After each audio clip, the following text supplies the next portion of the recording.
The pages. Okay. All right. Yeah. If you see them pop up, just let me know. Okay, everyone. I welcome you to the Lyon County Board of Commissioners. This is Thursday, September 1st, 2022, little after 9 a.m. Action will be taken on all items unless otherwise noted. No action will be taken on any item until it's properly agendized. To avoid meeting disruptions, please place cell phones and beepers in a silent mode or turn them off during the meeting. The board reserves the right to take items in a different order to accomplish business in the most efficient manner. Items may be combined for consideration and items may be pulled or removed from the agenda at any time. Restrictions on comments by the general public. Any such restriction must be reasonable and may restrict the time, place, and manner of the comments, but may not restrict comments based upon viewpoint. Board of Commissioners convening as other boards. Members of the Board of County Commissioners also serve as the Liquor Board, Central Lyon Vector Control District Board, Mason Valley Mosquito Abatement District Board, Walker River Weed Control District Board, Willow Creek General Improvement District Board, the Silver Springs General Improvement District Board, and during this meeting may convene as any of those boards as indicated on this or a separately posted agenda. Please note that this meeting may break somewhere between 11:30 and 1:30 for lunch. Roll call. I have Commissioner Gray on Zoom, Commissioner Jacobson, Commissioner Hockaday, and myself in chambers. And at this time, we're going to turn to the invocation followed by the pledge. So once you rise, please stay, Rose. And today it looks like we have Pastor Nathan Sam Whistler doing our invocation. Good morning. Good morning. Nathan Sam Whistler. I'm the new pastor of Community United Methodist Church. Glad to be here. I am Pastor Nathan Sam Whistler of Community United Methodist Church. Let us pray.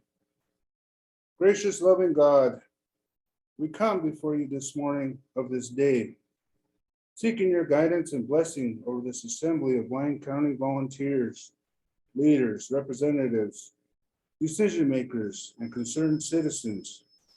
We thank you for those who serve their community, county, state, and their country. We thank you for those who serve in the many different areas of our communities, county, state, and country.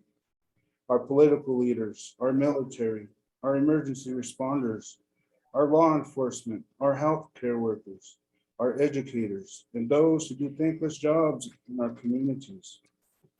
Grant these commissioners and staff the wisdom to govern at best the interests of the citizens they serve. Hear our humble intercession, and may we keep in mind your people, your creation. Remove from our minds hatred, prejudice, and contempt for those who are not of our own race, color, gender, class, or creed. That departing from everything that estranges and divides, we may be by you be brought into unity of spirit and the bond of peace. Teach us to see people by the light of the faith we profess, that we may check in ourselves all ungenerous judgments, all presumptuous claims, that recognizing the needs and rightful claims of others, we may remove old hatreds and rivalries and hasten new understandings, that we may bring our tributes of excellence to the treasury of our common humanity. Through Jesus Christ our Lord. Amen. Amen. Commissioner Hockaday, could you lead us in the pledge? Ready, begin. Pledge allegiance to the United States of America, to the republic for which it stands, one nation, under God, indivisible, with liberty and justice for all. Thank you, everyone. Thank you, Pastor. Nice to meet you and Thank you, sir. have you here. Thank you. Okay, at this time, we're going to go to public participation. No action will be taken on any item until it's properly agendized. It is anticipated that public participation will be held at this time, though it may be returned to at any time during the agenda. Citizens wishing to speak during public participation are asked to state their name for the record and will be limited to 3 minutes. The board will conduct public comment after discussion of each agenda action item, but before the board takes any action. Afterwards, please print your name at the clerk's desk. If you are on Zoom, please spell your name for the clerk. So this is public participation for anything that's not on the agenda. So do I have anybody for public participation?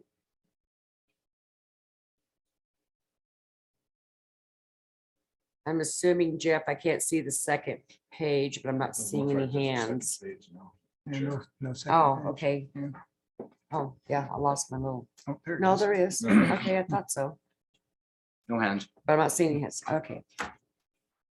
All right, for possible action, review and adoption of the agenda. Madam Chair, we have two things that will be pulled to be heard at later time. One will be 6C, the time certain, and the other is on the consent agenda 30A. Those minutes are not ready for board approval yet. Okay, so we're asking for both those just to be reviewed. That is correct. Can I get a motion, please? Madam Chair, I make a motion that we approve the agenda pulling 6C and 13A from the agenda. Second. Okay, I have a Second. motion and a second. Any further discussion? Public comment? Seeing none, all in favor, say aye. Aye. Aye. Oh, and at that, if we could please note that Commissioner Henderson has now joined us by Zoom.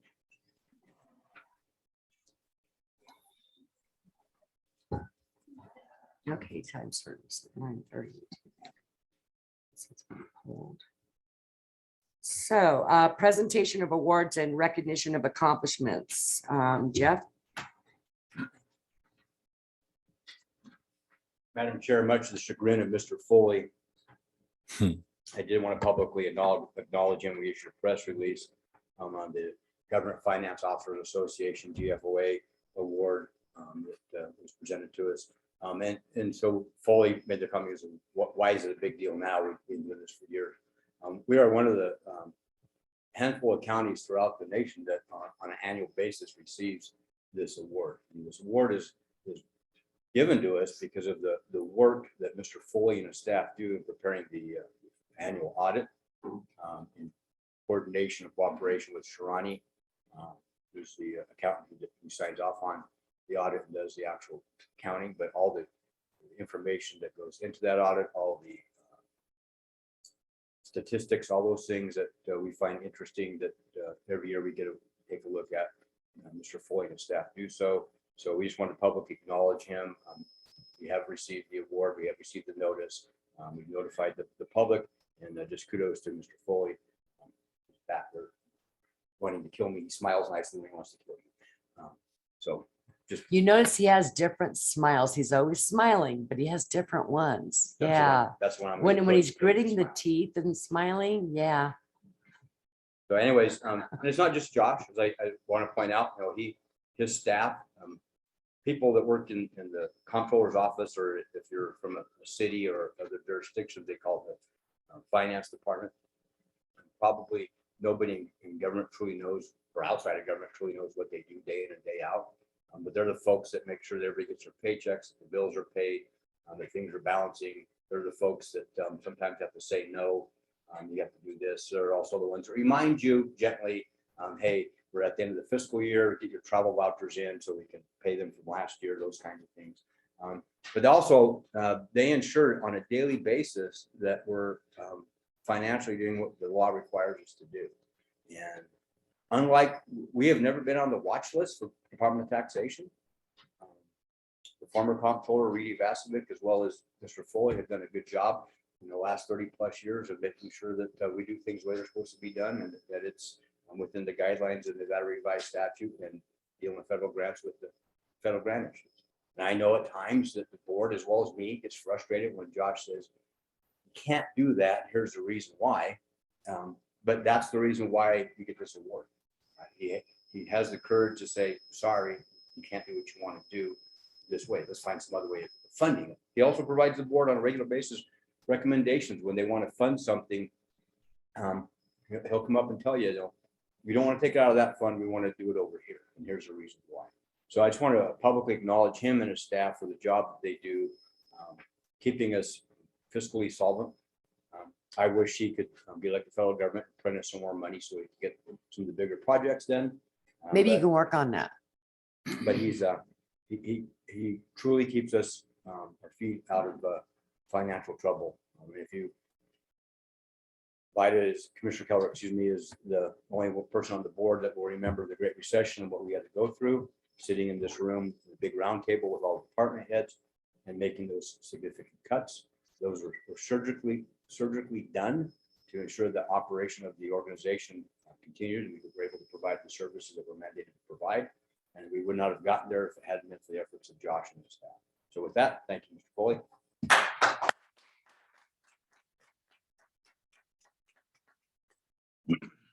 So they get a nice plaque, you know, down there that says how many years he's been getting this.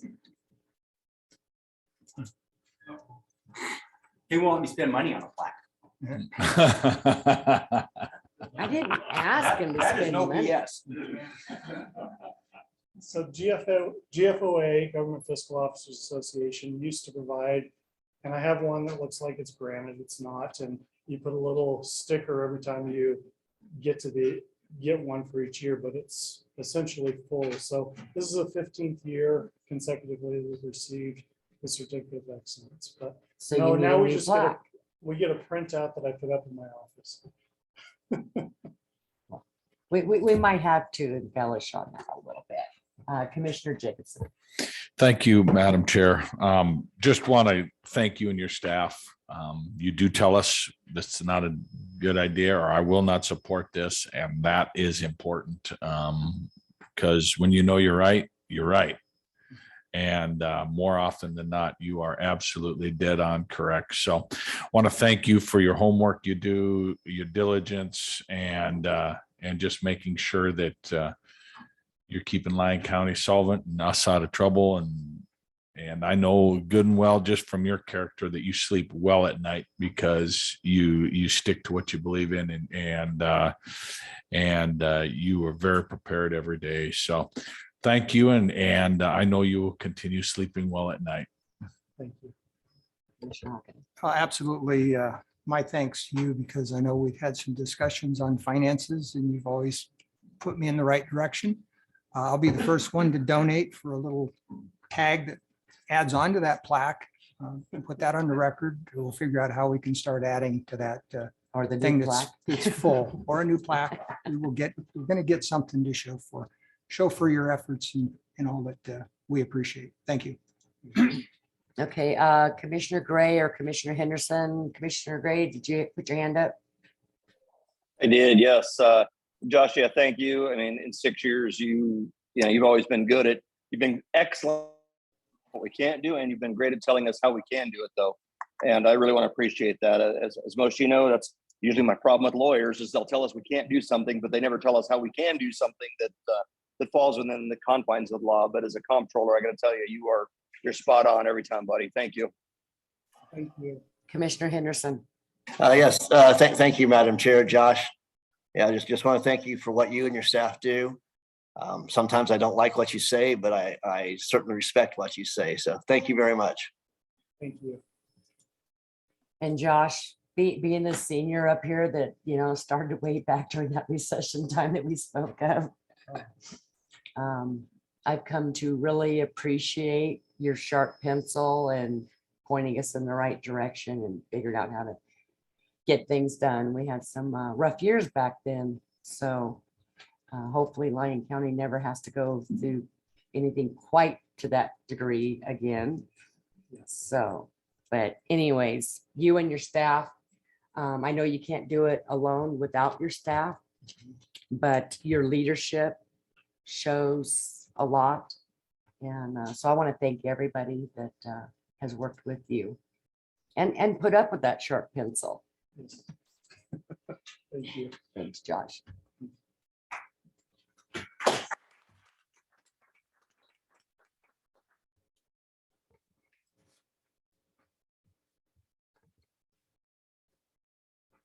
That one. So commissioner comments. I'm going to start with Commissioner Jacobson. Thank you, Madam Chair. Attended a fundraiser for the community foundation, Fernley Community Foundation. It was well attended, and we actually partnered very well. We won the golf tournament. I don't think we had to use a single one of my strokes. And that does not surprise me because I'm a terrible golfer. With that, also attended a great event for Fernley. Mr. Pete Buttigieg, and I know I'm going to butcher that name, Secretary of Transportation, was in Fernley the other day, and through the Inflation Reduction Act, I believe, which the crazy amount of spending we're doing. However, we did benefit from that in Northern Lyon, 26 million to do infrastructure work on the Nevada Pacific Parkway, with a matching grant from the developers from them for about 26 million. So about a $52 million project is my understanding, connecting I-80 to Highway 50.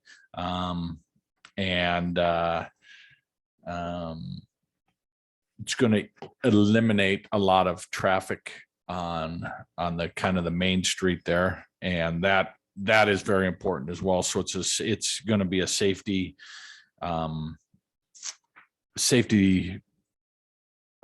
development as well for this town of Fernley, the city of Fernley. So that was a great happening, and very appreciative, obviously, to receive that money in Fernley. That was probably my number one traffic concern, and sounds like it's getting handled to some extent.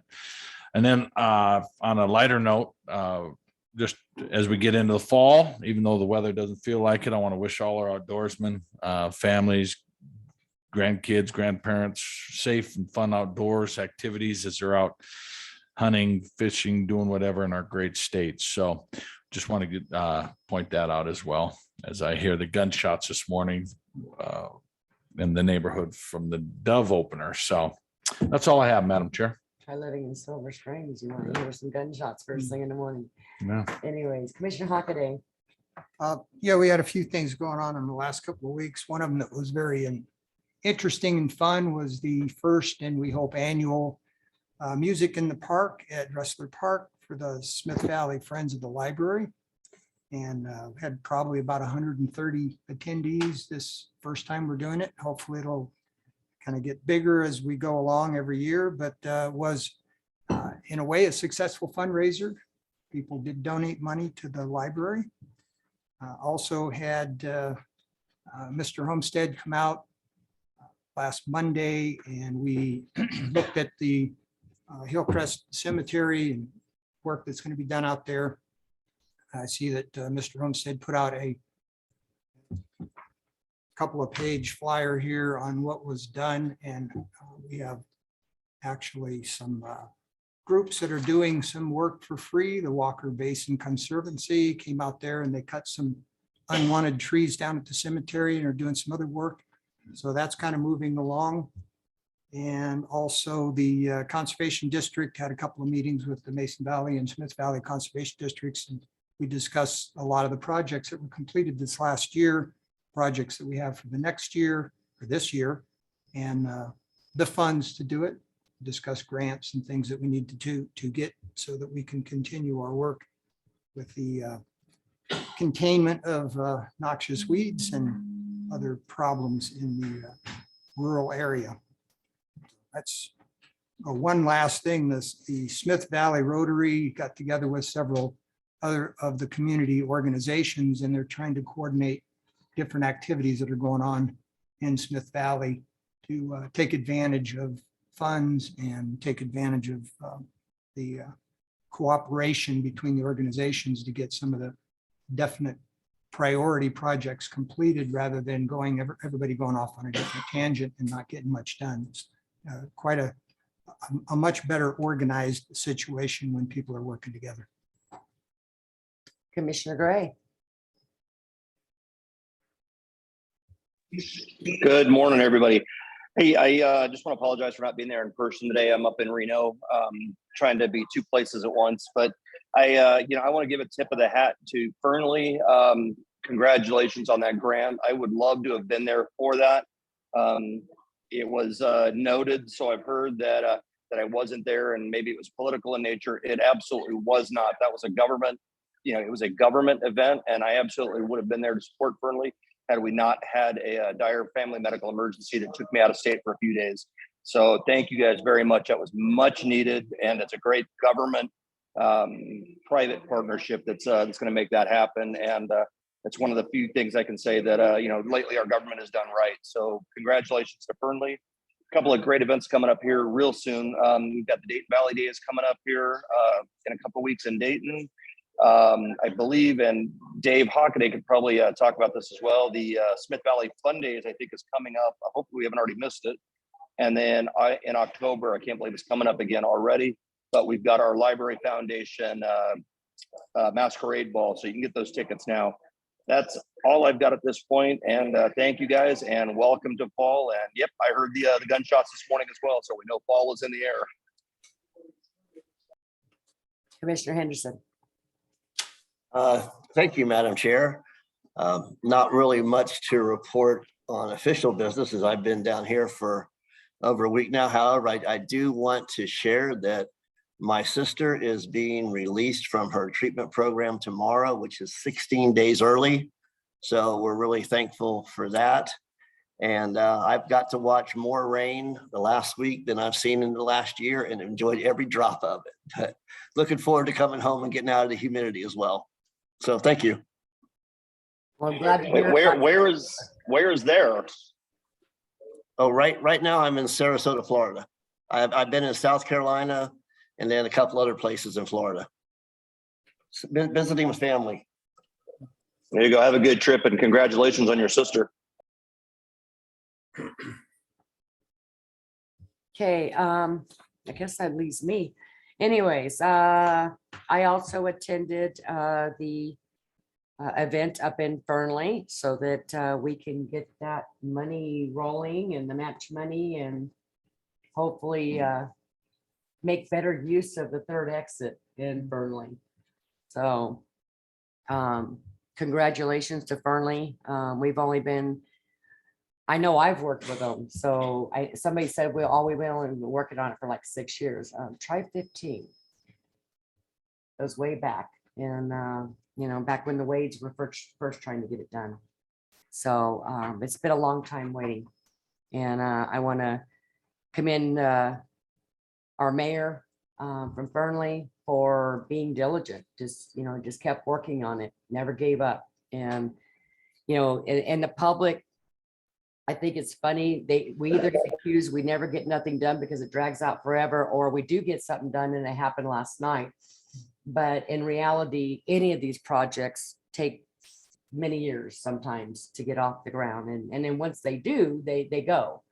So that was really great. And I did attend the NACO meeting on Friday. And so one of the things that came out of I'll just make it brief, that came out of the NACO meeting was the fact that we did some strategic planning sessions. A lot of great things came out of that. So look for some changes coming up as far as communication to the counties.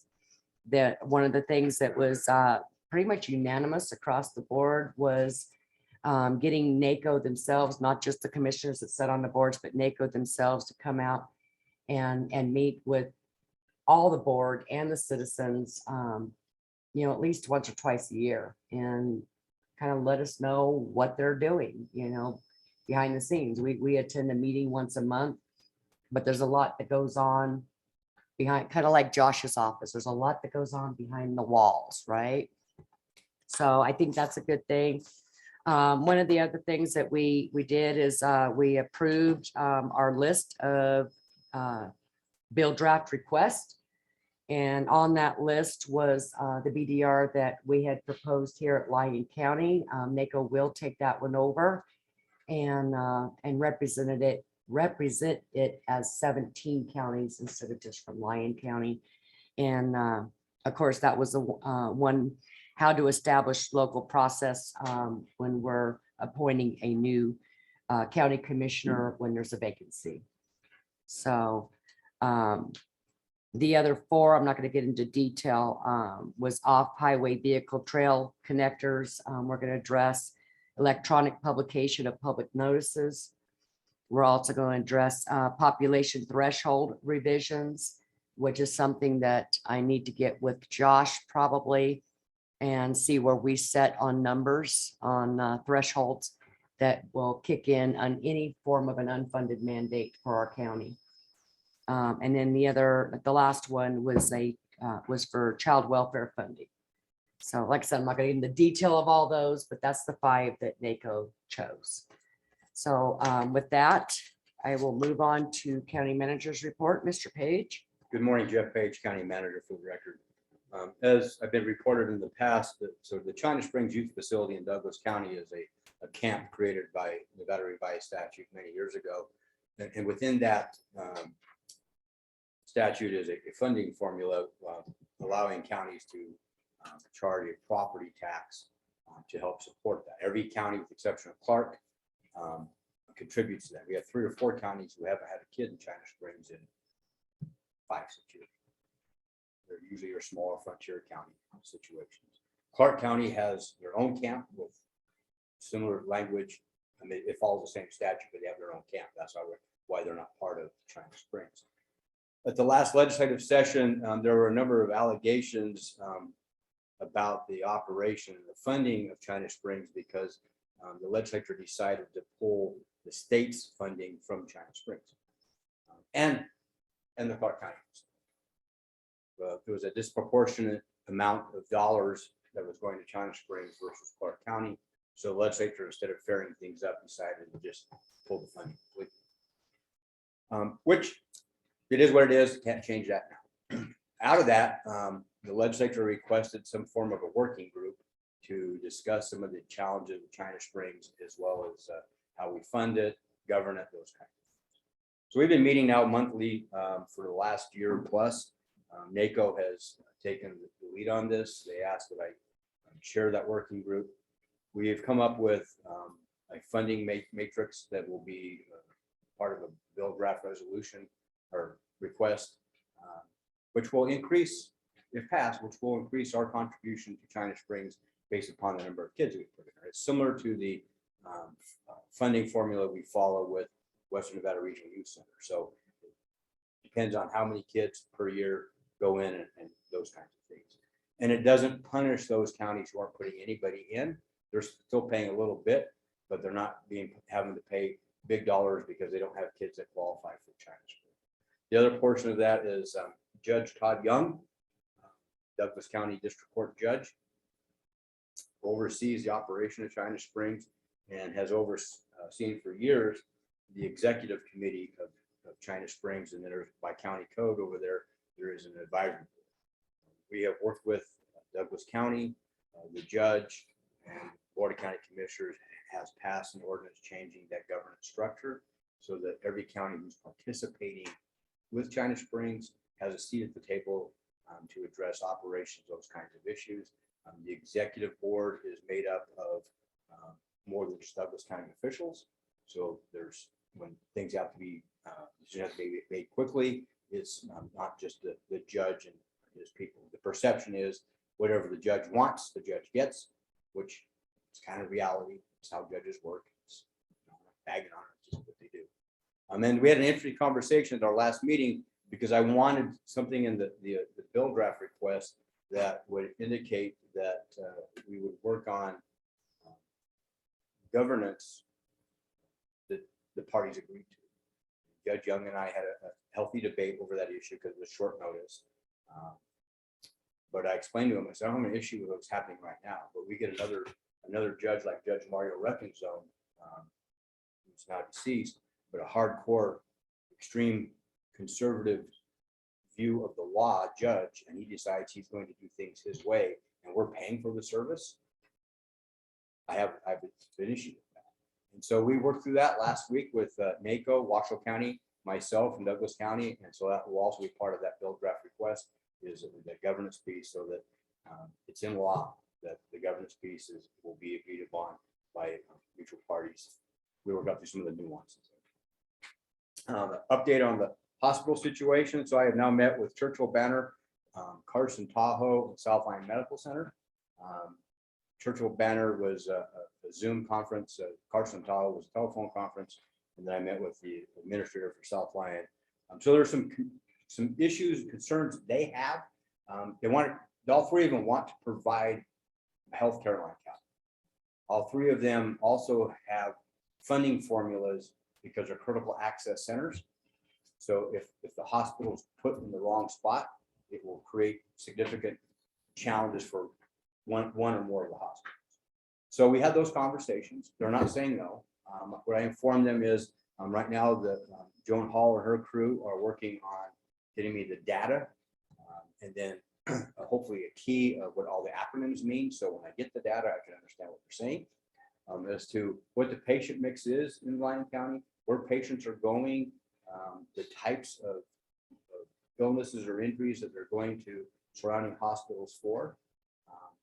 And that's important because even if we built a hospital somewhere in the Central Lyon County corridor, Central Lyon is one of the few paramedic districts that can do a 12 lead EKG operation, which means they can look at your heartbeat and determine whether you need to go to a cath lab right now or not. If they need to go to a cath lab, regardless of having a hospital in somewhere in Central Lyon County, you are going to Carson Tahoe immediately, right? And so we're still working through some of those things. I will tell you that probably December, January, we'll bring all the group together once we have all that data, including members of the community from the advisory boards, the hospital district in Silver Springs, the hospital district in South Lyon, and sit down and have a conversation about, okay, what is it we want to do here and what's the best way to start. I'm trying to schedule a meeting with the folks in Douglas County to see how Carson Valley Medical Center grew from what it was to where it is now. I'm not necessarily interested in from the CEO perspective, but from the folks that started this way back when and got it to where it is today, so we can take a look at what that process looks like. So we're working through that. As it's already been mentioned, we are going to have a significant weekend of high temperatures. Earlier this summer, we put out a heat emergency plan. Everybody knows about it. If we start having problems, we'll start opening senior centers to get people into air-conditioned areas, provide them water, those kinds of things. And we may do it countywide. It's maybe by communities, depending on the needs of the public. Fire, EMS, and law enforcement, of course, are going to be the ones that let us know if we have a problem. So we're working through that process. It's on an email this morning. Our Carson City had a visit from one of the First Amendment folks. So I sent an email this morning to all our staff and the board, reminding them that if people are in public areas videotaping what's going on, it's perfectly legal. There's no problem. If they try to get into non-public areas where they're causing a problem, to walk away, find someplace safe, and call law enforcement to come deal with the situation. So we're moving through there. On our ARPA funding, I have signed a number of task orders with Far West to work on our 2 road projects. So that's moving forward. Pre-engineering is getting underway and moving forward there. With this heat wave, the other thing that's come up, if you haven't seen, there's been a ton of news, national and regional news in regards to Nevada and drought. I mean, so much so that one of the national realtor news agencies indicated that you should leave Nevada now, right? Because there's no water. And when they say leave Nevada now, they mean Clark County, because the entire story was about Las Vegas's water. Right.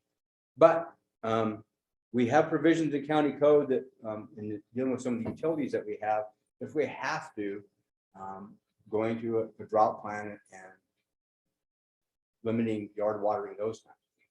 We don't believe we're there yet, but there is that possibility. We're at the end of summer. Hopefully this hot weather doesn't last till Christmas. I don't want to be celebrating Christmas when it's 85 degrees outside. I like it when it's cold. Prefer a little bit of snow on the ground. I don't want to be the next dry Florida. We'll have to wait and see. Some of you attended. We had our first stakeholders meeting on the emergency operations planning process. We are changing the format of our emergency operations plan to align with what the state's doing, which then aligns with what the federal government's doing, so that we're talking apples and apples, oranges and oranges, we're using terminology. So we're working right now on the emergency support functions, and getting that information out to those agencies that will be involved in those ESFs. So that was a very good meeting, very productive, kind of dry. It's kind of hard to make something exciting. For me, it's what I do, but for many people, it can be very dry. Out of that has come a number of comments from folks that attended in regards to training. And the biggest one is dealing with public information. So we will probably end of September, beginning of October, be providing some basic public information classes to our staff and any of the fire districts that want to participate, so they have a better idea. The problem is that when we did this years ago, almost all those people have retired and moved on, and so we kind of need to keep up with that. Mr. Homestead has been working with Central Lyon County Fire. I anticipate hopefully October we should be bringing an agreement to the board in which Central Lyon County Fire will take over the day-to-day maintenance and operation of the Stagecoach Community Center / the base. The community center will still be the community center, but they will utilize the base for their vehicle operations, mechanical operations, those kinds of things. And instead of going through us to rent the facility, they'll go through Central Lyon County. And so we'll do an exchange there. In exchange for that, we'll take over the operations of the Mount House Fire Station. They're in the process of working with some folks right now to get equipment moved and move forward if the board chooses to do that. And then the last thing I'll leave you with is we talked about NACO. What the rest of the board may not know, I know Commissioner Keller and Henderson probably know this. So NACO has requested, we've had 2 meetings since, that the county managers or county administrators, depending what they're called by jurisdiction, meet on a regular basis and kind of help the board of NACO understand from the operational perspective. We understand that the boards understand the political side of things, but they may not always understand the operation side. So we're working through that process. Commissioner Keller asked me, why are we doing NACO in September? What about the new commissioners coming on? We always used to do it right after the election so they can get training. Well, the problem is that training that was provided, the power program, has kind of fallen apart at the state level. And so one of the things that we've been charged with and we're working on right now is to provide the new commissioner coming on board that training.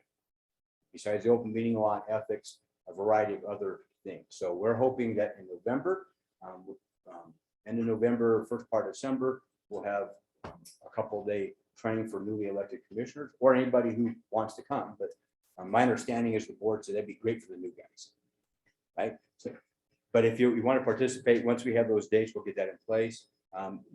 If you look at state law over the years, if you're elected justice of the peace before you can take your seat in January, you have to go through the judicial college for a basic training before you can be, or you have a year after you're elected sheriff to be post-certified if you're not post-certified. So there are more and more requirements coming down on elected officials. It's not a bad thing. I don't want to sit here and tell the board you have to do all these things, but having a board member coming in with the basic understanding of what the county does and doesn't do is probably a lot better than coming in with these thought processes that I've experienced in the past. Well, we're going to change this. Well, then you go to the legislature to get it changed. Right? So we can provide them some advanced training so they come in and take the seat in January, they're ready to go and move. So we'll move on from there. I have received a number of inquiries in regards to Commissioner Gray's seat, what that process looks like. So I will explain it again. And it changes from governor to governor. And when Commissioner Tibbles resigned, the governor at the time wanted the board to recommend 3 people. The board did recommend 3 people, and he did not appoint either 3, he appointed somebody else, which that's his purview. Governor Sisolak view is if you're interested in the position, once we get the resolution declaring a vacancy, you go online to our appointment to the governor's webpage, you go online, fill out the appointment form, and you submit that to the governor's office. The appointment secretary will compile all the names and then send those names to the governor, and the governor makes it. If Governor Sisolak doesn't win the election and Lombardo does, he may change that process. It's entirely up to the governor until state law changes. So the Board of Commissioners has no authority over who gets appointed or who doesn't get appointed. Just want to make that point perfectly clear for the public. because many people are upset that either you guys are going to appoint a good old boy or you guys should have the authority to appoint. Right now, under law, this is how the system works. Very, very generalized, and each governor can do their own thing. That's why it's important, I think, that BER get passed so we can set processes county by county and do it the way the community wants it done versus the way the state wants it. With that, I have no further information or comments. So entertain any questions or comments you may have. I just have one quick question, because it was brought up at the last meeting about these appointments. Did you have an opportunity, I'm not saying you did, but did you have an opportunity to look to see if Commissioner Gray is successful in November, or when he's successful? I don't want to jinx him. How soon after do we have to declare a vacancy? My understanding of the statute is that once there's a vacancy on the Board of County Commissioners at their earliest convenience will declare the vacancy. So basically the next meeting. Now, that's the other thing. So in January, the law after an election year states that we will meet the first Monday of the year. Well, first Monday is a non-judicial day, aka New Year's Eve day, for New Year's Day. So it'll more than likely be on Tuesday, the first board meeting, which we'll see the new board, get everybody sworn in, and we will elect the chair and vice chair in that day. And more than likely, we'll do a couple-hour workshop for the board, and then we'll have our regular board meeting on Thursday to do the regular business. So much fun. Commissioner Jacobson. Thank you, Madam Chair. I'm going to throw in a few comments on the China Springs, China Springs, right? That is seen by a lot of people as a detention center for youth, and very well may be considered that for sure. I'm all about prevention and getting some of these kids the help they need at a younger age rather than paying for them in prison for the rest of their life. So I think in the long run, that may be a cost savings to the general public.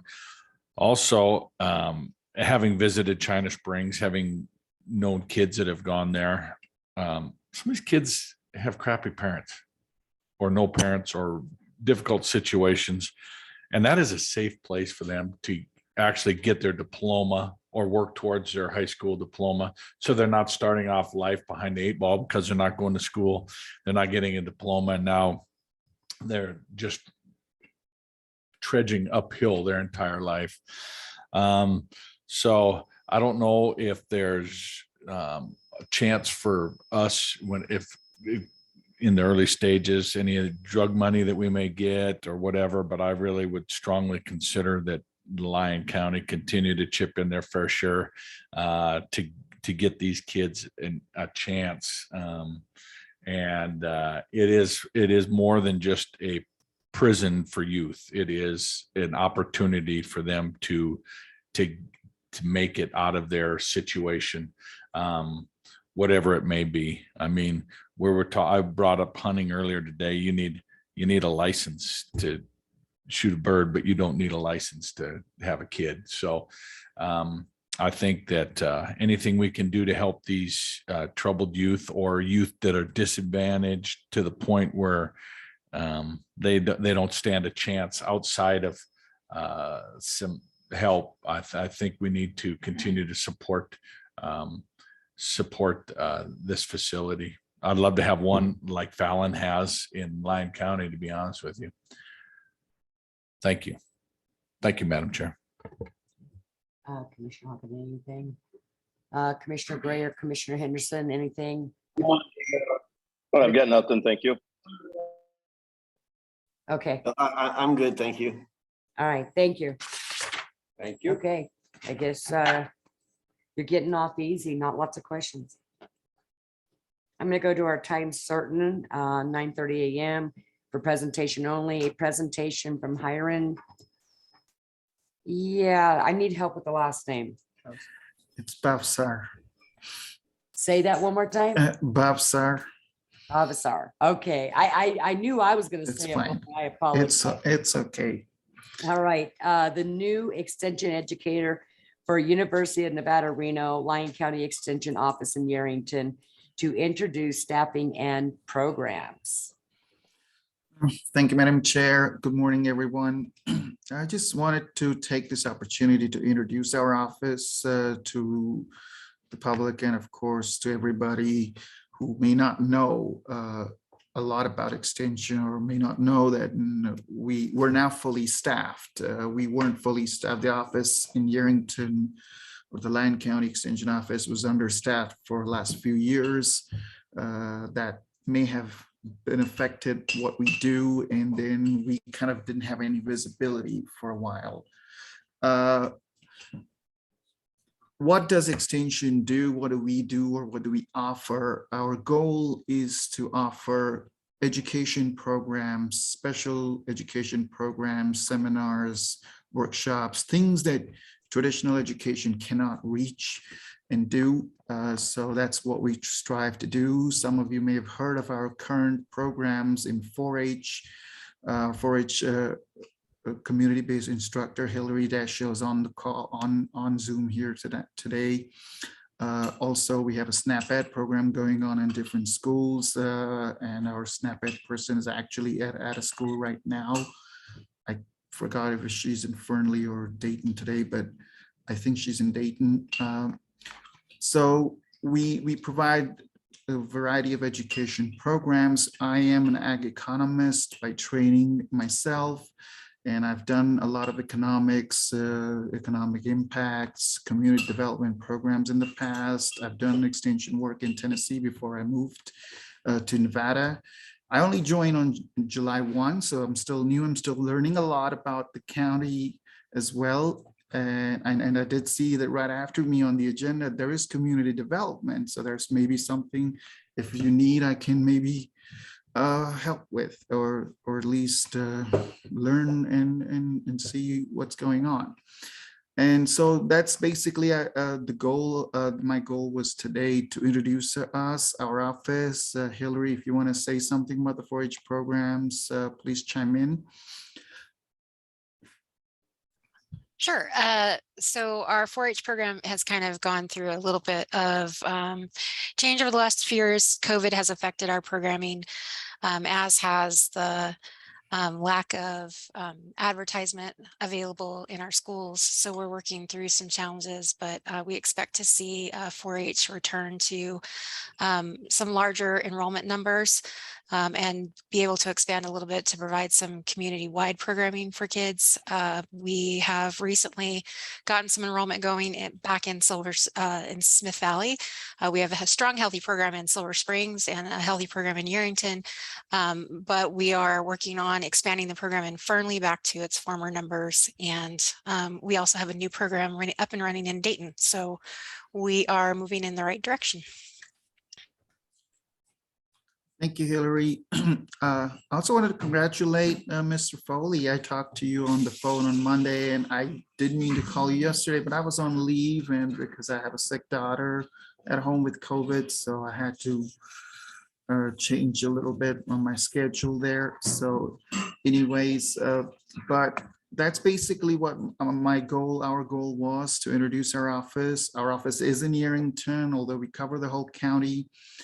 And yes, I was very excited to hear about the Fernley project the other day in the news, and that is exciting. And if any of county commissioners, you represent all different areas of the county. So if you see a specific need where we can help in your area, maybe we can collaborate, we can work on that and come up with something. We do have a lot of experts at University of Nevada, Reno. So it's not just us 4 people that are in the county, but we can bring in any expertise that is there. We can connect with them, and they can come in and have some programs for us, educational programs with us in collaboration. So we can definitely provide that as well. And that's basically what I wanted to say today. Thank you.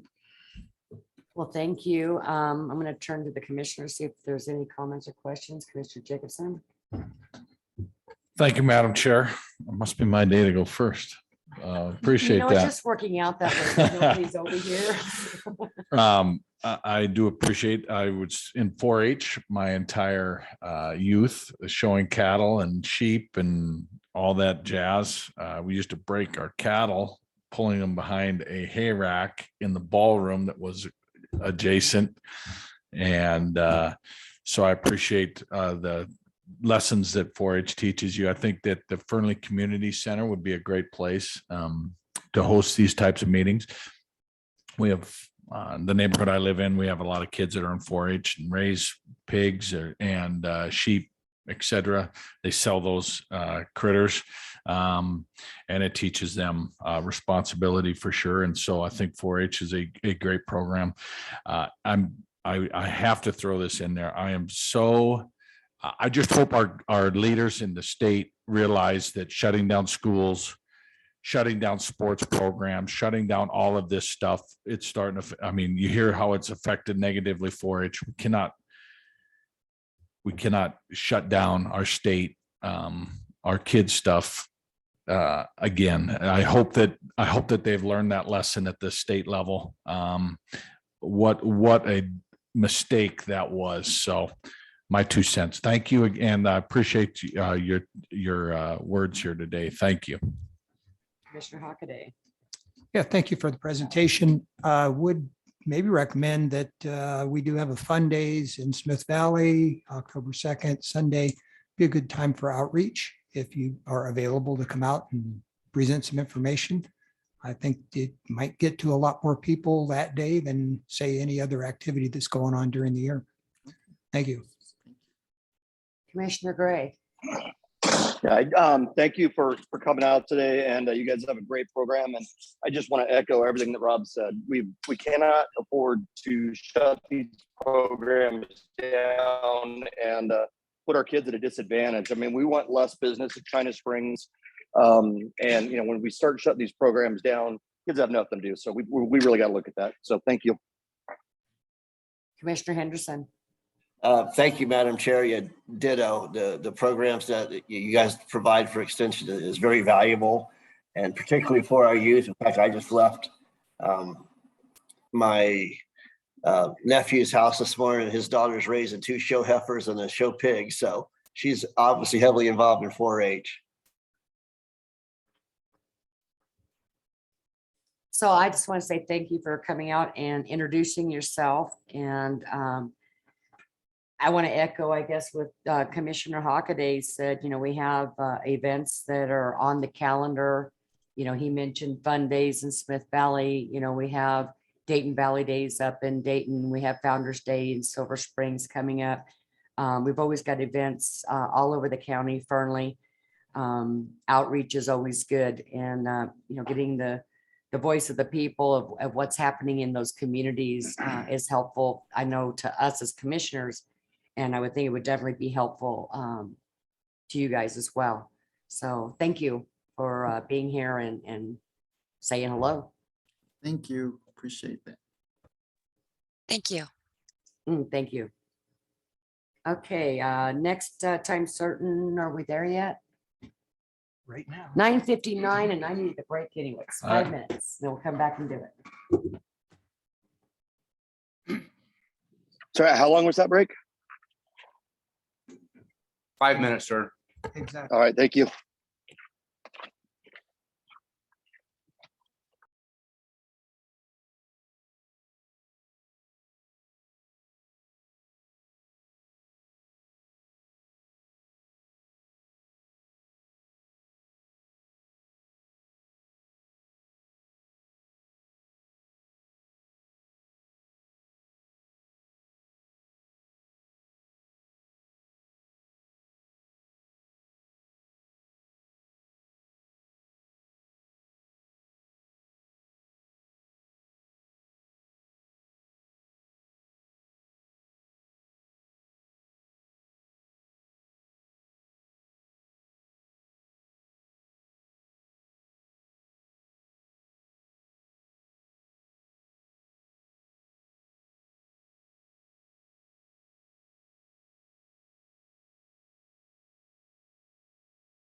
Oh, okay. See? Didn't do bad. Okay, are we about Ready to go, ready? Madam Chair. What was that? We're ready to go. We're ready? Okay. All right, we'll call this meeting back to order. We're gonna go to item 6B.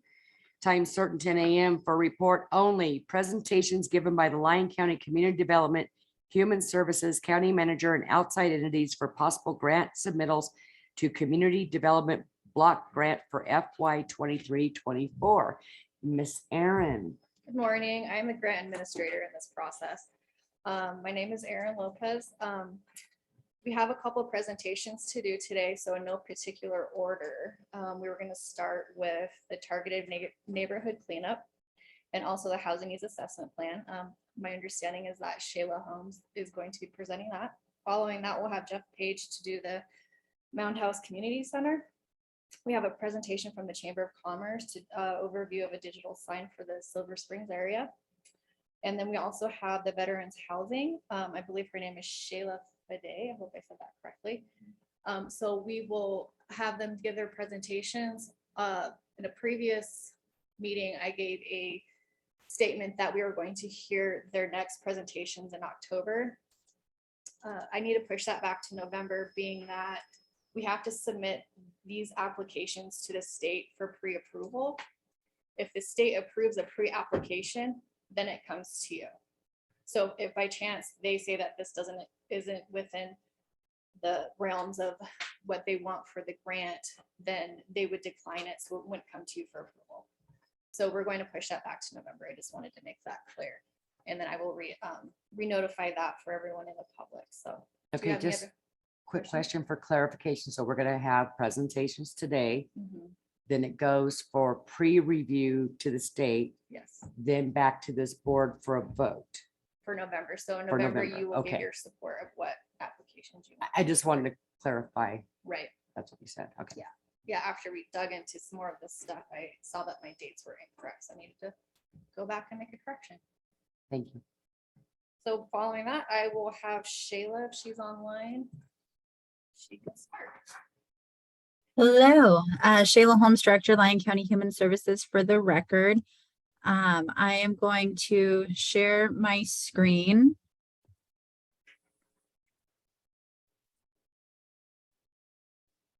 Are you guys seeing that okay?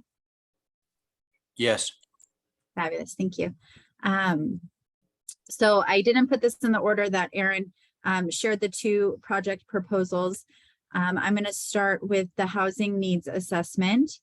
So this project, what we're proposing is that we contract with an outside entity that is skilled in housing needs assessments to create a housing needs assessment for Lyon County. And the why we need this is because of the lack of local data available for housing. We know housing's a top priority within the state. We know housing's a top priority throughout the nation.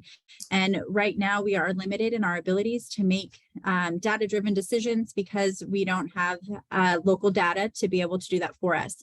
So what a local needs assessment would do for us would be to address the gaps and needs for what our local housing market's providing. We know that, well, we don't know for certain, but there is a pretty heavy possibility for there being housing legislation coming up in this next session, and having a needs assessment based on data will position us to be able to make strong decisions for our county and how we can engage within the potential for what might be coming out in some of those potential BDRs. Our Human Services Department lacks the capacity to generate the necessary data to build the full picture of housing needs. We are the local agency for homelessness. We do participate in housing services, but we are not an agency that generates needs assessments and has the ability to create this data and mine this data from the variety of different places that agencies that specialize in this system can do for us. And this also would be driven by us, so it can be granular level by neighborhood, by area, by subpopulations such as seniors and youth, which can help us really build that additional stakeholder buy-in when we think about our community as a whole with our other two incorporated cities. The benefits of having it we would have that local data generation and analysis and trends on our current housing inventory, both market rate and subsidized, housing costs, demographic and household characteristics, population growth projections, development activity, characteristics of our local workforce, including wage levels and home locations, and identifying those who might be priced out of the local market. Having a needs assessment would, and this document would really aid us in being and guide us in what we do going forward when it comes to homelessness, housing, and the topic as a whole. So I'll pause there. The estimated cost from some of the agencies that I've spoken with have been in the neighborhood of about 50,000 for a well-drafted, researched needs assessment when it comes to housing. I'm not sure if I can pause here and answer any questions or do anything regarding that potential project proposal. Do we have any questions for Shayla at this point in time? Nope. Okay, Yeah, I do. Madam I'm sorry, Ray. Yeah, Madam Chair. So Shayla, I got a quick question for you. How do you envision this data actually being used? And I mean, housing is a broad subject. Are we talking about providing housing? Are we talking about enticing builders to build in certain areas? I mean, what is your goal for this data? The full scope of that. So when I spoke at the last meeting regarding homelessness and supportive housing being one of the pieces of housing inventory that the state as a whole is lacking. And that is what is being identified as a evidence-based, well supported project to aid in individuals coming out of homelessness and into housing. Having a needs assessment that can identify the number of units we would need and what the cost of that would be. I think also when we hear a lot of these conversations when they talk about affordable housing or workforce housing, all of it is at a state level or at a national level as far as shortage goes. And so we're not really able to make strong decisions locally as far as what types of grants we need to be going after, what types of programs we need to be supporting when it comes to developers, when it comes to any of those individuals that are seeking to create the full spectrum of housing within our county. We don't have really good data to be able to identify what the actual need is.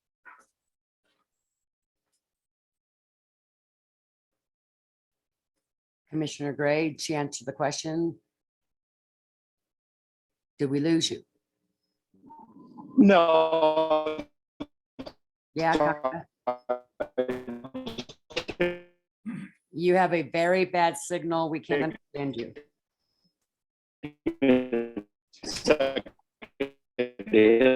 The unmute button because the screen goes blank. Yeah, thank you, Shayla. That does answer. That. Okay, you're. Can you guys hear me now? Pretty bad. I apologize. Can you guys hear me now? Yes. Okay, that answered my question. Fine, thank you. All right, thank you. Madam Chair, if I may, I also want to point out that, and I know we have some development people in the audience, so I'm going to raise their ire and make them mad.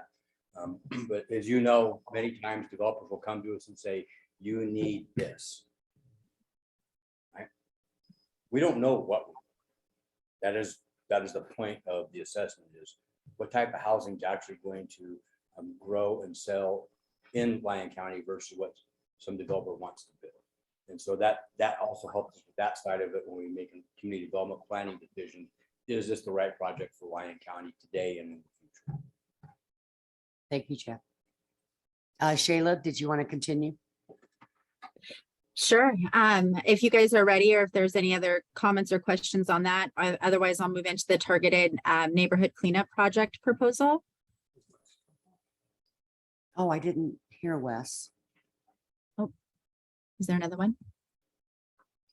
Go ahead. Go ahead, Shayla. Yeah, I'm not hearing anything from him. All right. So this would be also a partnership with community development. And our goal here is to be able to provide some funding to aid our areas that have high poverty that are at risk for code enforcement violations. So as we drive throughout our county, we and in certain neighborhoods that are eligible within the CDBG eligible guidelines, we see some properties that are potentially unsafe, not in line with Lyon County Code. And what we hear frequently from individuals is that they struggle to be able to pay for the cleanup. How they got themselves in that situation is unknown, but we know that getting these properties cleaned up is costly, and that sometimes is a barrier for them to be able to comply. So we would like to be able to write to CDBG to have a pocket of funds to do targeted neighborhood cleanup, to where we can be proactive and target the neighborhoods within the eligible areas, which would be Mound House in Silver City, north of US 50, a small portion of Northwest Dayton, Stagecoach, Silver Springs, and Mason Valley east of the highway. And we want to take a proactive approach by going into those neighborhoods, talking with individuals that had the potential for code enforcement complaints, and offer them assistance to be able to help clean up their properties before it becomes a code enforcement problem. The benefits of having a project like this and doing it proactively and being able to get ahead of the curveball, so to speak, as far as the safety. So we would be able to reduce some of those fire hazards that we see out there, and some of the other issues that come along with properties that have a lot of debris, trash, abandoned vehicles, things of that nature on them. Reduce the code enforcement complaints, and be able to potentially increase the potential for future development in some of these areas by reducing those tougher properties. And that is that one in a nutshell. Okay, thank you, Shayla. Again, any comments? We're good? We can move on? I do that. Oh, Commissioner Hockaday. Yeah, thank you, Madam Chair. On this cleanup, I would hope that we provide the cleanup as far as places where they can bring their trash and drop it off. And those people who can't do the work themselves to clean up their own property, that we'd be able to help there. If anybody who's capable of picking up their own trash and taking it over and getting it dropped off into a dumpster for free should be required to do that. And I would love to have somebody, come to my property and pick up the trash when I'm ready for it to go. But I do that myself, so I would definitely think that if they can't do it, a valid reason for the county to go and help them, but otherwise the county should be there to pick up the trash and take it away for them. Absolutely, and I can provide a little bit more comment on that. This is Andrew Haskin, Lyon County Community Development Director, for the record. Yeah, so as Shayla pointed out, it would be a targeted program targeted at folks that for one reason or another can't clean it up. It wouldn't be open to everybody. We would be very specific. That's why community development wanted to work with human services on this so that we could identify folks that just have a need. We have a number of code enforcement cases that they just can't afford to clean it up, and so we've got them putting out their extra 1 or 2 bags a week of trash or whatever. But it, for some of these properties, that's going to take years. So this is to try and address some of those issues, because otherwise what happens is they get declared as a nuisance, and then the county has to go in and pay to clean it up, and then we're out the money. So the idea is to be proactive, get the grant funding to be able to address some of these issues so that we don't run into that. Thank you. That clears it up. Thank you, Andrew. Thank you again, Shayla. Next up, I think is Jeff. Madam Chair, since this isn't a PowerPoint, I'll sit here at my desk to go through the PDF slides. So as you know, we've had discussions since ARPA funding about a community center in Mound House. And after we had those discussions, we discovered that there's a potential for us to take an existing building and remodel it to be a community center in Mound House. That is the fire station that is currently up there. So we have 2 plans. One is remodel a fire station, which you see here, or 2 is to design a community center to be built on this lot, which you can see there's nothing there at this point in time. Here is the fire station in the orange. I believe that's orange, correct? Here's our county lot over here. Right next to the fire station is the park that's in Mound House. So the 2 would align with each other. if we go over here to the county lot, besides doing the engineering and then working on saving money to build the building, we will also have to update and take care of this road to meet the traffic standards, where we don't have to do that at this location. So what we're asking is that the board consider a $200,000 CDBG grant to be coupled with the ARPA funding that we have to remodel the Mount House Fire Station to be a community center. The apparatus bays that are currently in existence, these two bays here go the length of the building, where you can make 2 meeting rooms, you can make 1 large meeting room, you can make some smaller office spaces. On this side where the man door is, there's a small office and a kitchen. We could expand that. There's a variety of things we could do with about $500,000 to quickly get Mount House a community center. If we go with Plan B, I'll get you the design, and then we're going to wait however many years to build. So that's what we're asking for is a couple $100,000 to assist us with that ARPA funding to remodel and revise this facility to be a community center in Mount House, which will serve a population of about 1,600 to 2,000 people. There are a number of events that do go on in Mount House on a regular basis besides advisory board meetings. So this would be a great place for them to do it. In many instances, they're utilizing this building anyways, because it's right next to the park where they have their events. Any questions for Jeff on this? Commissioner Jacobson? Have we chatted with the people from Mount House about it? And are they supportive? So Mr. Homestead and Andrew have had conversations by email and a variety of people in the community. There are people who are adamantly opposed to using the lot that we own because they don't want it in their backyard, even though technically speaking, it still is in their backyard, but it's not right in their backyard. And then there are concerns from folks on the Mount House Advisory Board. You know, they want something new. I get that. The question is does the board want to provide something we can get built in the next year, 18 months, or do you want to put it on the capital improvements list and 5 to 10 years from now, we have the funding to build it? Thank you, Madam Chair. Sorry, I forgot to address you.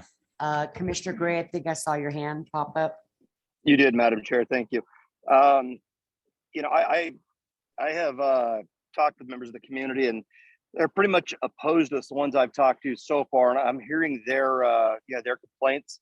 One of which is, and I'm told I have not fact checked this myself yet, but there's a deed restriction on the property where that property would revert back to the estate of whoever gave it to us.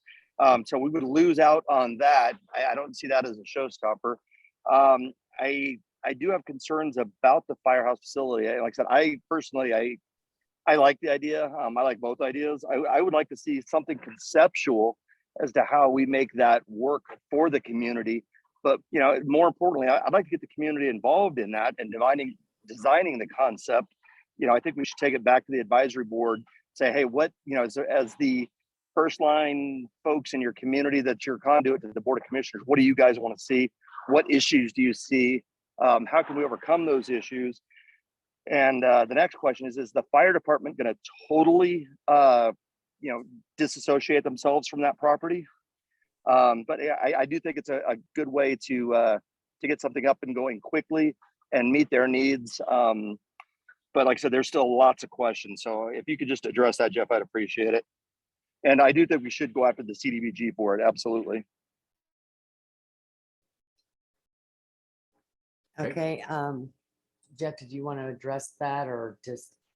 Well, let's get Commissioner Henderson's comments or That's what I questions was- and we'll get okay. them. Commissioner Henderson, please.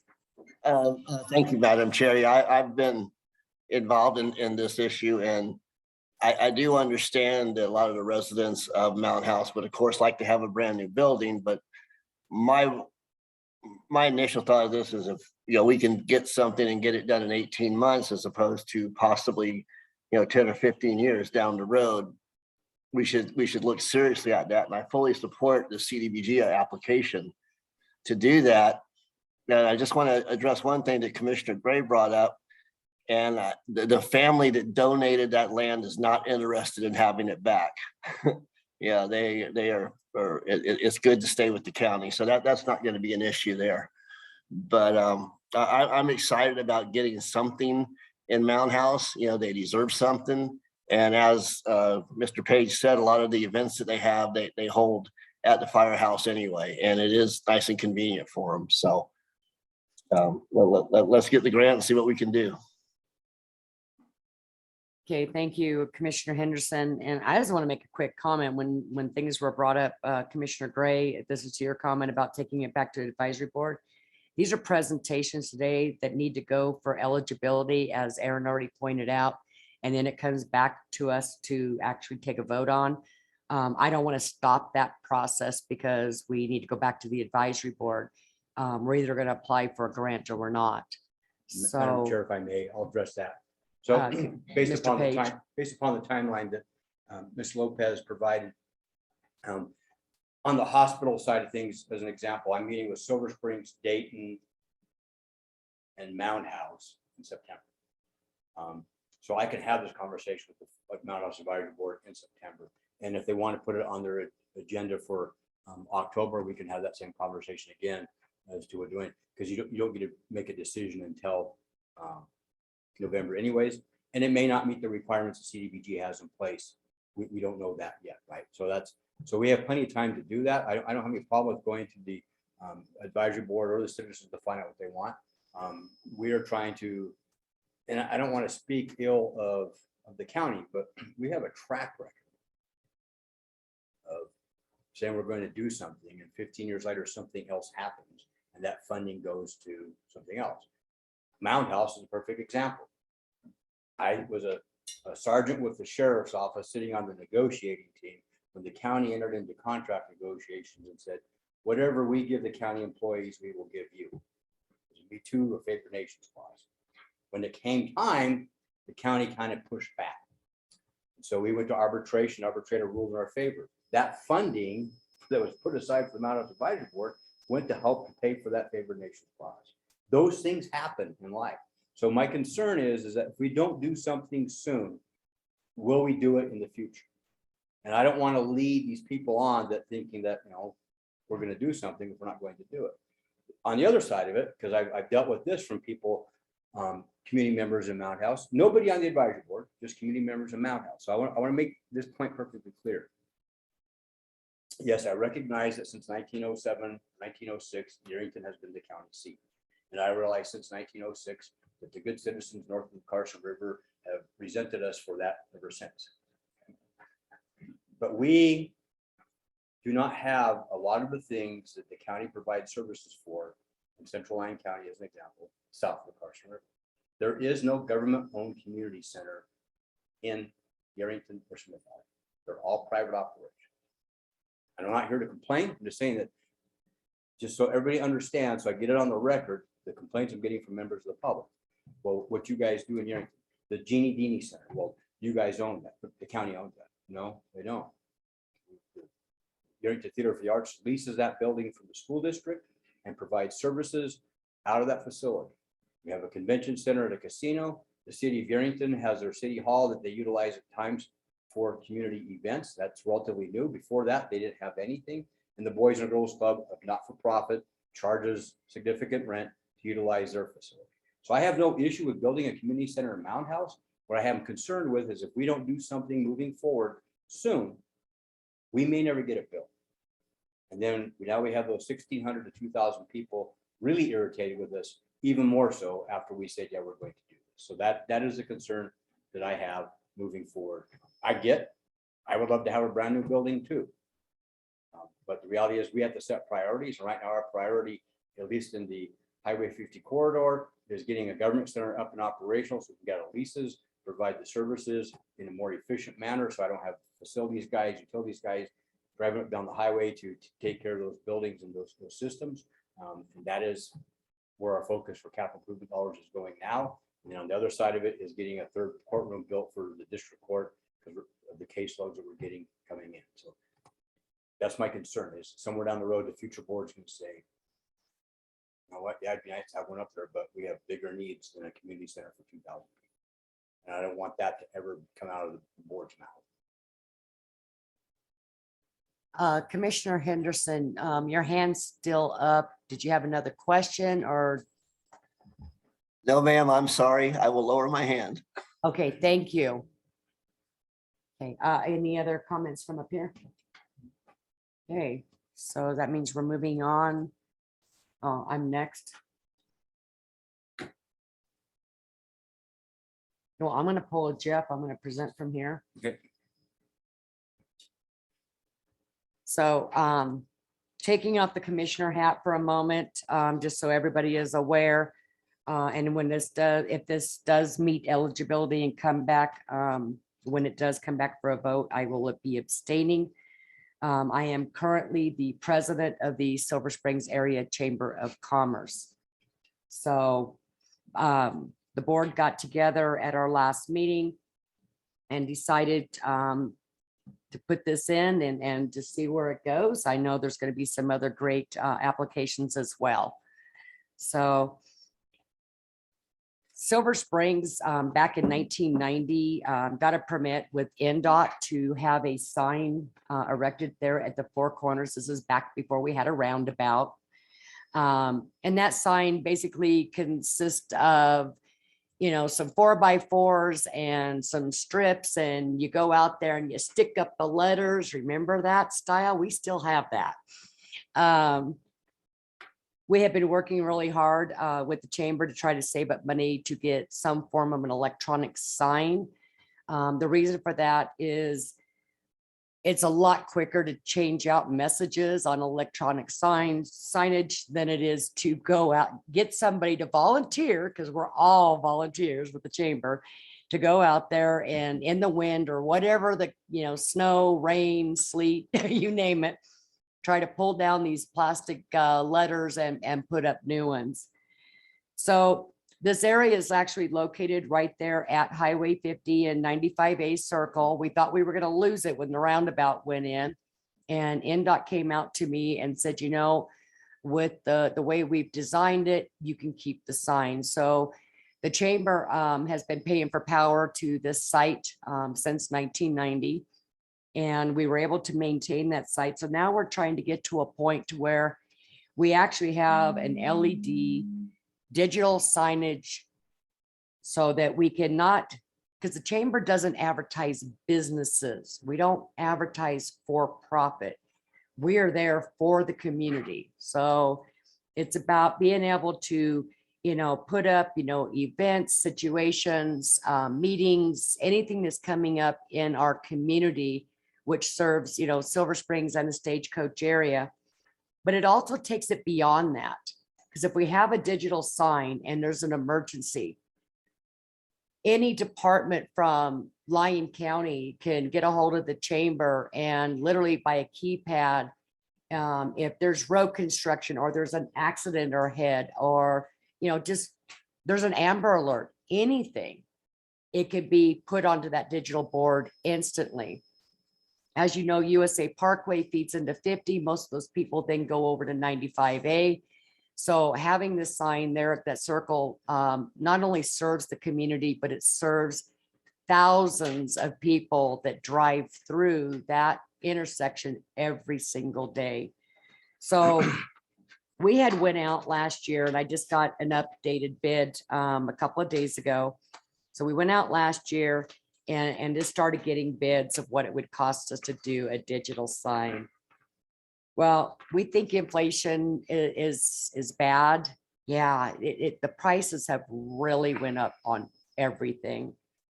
So we are looking at, for the sign that we would like to do, we're looking at a bid of $114,000 to put this in correctly.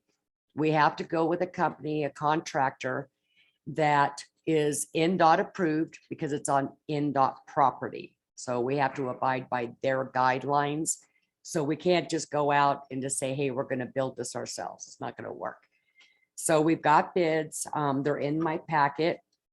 There's option A, B, and C. We're trying to go with option A as of today, unless inflation goes up before we get it built, and then we might have to step down to option B. But at this point in time, it's $114,000. The Silver Springs Area Chamber of Commerce meeting, they did approve unanimously to put in $10,000 match money. And then we've also got approximately in kind of about 5,000 that's going to be donated to make the site prep ready for the contractor to come in.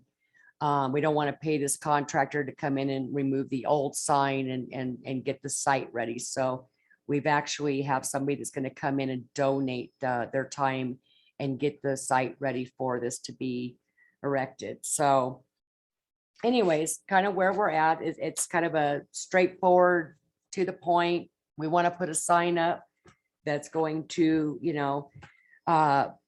provide services, like I said, to the community, even, at an arm's length with the county, if there was an emergency, anything that need to go on the board.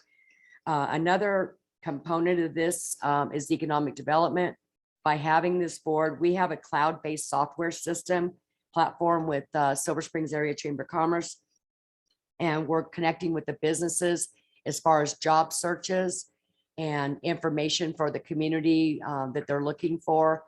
And so if we could have this digital sign, we can link that. If they see the digital sign, they could link right into our website and other websites for job information and stuff that's available within their community as well. So any questions from any of my fellow commissioners? Commissioner Gray, Commissioner Henderson, I can't see you, so.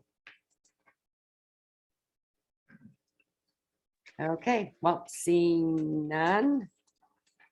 Jeff, what's next? I think that's it. I was gonna say, I thought there was another one. Oh, If you guys want to go ahead.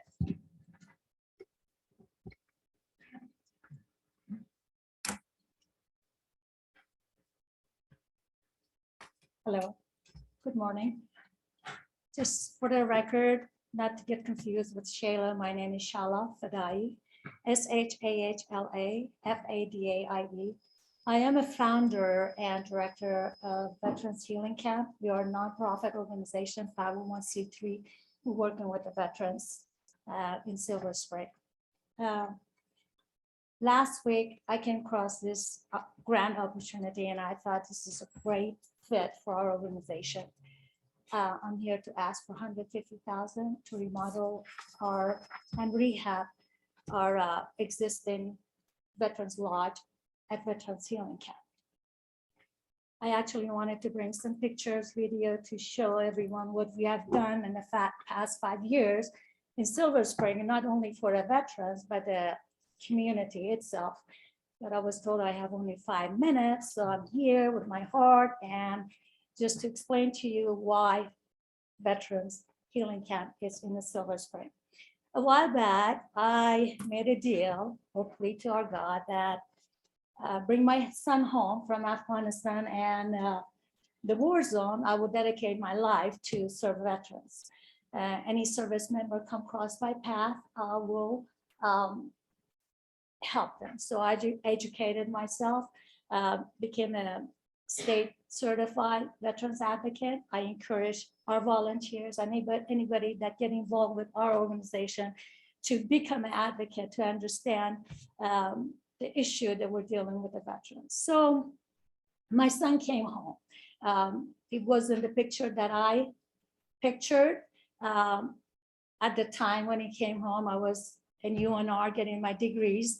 What I learned from that bullet in the ceiling, it was much more than what I learned at UNR. So I decided I have to get to work. Shortly after, I purchased a property, about 2 acres piece of property. It is located in 1775, and I thought it meant to be. 1775 in US Highway 50, and in Silver Spring. It has offices, conference room, it has recreational room, and then also has another housing on the site that formerly was used as a bunkhouse for the watchman quarters about 2 years ago. So this is why Veterans Healing Camp came to be. And it's our mission, our board mission. And all the veterans that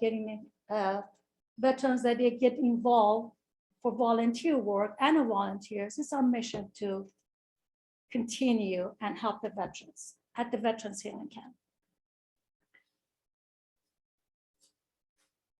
The front part of the property, I want to kind of elaborate on that with the offices and a rec room. We do suicide prevention, fire pit gathering for the veterans, a minute with the doctor. So we focus on the veterans, because we also reach out to the community. We do a lot of events, and all community reach out to us. For example, an NA meeting, we have 4 nights a week, an NA meeting gather at the Veterans Healing Camp. And those are not all veterans, it's a community. And one of my study, I learned for the veterans that sometimes they feel more comfortable to be involved with the community and get better, get healed up. During all this time, I created 8 steps of healing, 8 modules that personally I like to get to the root of the problem. And the homelessness among the veterans, it's huge. We all know that. And one of our veterans that stopped at the lodge, at the Veterans Lodge, and took a shower as he was leaving, he stuck with me. He looked, he said, "This is United States of America." And I was born in a different country, and I'm in a lot of countries. This is, yes, United States of America. There should not be any veterans without home. And that's been my goal with this 8 step of healing at the end, to reach out, make sure with all the benefits that's all there for the veterans, to make sure these veterans get to their own home. So that helps with the issue of homelessness among the veterans. Going back to the Veterans Lodge, about 2 years ago, we decided to turn the Watchman Quarter to an actual Veterans Lodge. We reached out to the community.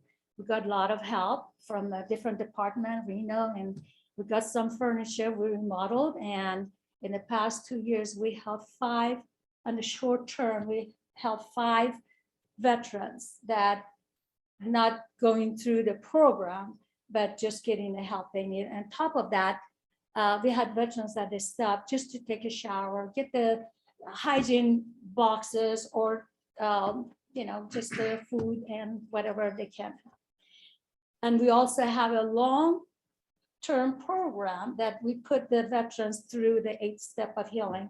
And I have a successful story. And one person, single dad, young single dad, 37 years old with 2 kids, moved in for the long term, and greatest experience of my life. At the end, he left with a good, positive, no alcohol, no drug, positive, good job, striving to get his own house. So Veterans Lodge, it really needs a lot of work and to be updated. So another things that I wanted to mention that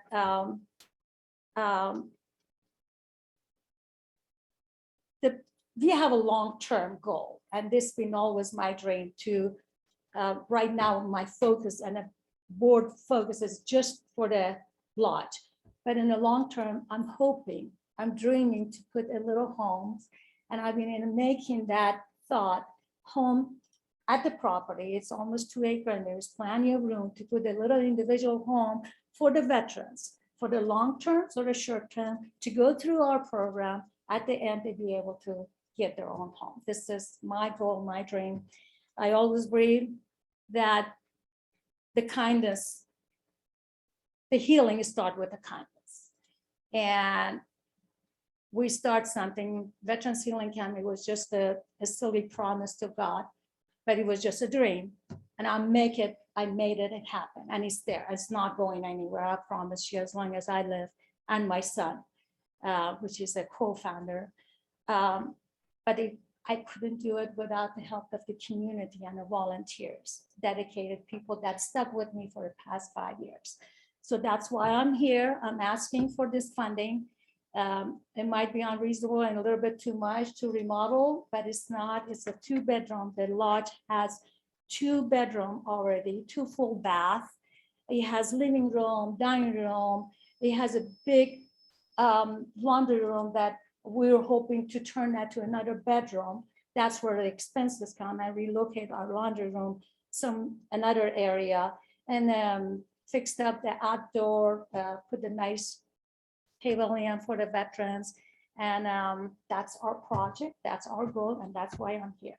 So I want to thank you for having me here to share this with you.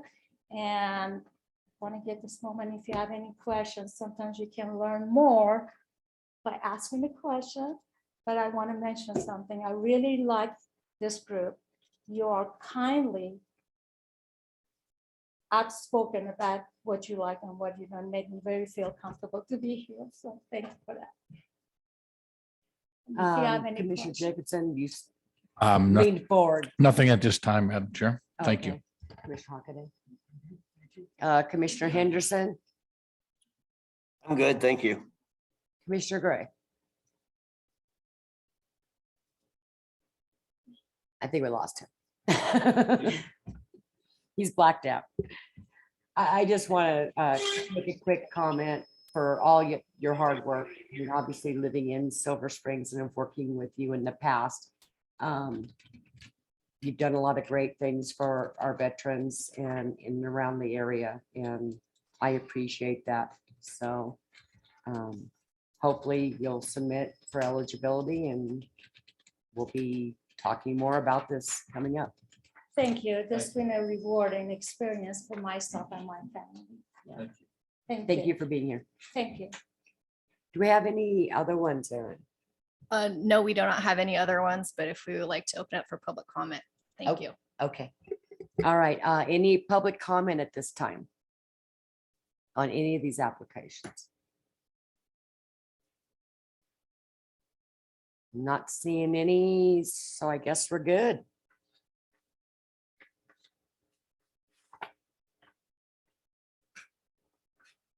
Time is it? 10:00. All right, so I'm gonna go, we finished out all the time certains, that one was removed, make sure I didn't miss anybody here. I'm gonna go to elected official reports.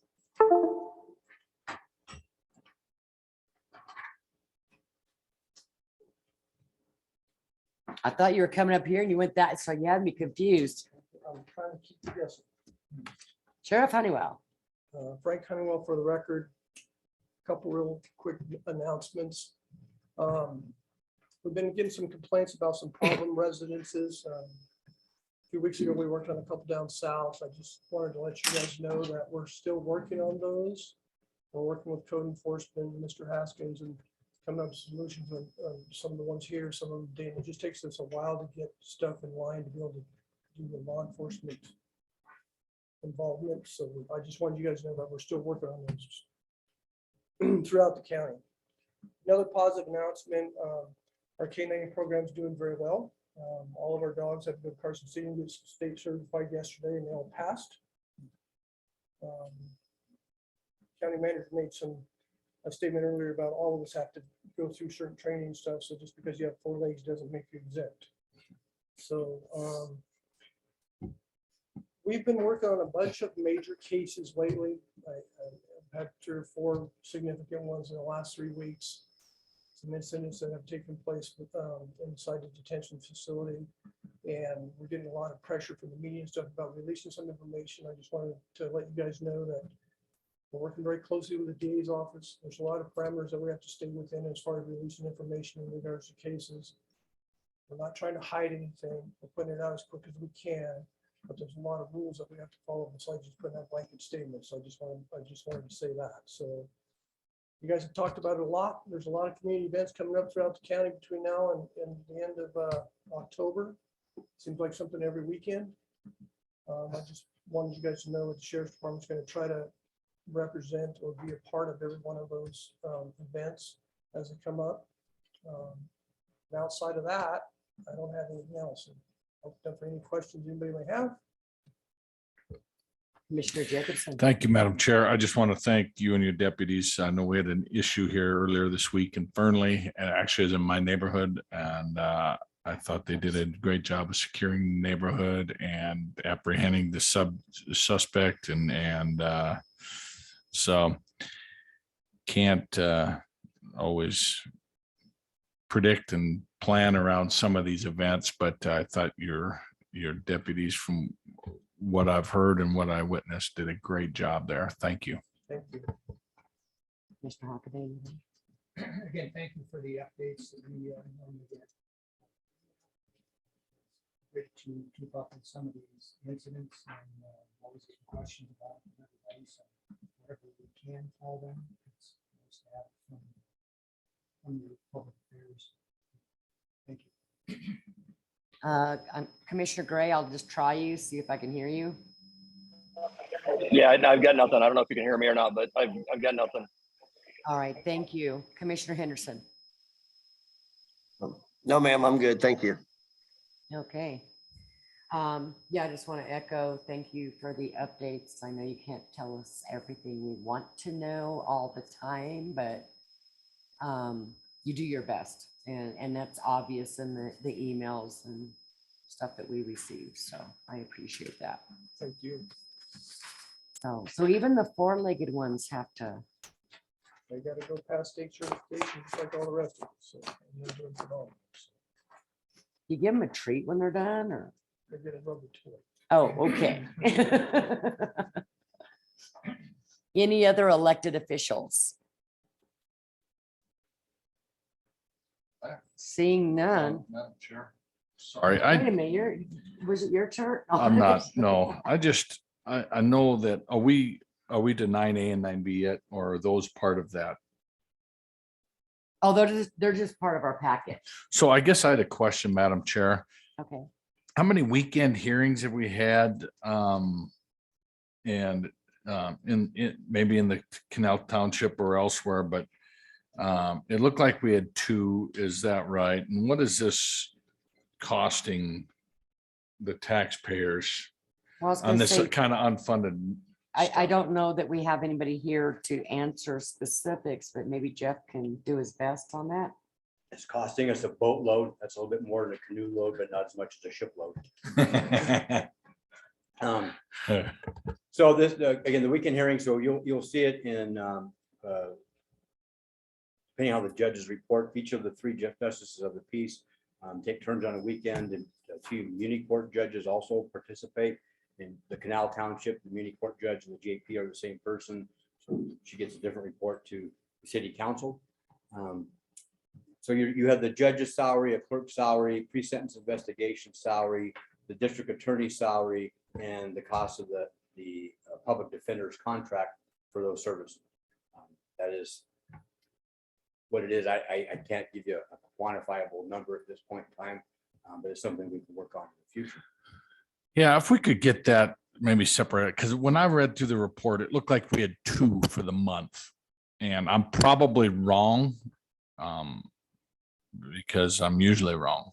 But And Josh just came up to let you know. it looked like we had 2 last month in the Canal Township, and it seems like if we were to divide the cost of all of that by 2, we would get an idea of how much that the legislature cost us. So, Mr. Foley, sir, shed some light on my ignorance. Josh Fuller, Lyon County Comptroller, and our Deputy District Attorney in the back's been helping me out. She pulled up the software. I didn't look at strictly Canal Township because they rotate by weekend. And so at times, one JP, Justice of the Peace, may hear all of the cases for the weekend. But it looks like we're running on average somewhere around 8 to 10 hearings every weekend. Okay, thank you. That's between the different courts. And that's just the ballpark figure. If you want me to give you actuals, we can give you by weekend. And the other issue is that we may have only had 2 hearings over the week. So the way the system works is pre-sentence investigations. We'll have a court calendar for whoever's handling bail hearings by 5 p.m. today. So everybody who was arrested last night and today, once the process they have to go through to determine whether they qualify for lower bail or own recognizances, they put together the calendar for the court for the next day. So there may be opportunities on weekends where we have nobody because either bailed out or they came in too late. You won't see them until Monday, whatever the situation may be. Again, we've only been doing this since July 1. So we've got 2 months of practice getting it down. I'll have to verify with the courts and DAs just how often we're actually meeting on the weekends. We are scheduled to do bail hearings 7 days a week. But I don't know how often if we're actually doing it all 7 days, a week, depending on the case. Commissioner Henderson, you had your hand up. Yes, thank you, Madam Chair. I just want to echo Commissioner Jacobson's comments, and I want to encourage staff to keep as best record as we can of the cost that we're incurring over this, so that when the next legislative session starts, we will have good data to go and find some bill or some way to bring the legislator, make them aware of just how much this is costing us. So I certainly encourage good record keeping on these funds. And I will lower my hand this time. Thank you, Commissioner Henderson. And we will work to get that done, but I also need to remind the board that the law is in place because of court decisions in regards to pretrial detainees and bailing. Now, they may have gone a little overboard from what the Supreme Court ruled in some people's opinion, but that is the basis for the legislation. Madam Chair, if I may, I certainly understand that we have to do this, but if we keep good track of the money it's costing us to do it, then we have better arguments to make with the legislature to try to ease some of those demands they put on us. Correct. Exactly. Commissioner Hockaday. This is more probably a question for you two. Mr. Foley. There you go. Oh, yep, there you go. The budget that we looked at last year seems like we added to last year's budget about $150,000 to get through by hiring new people and training them. And it seems like $555,000 was put into this year's budget because of the bail reform. Is that about what we're looking at as an increase, or was that? Because it seems like we have something with I just remember $555,000 for this fiscal year. I don't remember off the top of my head. I'd have to go look. Okay. I've slept a couple of times since Oh. then. Sorry. No, I just remember the 555. So thanks. And the reality of it is we added 2 court or pretrial service officers, 2 control room operators. And we increased the contract for public defender's office and overtime. Okay. So moving on to appointed officials, Mr. Foley. Josh Foley, Lyon County Comptroller for the record. Couple of things, 3 things to update you on. First of all, I've received notification from Human Services and the vehicle maintenance yard. They have 2 of their older transportation vehicles that have been visiting the mechanics on a regular basis. So they're telling me it's past time to replace those vehicles, and they aren't in the current year budget. The good news is, in the vehicle acquisition fund, we're actually receiving more brothel license fees than we had budgeted. So you will see on your next agenda, an agenda item to augment that budget by 70,000, and then also to approve replacing 2 of those vehicles so that we actually have functioning vehicles for human services where we need to be out in the seniors. Quick question. Is the mic on? It's on. Is it on? It is. Okay. I was getting a text that they couldn't hear people speaking from there. So I need to talk a little louder is what you're saying. Evidently. And see, and I can't tell because I can hear you right Yes. here. So I wasn't sure if it was actually on. Okay, so moving on to the next piece, the board did budget this fiscal year for replacing our agenda software. That should be coming up on your next agenda. We've gone through a software selection process. We've done a number of demos. Staff came down to a recommendation. I've negotiated that to something that's within our budget on the pricing. And so that should be coming to you for the next meeting. We try and get it in before quarter end because that's the way software companies work. If you buy at the end of a quarter or right near the end of the quarter, they want their quarterly sales to be bumped up so you get discounts during that month. So just one of those fun trivia facts. And then the last item I have for you is the Dayton Depot. just to report back to the board, I received direction to go back to the insurance company and have some conversations with them. So I did so on Tuesday. And they have agreed to release the CAD file from Loomis to the engineer that the Historical Society would like to do the construction documents and trucking. So that's good. We talked about post and beam construction, the Historical Society had recommended, and they are fine with that concept as long as it's not significantly more expensive. We're taking a look at that. Talked about having a member of the Historical Society also available there with the contractor during the entire process to make sure that things are done properly, that there's no rework needed, and things are historically accurate. They're open to that as well. And we also have existing materials that we have on hand there that were purchased for the most part with grant funding for siding, windows and doors, and nails. It adds up historical cost a little over $30,000. The insurance company will also accept that using towards the building to be used for our deductible. So there would be no cash deductible on our side. Overall, it was an excellent conversation. I have relayed that information to the Historical Society, and they've received it well. To my understanding at this point, they haven't had a formal meeting, so I'm sure that will be happening. But my recommendation to the board when we get back to this is that we just have the insurance company handle all of this in conjunction with what we just discussed. And I think that'll be the least expensive option for the taxpayers, the county, and get you the best product at the end.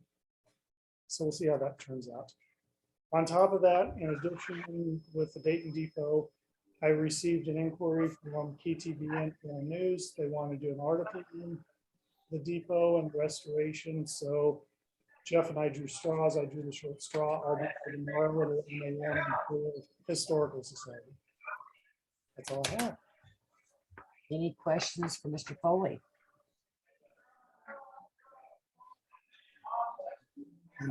Commissioner Gray.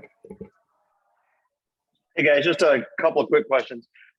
One, Josh, and this is very trivial. I'll throw it out there, but can you find us a few bucks to get us a speaker's warning light that that is timed with red, yellow, green? We talked about this a while back, and it kind of fell off the radar. But something maybe we can go put on the recorder's desk or something in the chamber so speakers can kind of have a 30-second warning and know when their time is up. The other thing is if we put to rest the issue, if we got to work around the issue with prevailing wage with the depot. So the answer to the first question is the new agenda software does have that capability depending on how we choose to utilize it to show the 3 minutes on screen. We'll see. We still have to go through the implementation process and make sure we would use the software to where it would be displaying that or not. If not, we can look at that for the speakers in the future. The second piece, what was your second point? I'm getting old. The second one was a workaround on prevailing wage for the Dayton Depot. On prevailing wage, our understanding, because there's an attorney's opinion for the pool, is that if the insurance company provides it, it's not subject to prevailing wage. That's on the insurance company side, and if we go with the insurance company, I don't think it's an issue. Okay. Hey, and on the speaker line, I mean, do we have to go the high-tech route? I mean, I don't know how that would work with people in the audience. I'm just thinking about something that's got a red, yellow, green light that is on a timer that can sit on the desk and show everybody in the audience, and even on Zoom, what the time is. I mean, it's green when the speakers got their 3 minutes, and then yellow when they got 30 seconds, and red when their time is up. So that was actually part of the discussion on the system that we had proposed or had discussed for the budget for the sound system and all of that upgrades, which the board chose not to go with, but we can look at that in the future.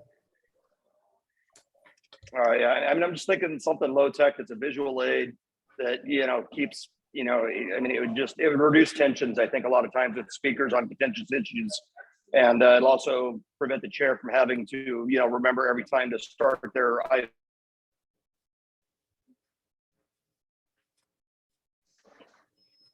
Okay, Commissioner Gray, looks like your 3 minutes is up. You have now paused. Ha, ha, ha. Anything else for Mr. Commissioner Henderson? You got your hand up? Or, oh, no, that was a thumbs up. I'm sorry. I saw a hand. Anyways, anything else for Mr. Foley? All right, thanks, Josh. Any other appointed official reports? Seeing none today. Madam Chair, if we may, Mr. Foley has another appointment. If we could go to 17A and get that out of the way so he can go to his appointment. Absolutely. Or you can have me try to speak on it and really mess it up. Oh, that might be more fun. 17A, you said? That's affirmative. Okay, so it's under county manager, but you want Josh to take the hit for it. That's what you're saying. right? He's the one that put it on the agenda because I kept forgetting, so I'll let him speak to it. All right, everyone, we're gonna go to 17A for possible action, approve allocation of 15 to 20% of federal secure rural schools funding to Title II and or Title III funding.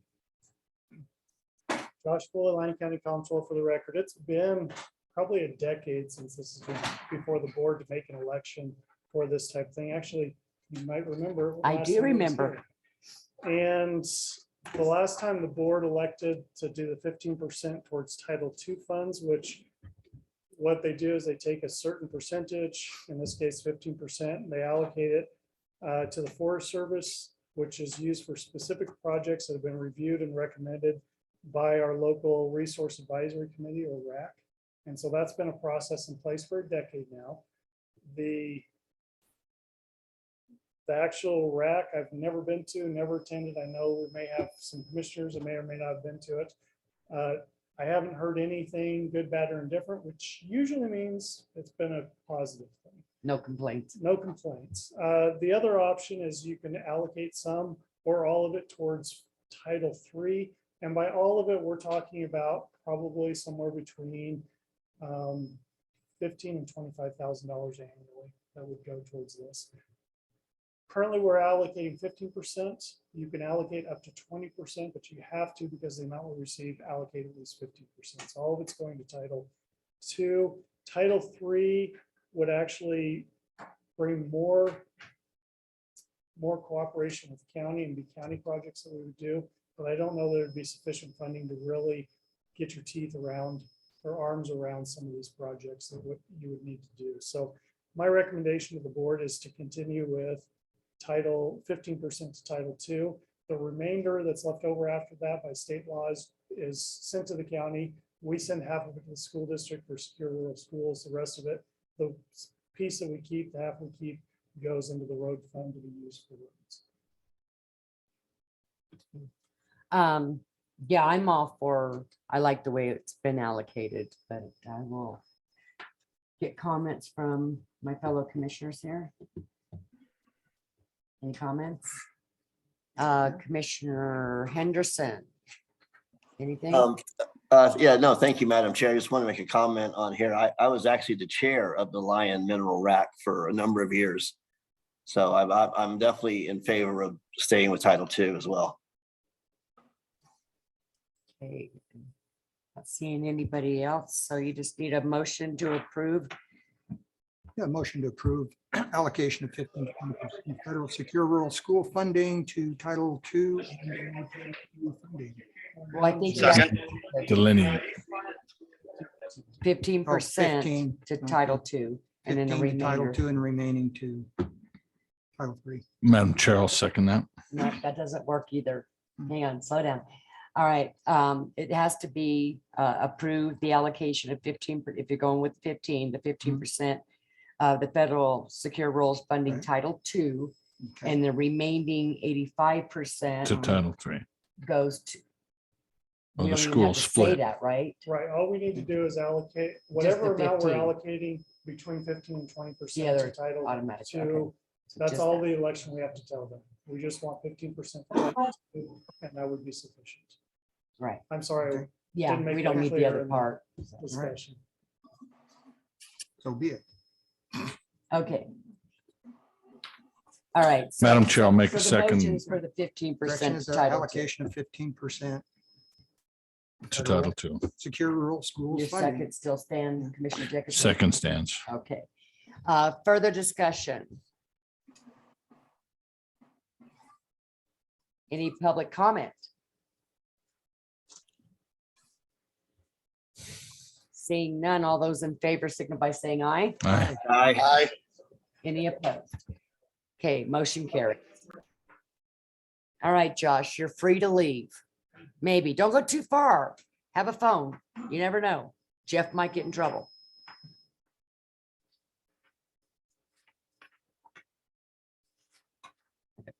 Was. 11. Okay, number 11, advisory board reports. Do I have anybody here for advice? I can't talk now. Advisory board reports. Now, you're not an advisory board. I know, but You just run I them all. pester them. Right, she just does all of them. Ms. It- Lopez. The advisory board liaison, Aaron Lopez. I just wanted to give a quick overview of the report that I gave you. We were able to get compliance for the open meeting law, which is great. However, we have an outstanding issue with the records compliance with the Mason Valley Advisory Board. So we will need to put an agenda item on a following up agenda so that we could review that more thoroughly in case there's any action or deliberation that needs to happen. Also, I sent out an email inviting all of the advisory board members and also the Board of County Commissioners and the Planning Commission to come monthly. We're going to start September 19th at 5:30. That way we could review any practices, procedures, do a training more periodically. And then that way that we could collaborate and try to get more communication between all of us. What I'm finding is that there's so many newer advisory board members that having that training once a year isn't sufficient for them to understand the processes and the things that we need for them to be more active and engaged members. So hopefully it will increase a better teamwork between all of us. So I hope that the commissioners are available to attend and kind of be able to collaborate with some of those advisory board members on a different forum. What was that date again? September 19th at 5:30. 5:30. Okay. So I believe that's the third Monday of the month, and it will be the same time, same Monday. And so if anyone has any cares or concerns that they want to collaborate with, they can email me and we can start putting together some memos and some ideas of trainings that we can have ongoing. Any questions for me on either of those two items? Any questions for Aaron? Thank you. Seeing none. Okay, any other advisory boards have a report today? Dave.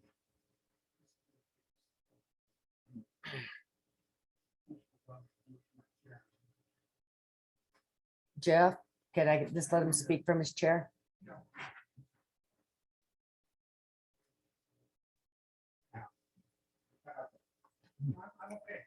He's got the other microphone, so. Yeah.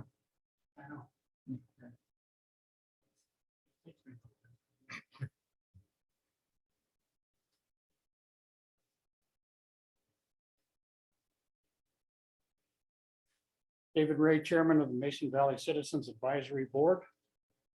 I have had problems trying to get the computer that I own to respond with all of the different inputs that we need for agendas, minutes, posting, and recordings. Week and a half ago, they were all uploaded. They are on the website for Google Drive for Mason Valley Citizens Advisory Board. And I will get with Aaron and get it spread away, but they are available. They were uploaded. That's all I have to say. Okay, thank you, Dave. Yeah, and just follow up with Aaron. I will. Thank you.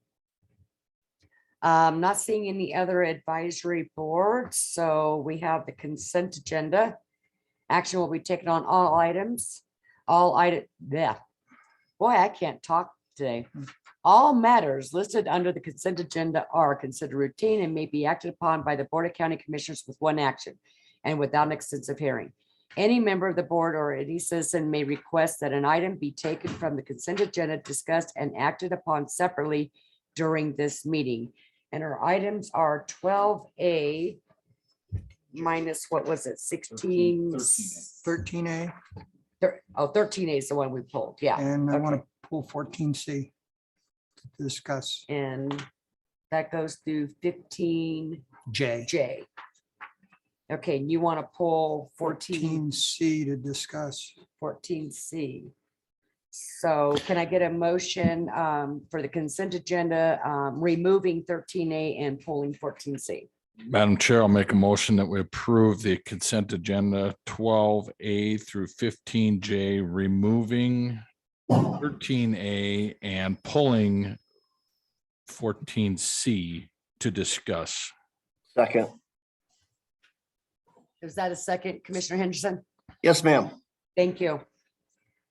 Okay, so we have a motion and a second. Any further discussion?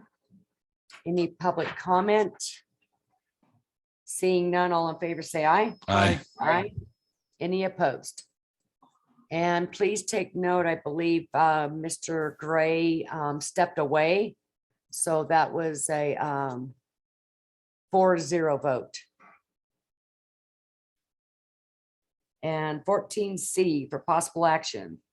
Accept child trust funds, notice of sub-grant award from the state of Nevada Department of Health and Human Services, Division of Child and Family Services for SFY 2023 in the amount of $100,880 to continue providing parent education, resource connection, and child caregiver and family screenings with in-home visitation to increase parental protective factors in Lyon County. Commissioner Hockaday, you have a question. Yes, if you look at page 96, if you wish, otherwise I'll explain it to you. The addition using a magnifying glass to read all the numbers, the actual personnel costs are $108,880. So $100,880 would be incorrect on our item 14C, and I was just wondering what the resolution would be between those two numbers and the $8,000 difference.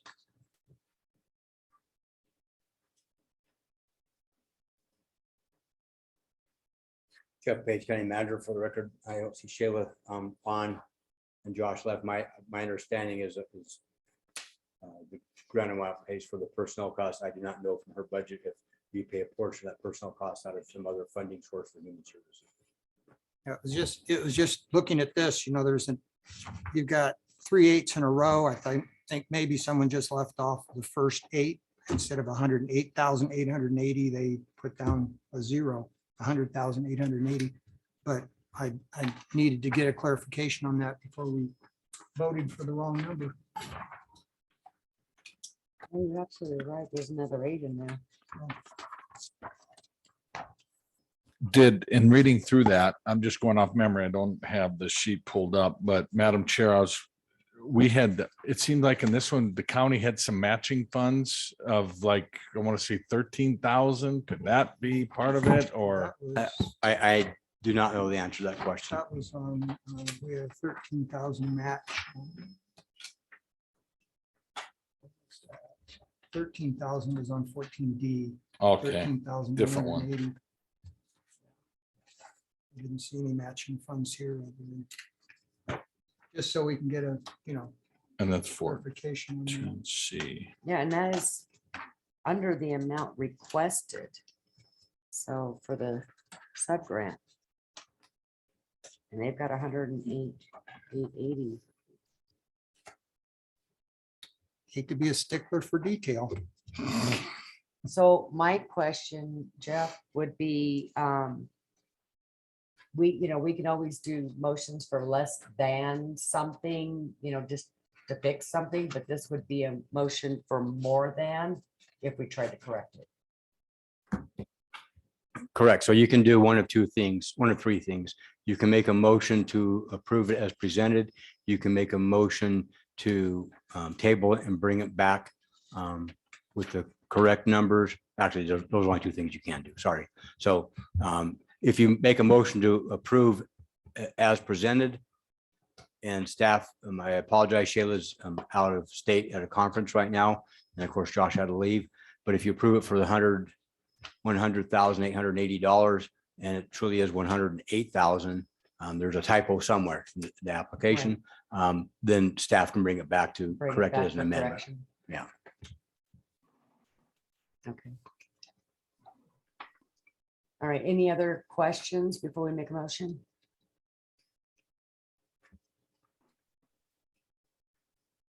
Okay, did you want to make a motion? You want me to just throw it out there? I can make a motion that we bring this back after it's reviewed to see if the correct number is 108,000 or 100,000. And then we can, I hate to hold up grants or anything, but.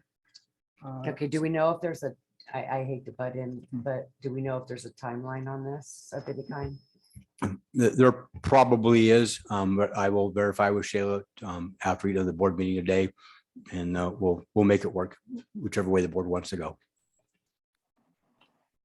I'm just afraid if we don't approve anything and she has to submit something.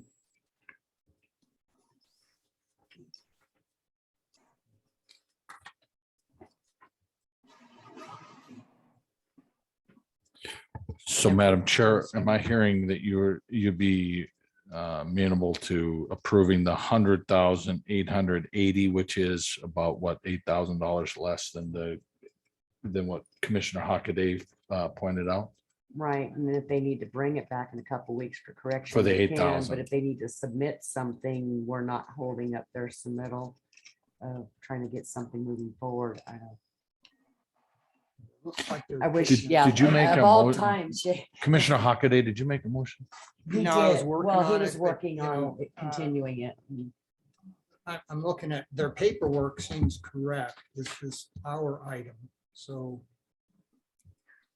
I'm not sure of the legal parameters of making this 100,000, it should be 108. And the district attorney would say, we're stuck with whatever we come up with on the paperwork, even though their application paperwork looks correct for the personnel costs. that they're- Madam Chair, if I made it. Will not exceed. To provide some clarification, the section that Commissioner Hockaday questioned, it says the total reimbursement through the subaward will not exceed 108,000. So I believe if the board made a motion today to approve it as presented, and we needed to clarify that, we can bring that back. But the subrecipient agrees that we're not going to ask for any more than 108. Where the application first page says we're requesting $100,880. So I think it'd be more prudent to approve as presented today. And then if we need to bring back a clarification, we can make an amendment to the contract with the state. Well, and that's where I was leaning is as it was presented and then they can bring it back if they need to. I just don't want to be on the hook for $8,000 when it should be coming from the grant. But if we can pretty much feel that we're clear by presenting it as stated, I can live with that and then have it corrected and brought back to the board. From an operational perspective, it is simpler for us to move forward with doing that. And then if it has to be amended, bring it back. That gives the state the time to start processing the paperwork. We start receiving our money and we can come back and amend the agreement. At least the application is in. Okay, so that would be my motion to go ahead and accept it as presented and then look for the modification and represent that information to us at a later date. Okay, have a motion. I'll second that. Okay, so the motion is to accept it as presented, and then any modification will be brought back. Commissioner Gray, I think is still missing. Do I, Commissioner Henderson, anything? No, ma'am. I believe I understand the motion and to accept it as it is. And then I don't think the second part is really necessary, but of course, if there's anything to be corrected, it'll come back. So I'm good with this. Yeah, as long as we got that first portion that we're accepting it as presented at this time. Yes, ma'am. Okay, so we got a motion and a second. Any public comment? Seeing no hands on Zoom, nobody's jumping out of their seats. All in favor, please signal by saying aye. Right. Aye. Any opposed? Aaron, please note that Commissioner Gray has not been able to return, so that was a 4-0 as well. Okay, so that gets us through the consent agenda.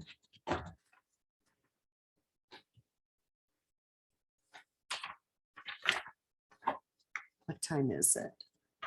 11:27. Okay, so we are right at that 11:30 possibility for lunch. Do we want to take a short little break, or do we want to take a quick lunch break and then come back and finish up?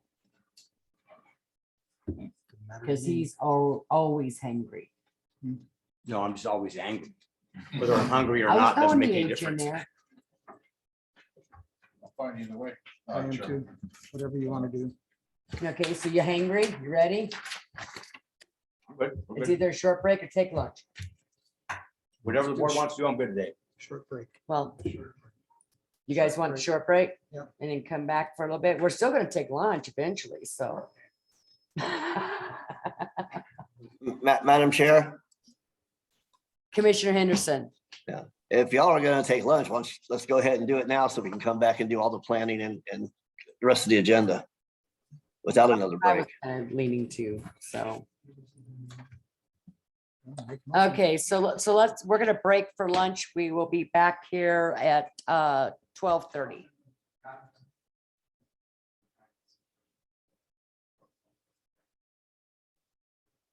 Please step up, state your name. Don't know, I'm not sure what you need, so. I'm Eli Dawson, co-founder, CEO of StatMeans Inc. and K-Scale, which is 16. I just wanted to simply ask if we could do the short break so I could do my presentation, because I also have an afternoon. If not, it's fine. But since it was considered, I wanted to at least ask that. 17A was after me and we moved it up. Just note. Okay, so you're 16A? Correct. Okay, I'll rewind. 5-minute break. After him, we're going to lunch. Great, thank you very much. All right, we'll be back in 5.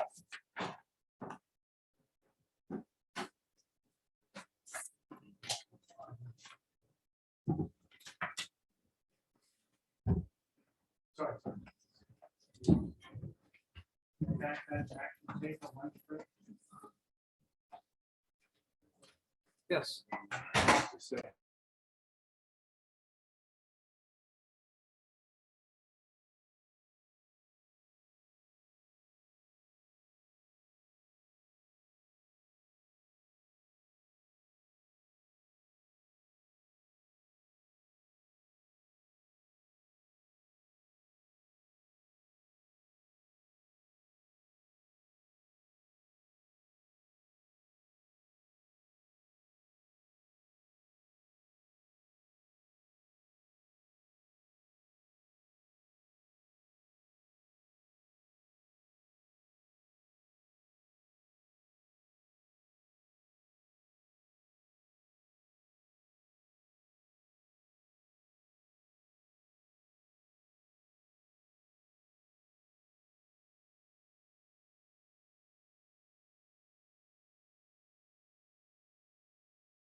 That 5-minute break didn't feed me, so.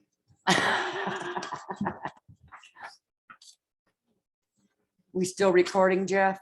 Yes, ma'am. All right, we're gonna go to item 16A for possible action to approve the request made by K-Scale LLC for a conditional use permit for an emergency. Wow, energy, told you I can't talk today.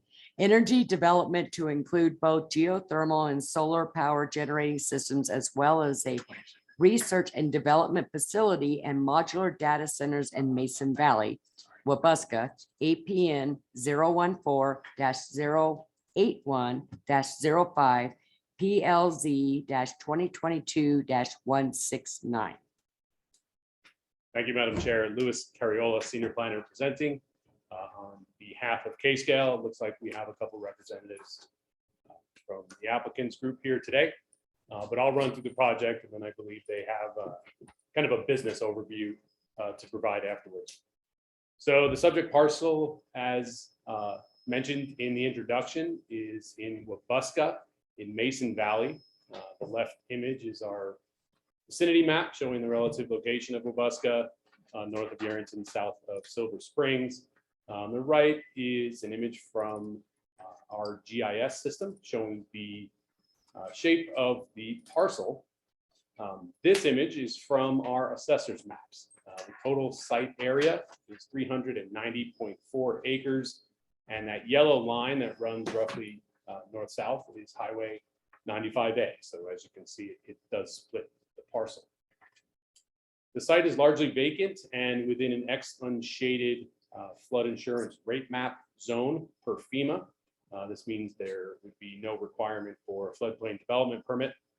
The image on the left is a picture provided by the applicant, sort of looking east from Highway 50 along the southern boundary of the property. The attached materials in your packets do have additional photos, again, submitted by the applicant.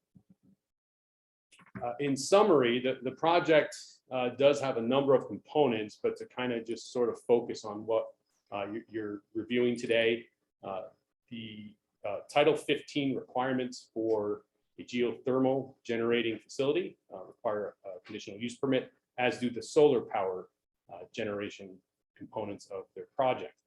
They do, however, in their descriptions and in the staff report, propose to use this power to power their own endeavors on site. I did initially receive some questions about people concerned about transmission lines connecting to NV Energy, and the presumption was that the generation of this power was in order to sell power to the grid, and that doesn't appear to be the case in the long scale or in the long term for this project. They do include proposals for what they call a research center or innovation center. So that would be a building. We'll get into those details later, as well as modular data centers. And again, we'll get into some of those details. The master plan designation for the site is includes a character district designation of rural, as does essentially all of Wabuska. The actual master plan designation for the 2020 master plan is industrial. Chapter 3 of our master plan outlines the types of uses that are typical with this industrial land use, and the proposal does fall within the expected uses in industrial land use. The zoning does match the master plan, currently with the Title 10 district of industrial estates, ME, but as you've heard numerous times, the consistency matrix then makes this property subject to the development standards of light industrial zoning. Notably, there are no public utilities available at the site, meaning water or sewer would have to be provided by the applicant through state approvals. Again, the applicant's packet includes a lot more details, but for the purposes of the presentation, I wanted to throw a few images up here to show us all. I certainly wasn't familiar with modular data centers, but that image on the right is essentially what the initial stages of this project endeavor to produce as far as their business is concerned by using solar and geothermal power to then provide on-site power. So this is the crux of the project, the site plan. There are 3 phases proposed. Again, that line running roughly north-south through the image is Highway 95A. There are 3 phases proposed. First phase in red, second in blue, and third in green. You'll note that the red covers area both to the west and east of Highway 95A. There is a schedule for implementation of this project included in the applicant's materials. I do want to stress that the county has no real intent on recognizing that schedule as being necessary for implementation. It's ambitious, and I applaud them for that. But I don't know that that's really going to play out because the recommended conditions are lengthy. So phase 1, proposed to begin at the end of this calendar year, would include the NDOT connection, because of course on Highway 95A, Nevada Department of Transportation would be the authority for those connections and the permitting agency. They also proposed to grade their internal roadways, as well as an approximately 5-acre solar array. That would be on the west side of Highway 95, as well as a genset, essentially a gas-fired alternator and engine to kind of get things up and running, and their first modular data center. So those modular data centers are really just house computer servers for those of us who aren't as technically inclined. Phase 2, per their schedule, again, looks to try and get started here at the end of this calendar year, moving into February of 2024. This is the stage where the preliminary testing and drilling for geothermal power is set to begin. So that would be why they threw November 22 up here. I believe soon, or if they're able to get an approval, they'd be ready to get rolling on that. Additionally, there's a proposed 10-acre expansion of solar arrays, again on the west side of the highway. That's the block of blue, and additional data center modules. Phase 3 includes a component that is not really part of today's request and staff's recommended set of conditions, and that is that research center. Per the application, it's approximately 8 acres, or sorry, 8 acres? Yeah. All right. Well, it's a large building that we are not proposing for approval in this staff report. Essentially, one of the conditions of approval states that they would need to come back for an administrative design review through staff, and it would be at that stage that we would assess development standards such as parking, building height, I think importantly fire suppression systems, all of those kind of development standards that are not included in your application today. And then finally, of course, additional data centers. So items of importance in the staff report.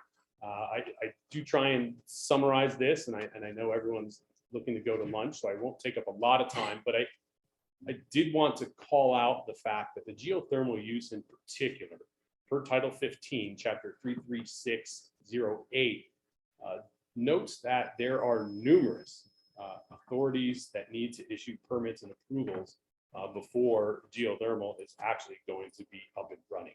And they include the Nevada State Division of Minerals, the State Department of Environmental Protection, the State Division of Water Resources, State Health Department, and the U.S. Bureau of Land Management.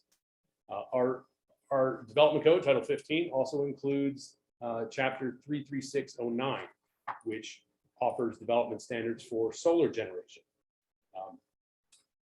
I've included a condition for each of these code sections to be recognized by staff before the issuance of grading or site improvement permits.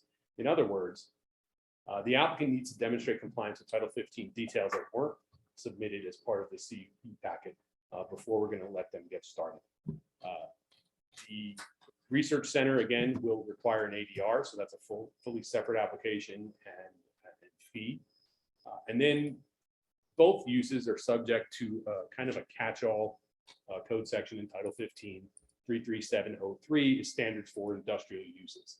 So that chapter, as well as the more specific chapters for the individual uses, would address things like air pollution, and dust control and noise, etc. The geothermal code section also has a noise parameter, for instance, 65 dBA at half a mile or measured at project boundaries. And then there's a second component to measure half a mile away. I will run through some of these findings here. They're found for a CUP in chapter 230.06. And as I've done a couple times here for you, instead of putting the entire finding up here, I've just sort of underlined what we believe are the more pertinent issues from the findings. Finding A addresses consistency with the master plan. The applicant submitted policies from chapter 3, policy 1.4 notes that new industrial uses should only be located in areas that not adversely impact existing residential settlements. While there are 1 or 2 properties to the south of this site that are residential, they are located along the highway with adjacent and existing industrial uses. So I don't know that they could be recognized as residential settlements per se. Policy 3.1 suggests using renewable energy sources. Staff was in agreement that the quoted policies did demonstrate conformance with the master plan. Finding B addresses compatibility with adjacent properties, as well as potential adverse impacts by the development. So these would include traffic, noise, odors, visual nuisances, etc. The construction phase of this project looks to be essentially the most impactful to neighboring development. Since NDOT would be approving access onto the roadways, we would expect there to be the standards for dust control, for instance, so trucks aren't dragging dust out onto the highway for people going on their commute. The surrounding uses are similar, and in some cases even almost the same. Just a bit to the north is Homestretch. It's Nevada's oldest geothermal facility, and I believe it's still functioning as far as I can tell. Finding C addresses the roadway infrastructure and impacts. We've already kind of covered that, where NDOT would be the authority. Notably, there will be no roadways proposed or recognized in this submittal that would be accepted for dedication or maintenance by the county whatsoever. The access would be to 95A, and the internal roadways would be their responsibility to maintain. Finding D is somewhat redundant. It again addresses traffic control measures and development impacts. Compliance with those code sections we mentioned for industrial, solar, and geothermal standards would recognize the need for security, gates, fences, etc. So that is not something we're approving yet, because we don't have those designs, and they are compelled to demonstrate compliance with our standards before they can initiate grading and site improvements. Finding E addresses potential impacts to adjacent properties. Again, and this is something we did touch on earlier. The few residences are about 0.63 miles to the south of where the facilities are proposed here. I use Google Earth for that, I'm not a surveyor. But in addition, we also have existing industrial buildings there right on the highway that are essentially between where the development in this project is proposed and those homes are. So in reality, the existing residential uses won't really be impacted by this any more than they already are by existing development. Finding F talks about additional standards potentially imposed on the project, as well as what might be placed upon the project by zoning, by the development standards and expectations. So again, notably, the conditions of approval are lengthy here and detailed. And then, of course, we have some standard expectations, which would be that the Mason Valley Fire Protection District would be providing fire and emergency medical services. Lyon County Sheriff's Office would provide law enforcement services. Finding G, again, discusses public health, safety, and welfare. Unpaved roads will require dust control during construction. And then, once we get to the details of actually approving their internal roadways, we'll likely have to include some maintenance provisions, although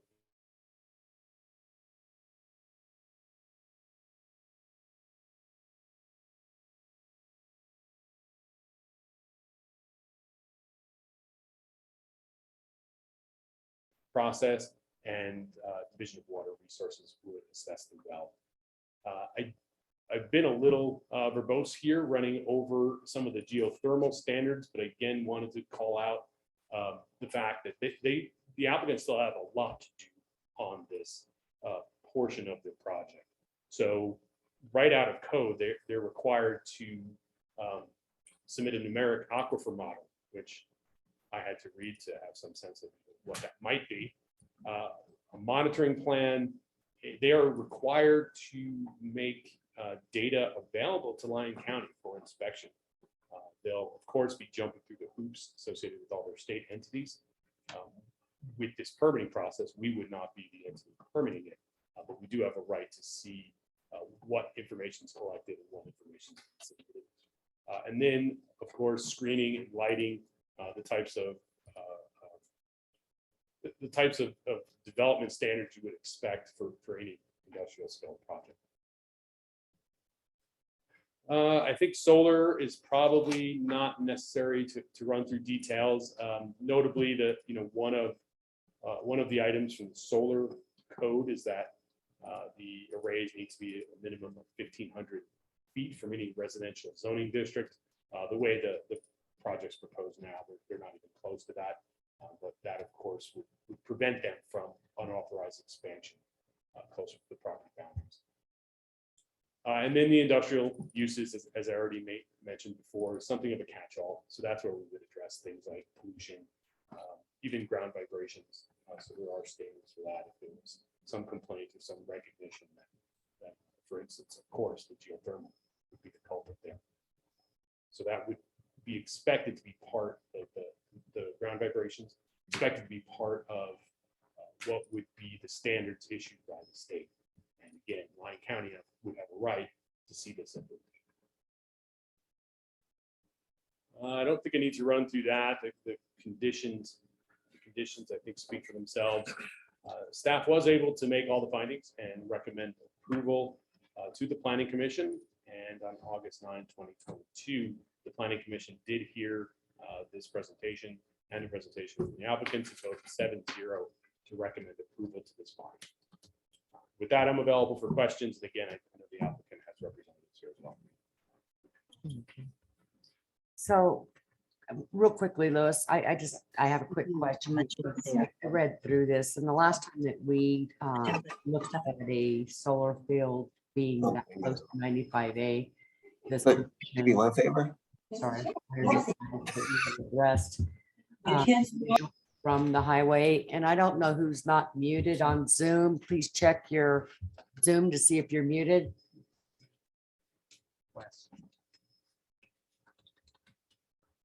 Yeah, I can't see the full screen. So anyways, again, we had addressed some visual concerns. The community came out, visual concerns being that close to 95A. And there was some stuff that was offered up at that time as far as, whether that was fencing, maybe plant some trees, whatever.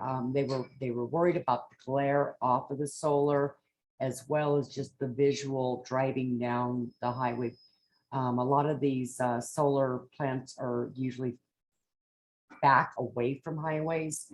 This one's fairly close. But I was reading in all the staff stuff, and it just says, development related adverse impacts such as traffic noise, odors, visual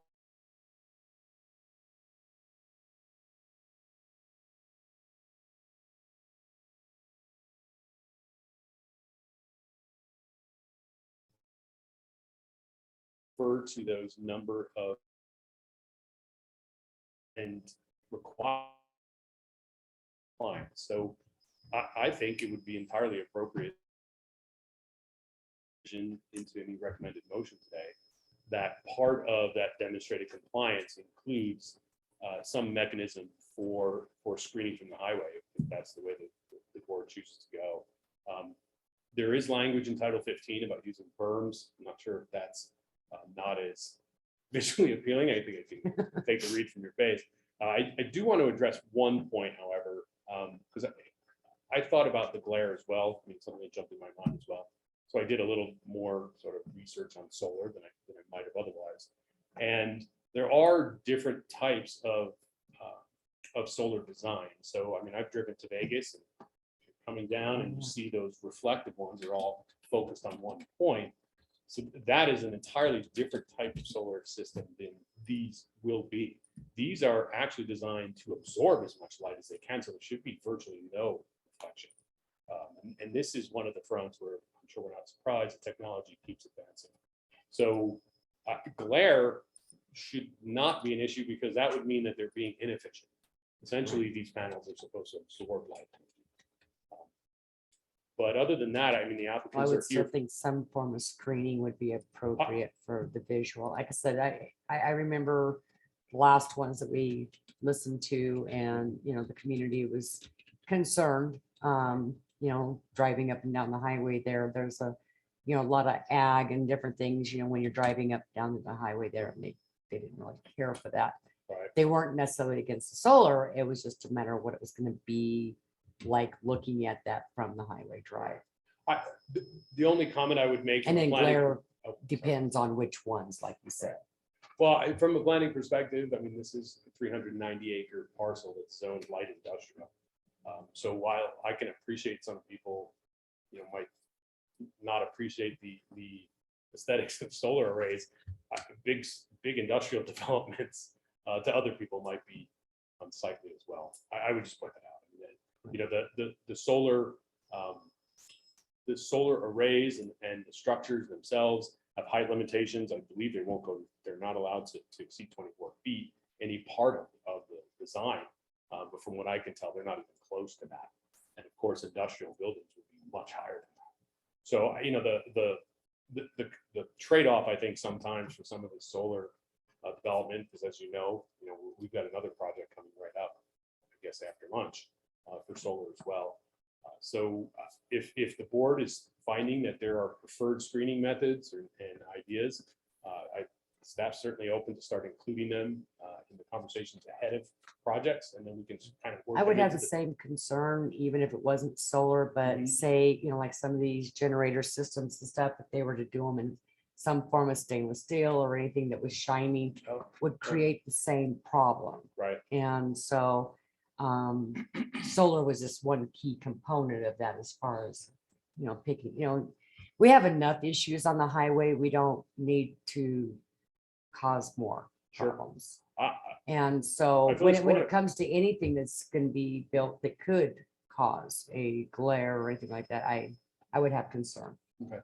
Well, I'll tell you, you know, as a planner, I have noticed that our conditional use permit submittals don't typically, because our code doesn't require it, include the level of development and construction details that you might see in other places. So when, you know, the applicants are getting approval for the use with subsequent steps, essentially addressing some of the design.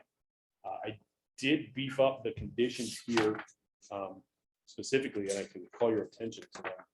That's maybe glasses don't work. Read it. Your glasses work. Yeah. It is something.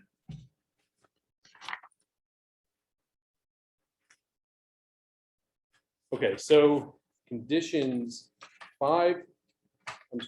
6, 7, and 8 direct the applicant by detailed response to demonstrate compliance with Title 15, and then call out those individual chapters. And these were conditions that were newly included here. They're not conditions we would have seen in previous items. I discussed it with Director Haskin. He thought it appropriate to include these.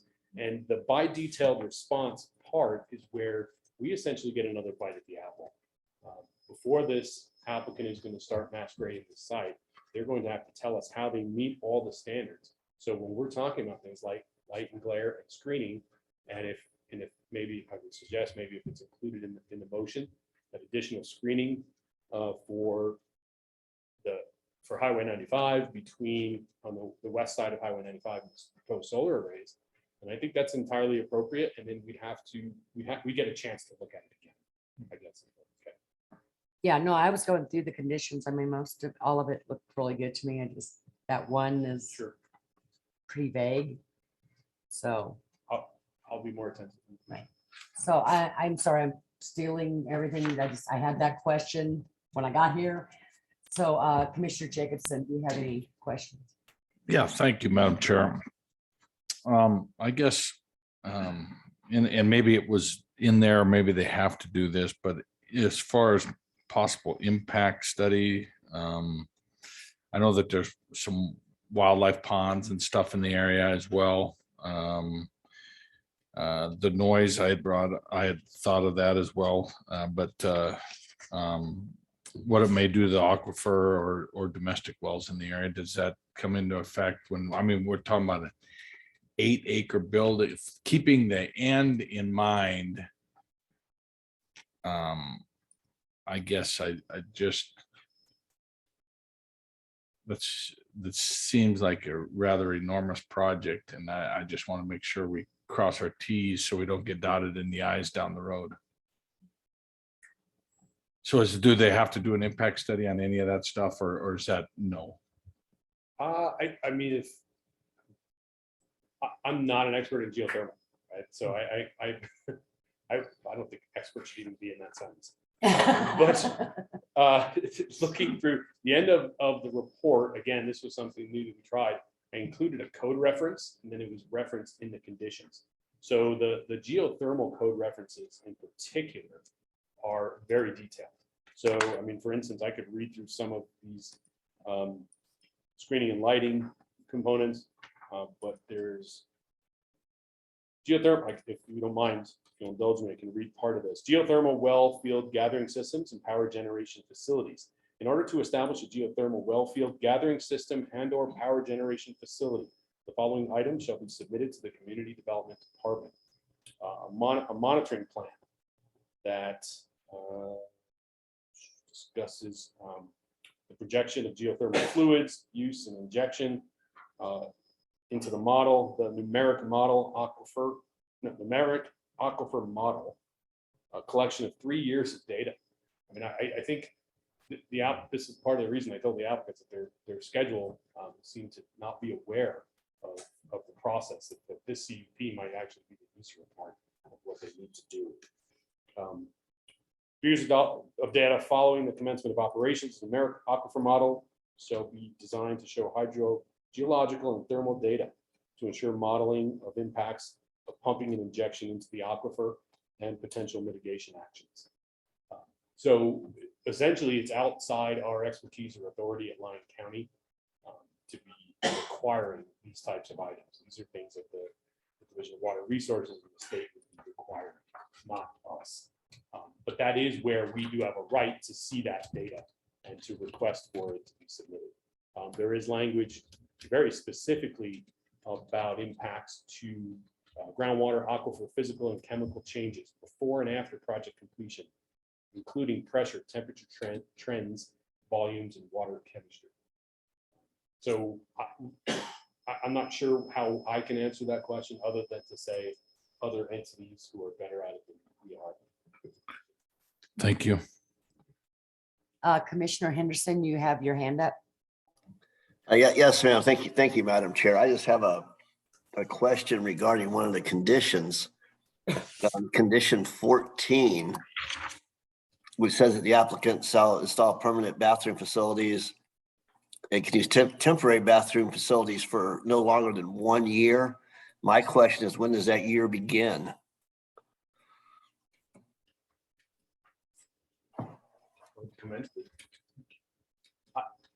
Thank you for the question, Commissioner Anderson. That is vague. So we've required per the conditions that the applicant submit detailed responses to those 3 chapters that I mentioned before issuance of site improvement or grading permits. So I would imagine, and now maybe just through a visual affirmation from Director Haskin, that maybe the issuance date for those site improvements would be the appropriate time for us to start that clock. Right, and that might be beneficial to include that in the condition. Okay, yes, sir. Yeah, I think what we're trying to get at is there's 3 stages here proposed, and The building wouldn't be until phase 3 and still needs the ADR. And what we don't want to have is an operating facility 4 years down the road, stay with porta potties next to the highway. So, it's appropriate for that first year to get situated. But before that, after that, if they're not able to actually get to phase 3 and build their building, they will have to build some kind of permanent restroom facility for employees. Okay, thank you. Okay, I don't believe Commissioner Gray is back. Commissioner Hockaday, did you have anything? Well, I do know that condition 5 does state that they've got to jump through the hoops for State Division of Minerals, Environmental Protection, Water Resources, Health Department, and best of all, U.S. Bureau of Land Management. But just looking at the plan, I was looking at your solar panels on the west side of 95, just wondering why they didn't go on the east side of your building where you didn't have all that excess wiring in, and it just seemed kind of strange that you had pretty much a blank area on the east side of your proposed building where you could have put a lot of solar array panels and they wouldn't be close to 95A. You wouldn't be worried too much about any of the trees and berms and whatever else you have to do to block that off from the highway. But I suppose that could be presented when they get up and talk. Yes, I would mention, Commissioner Hockaday, that one of the items in the site plan admittedly is difficult to see detail in. On the east side, there is a location for the NV Energy tie-in. So the first thing that jumps to my mind is maybe it's just cheaper to connect closer. But that's not for me to answer. Okay, so any other questions for Louis? Did the applicant want to come up and address anything?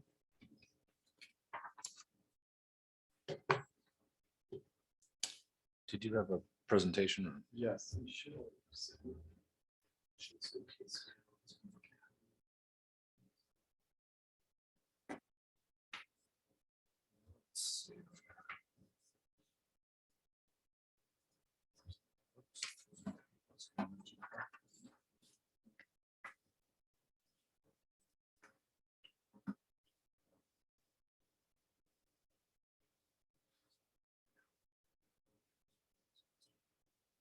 Okay, yeah, I don't see it on here. I mean, you can email it to me, but, oh, actually, you'd have to email it to Jeff.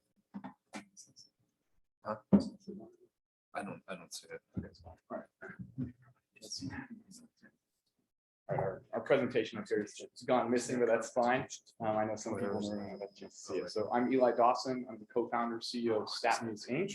I'm also the co-founder, CEO of K-Scale, which would be the main project we're talking about today. I wanted to address some of the questions that were asked and see if they find the presentation interesting. If not, I'll just jump into it. As Louis alluded to, I just wanted to give more color on myself, the project, the company, and what we're hoping to bring to the area. So I think to start with some of the questions before I go a little more into the presentation. So the first one is on the visual. You'll hear me mention this when I get to talk, but I think even though it's an industrial project, we've already told our construction folks, you probably won't find someone more obsessed with aesthetics than me. So there is already I'd say in general, an ethos in the project of how can this be something that doesn't just look like a typical power plant. Even geothermal can look cleaner than others, but how can this look prettier, right? Something that people drive by and brings a smile type of thing. So just know that's a general sentiment of mine. Going more specifically into the solar, as Louis noted in his research, the next generation like modern solar panels that we'll be buying, they're bi-directional. So the technology of light absorption has gotten so good that they're actually able to absorb light from the backside, light that's reflecting off the ground, right? So hopefully that's an example of glare is the main reason it wasn't a big part of our presentation. It's really just not part of the plan, right? So there shouldn't be any glare from solar and same with buildings. That goes back to, I'm trying to not have the bright stainless steel that doesn't look as good. So hopefully that's a little more color on I think the glare and the visual. I think going to there's some comment about the water and some of the pre-existing ponds that have water fountains up. So I want to note in general, and I think this goes to the visual, And then the next question, getting a little ahead on solar, is that, and if you saw my presentation, see this, this is really primarily a geothermal energy park, right? The plan here in Wabasca is an incredible geothermal resource, one of the best in America. Open Mountain, Home Stretch, whatever the proper name is.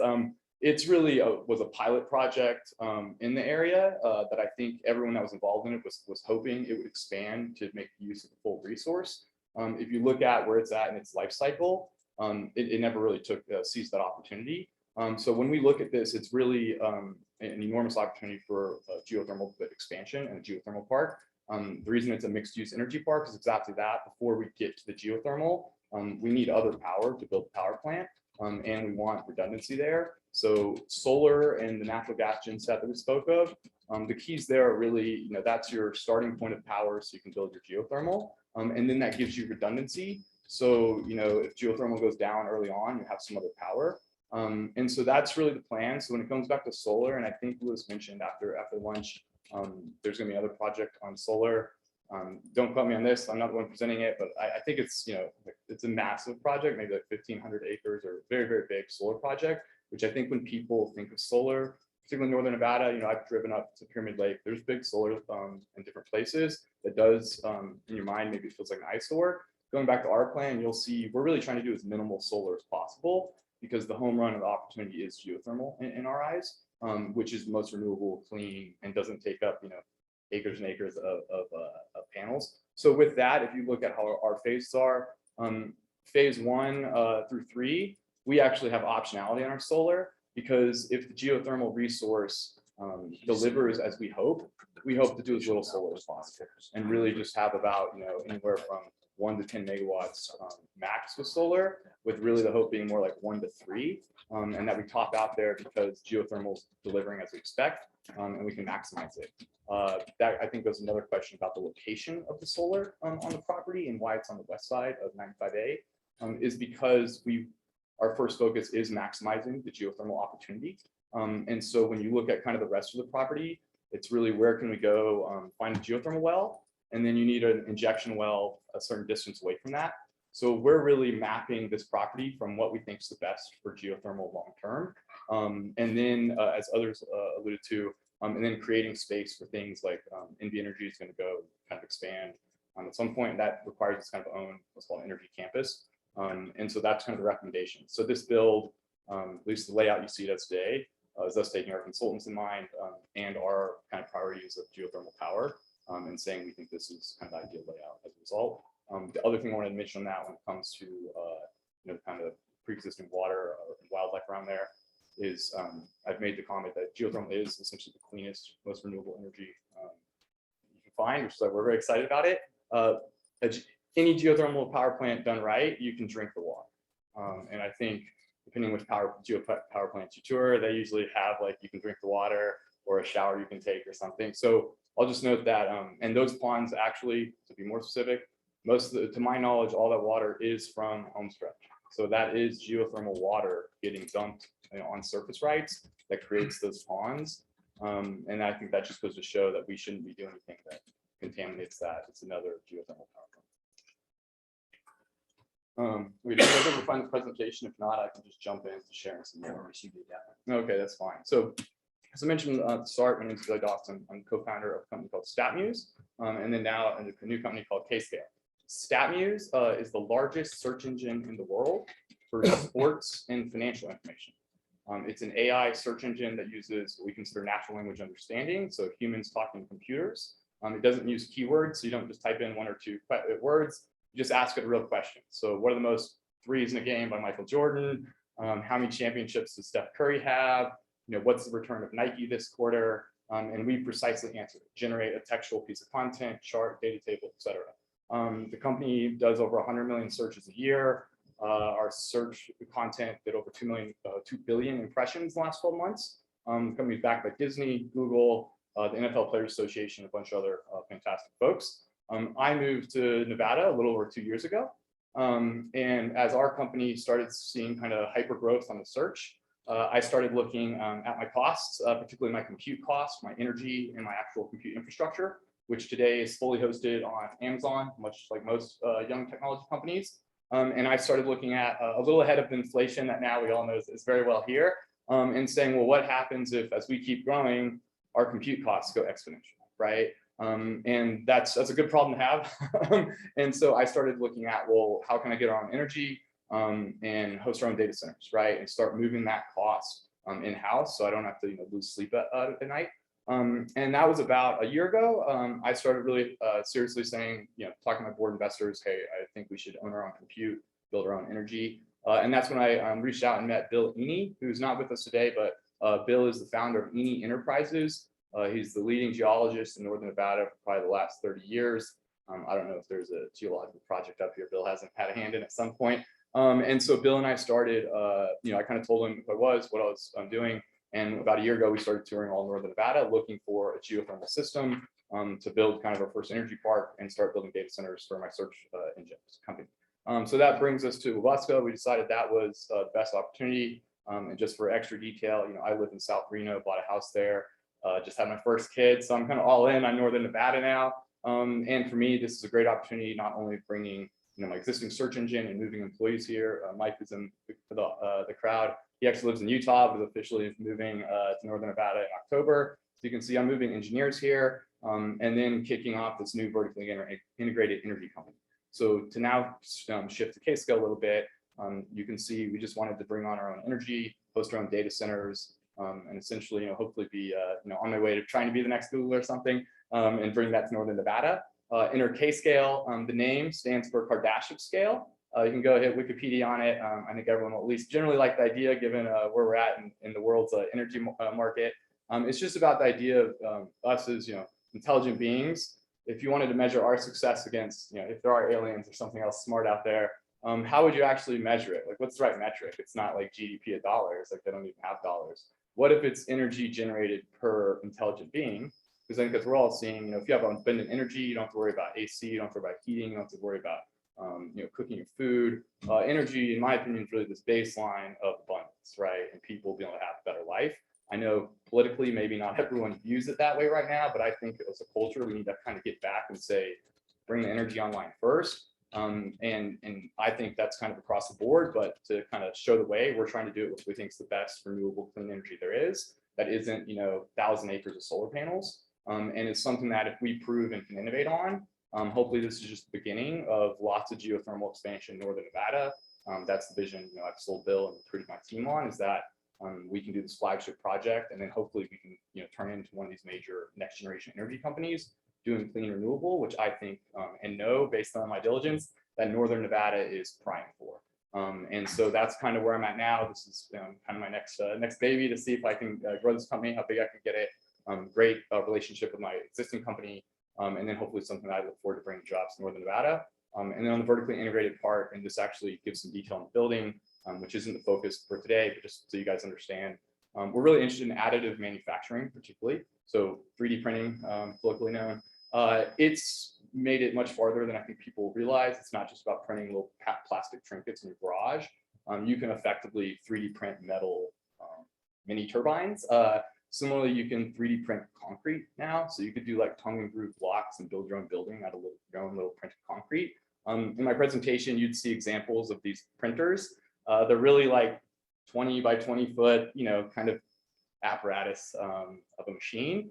That's essentially why we need to build a big building, is because we want to have some of these 3D printers in them that are kind of big 3D printers. And then that's part of the hope of, not just that we become a great energy company, but we lead the way with how much can you verticalize? Because given today's kind of macro environment, supply chain, we're really focused on this being a home run for the whole community. And we don't want it to be a project that gets dragged on 5 years. And so we're trying to think what's every part of it that we could take in-house, at least at some point in the near term or the medium term. So the project just sees success. And I think that's maybe the final comment of when it comes to, it is an ambitious project plan, but I think that's, the young technology entrepreneur in me trying to crack the whip and say, I think this is an incredible opportunity. So we should move as fast as possible. And I think the slower we move, just the more challenging it gets because of the macro supply chain. So I might miss some things that are on the slides, but that's kind of the key of it. Welcome any questions or comments. If you have, did I add enough color on the screening for the solar?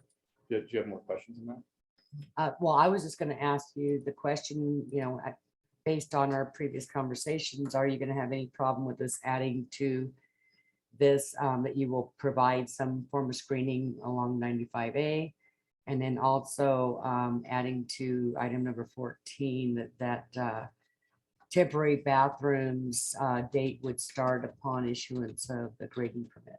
Yeah, the latter, no issue. On the former, my ask would maybe for it to be assessed by Lewis's, because from our view, there's no glare, so we don't really, that's kind of like a vague what's sufficient from a aesthetics perspective. So I don't know how we want to phrase that, but we're more than happy to, essentially reevaluate the screening and the aesthetics from the highway. And I'm just saying, I don't really know what the ideal solution is, because it's not like it's a glare issue we're mitigating. There's no glare. Commissioner Jacobson. Thank you, Madam Chair. I agree with county staff regarding maybe revisiting that timeline a little bit as well. I don't know that some of those are realistic, and I don't know.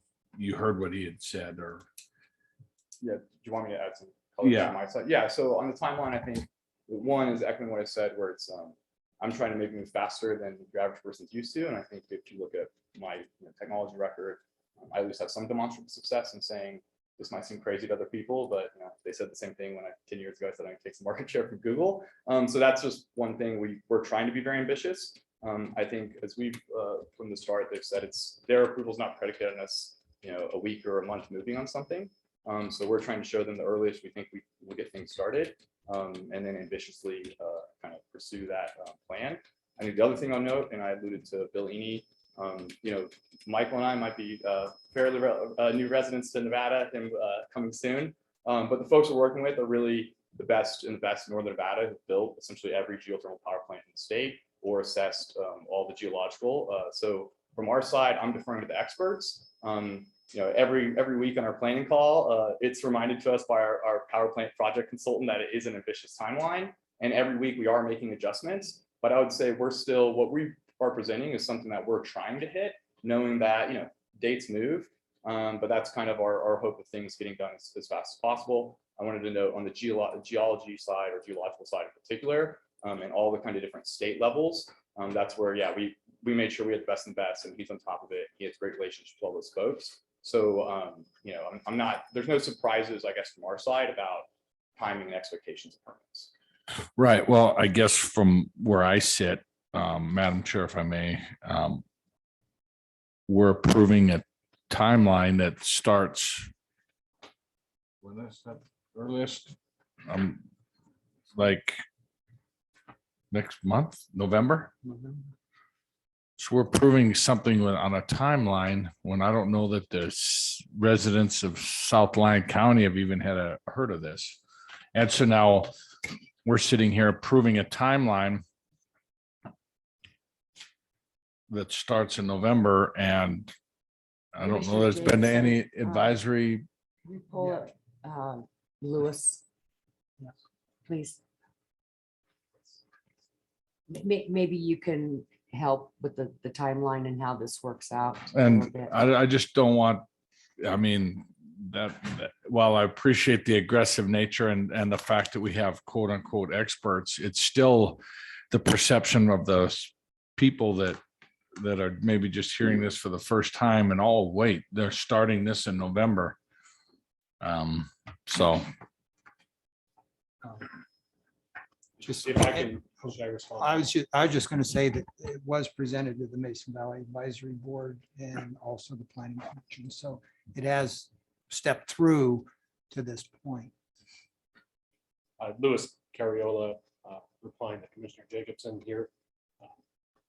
The conditions of approval do require a number of steps before they can even begin their grading.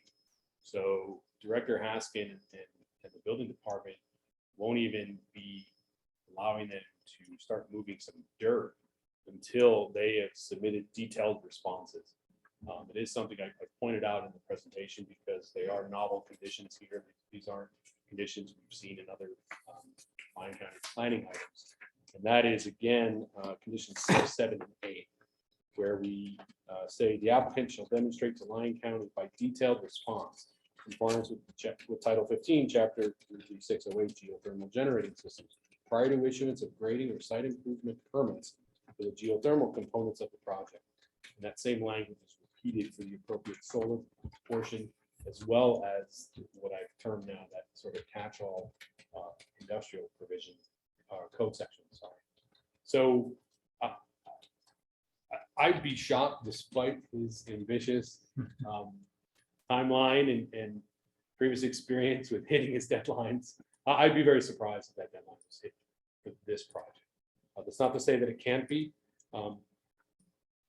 but the project's not going to just go up. Like, they have a lot of hoops to jump through before they start moving dirt for their access road. Thank you. Yes. Do we have any other questions for the applicant or Mr. Carriola? Mr. Henderson, are you still with us? I am, Madam Chair. I'm just checking in. Okay. I haven't fallen asleep yet. Okay, and I don't believe Commissioner Gray has returned, so. Okay, so. So you had, this is for the applicant, so you have a problem with providing screening on the 95A. No problem. Just didn't know exactly what that would entail because there isn't glaring for us to mitigate. So when you're saying screening, I think earlier you mentioned could be a tree, could it be? Well, it's visual. It could be trees. It could be, Yeah. you know, it So- doesn't have to be fencing. It could just, Yeah, yeah. no issue. It's just since it was vague, I didn't know exactly what I was signing myself up for. I think as I noted, my goals for things to be aesthetic. So if the community thinks our solar, panels aren't sufficient enough from a beauty perspective, I've no issue planting some trees to mitigate that. Or whatever is determined. We're going to be building fences anyway, so maybe one's wall is taller. There's different options. so you don't have a problem with us making that a condition for you to get with staff and provide some form of screening. No issue. I think as I noted earlier, my ask would be for essentially us to defer it to the planning committee, for it to be assessed and then a determination to be made. Mr. Haskins. If How do you there's want an us issue to with that, handle I'm this? happy to just say we'll do it. I'm just trying to say from our side, we'd like some feedback from them on what's optimal. Andrew Haskin, Lyon County Community Development Director. I think that's appropriate rather than the planning committee. It could be myself as Community Development Director that has some discretion over the type of screening. Well, that's what I was leaning towards with staff. Yeah. Yeah. So just wanted to provide that clarification. All right. Anybody wanting to make a motion, not make a motion? Got any more questions? I see everybody reading your notes here. Madam Chair, Commissioner Henderson, yes. if I can get to the right page here on my thing, I would like to move that we approve the request for the conditional use permit based on the findings and subject to the conditions as discussed and modified. Okay, we have a motion and a second from Commissioner Hockaday. If you couldn't hear that, Aaron. Any further discussion? Commissioner Henderson, something else? No, ma'am. Oh, okay, sorry. So public comment. Let's get to public comment. Please state your name for the record. For the record, my name is Russ Wright and I live in Dayton. It's refreshing to me. I was in the building business for 40 years. And it's refreshing to me to have a new generation come along and set a timeline that is more than ambitious. And so my comment is directed mostly at Mr. Jacobson. I would hate to have somebody come before this commission with a really ambitious timeline. And because nobody else can meet the criteria, we lower the standard from a 80 percentile to a 70 percentile just to graduate without the other side. And so if they think they can arrive at something by December and they don't get there till January, at least they shot for the moon. Instead of the commission saying, I think you're too ambitious, you should slow down. I would like to say, we encourage them to be ambitious so that maybe they don't meet the December deadline because they finished at the end of November. Thank I you, don't Mr. normally Grant. comment, but I agree with that, but I was listening to county staff on their concerns with the timeline as well. Maybe the county staff needs to step up and find some more ambition. Do we have any other public comment? I'm not seeing any. Are we just down to one page now, Jeff? Oh, no, we still have two. Okay, seeing none. All in favor, signal by saying aye. Aye. Aye. Any opposed? Okay, again, notation, Commissioner Gray is still not available, so that was a 4-0 vote, unanimous. Okay, now that I'm really hangry and Jeff's gonna start chewing his shoes, we're gonna break for lunch. And why are you pointing at me? Oh, anyways, we'll be back at, say, 1:45. Yeah, we pushed that way.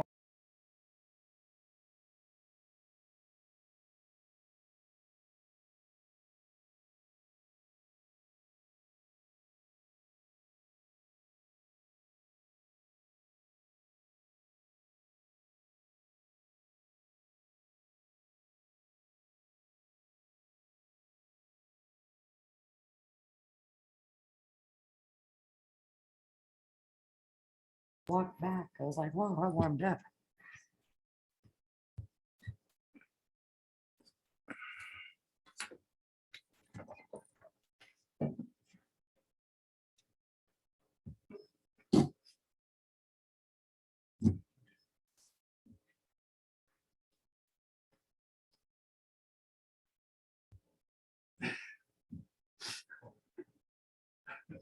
Minute and a half. It's like waiting for water to boil.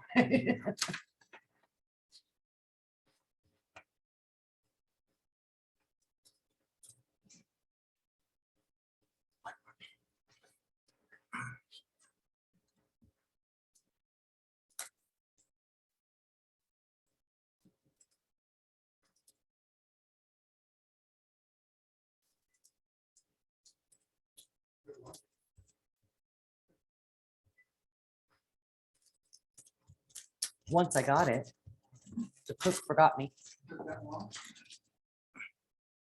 I ordered first and got served last. It was an oops.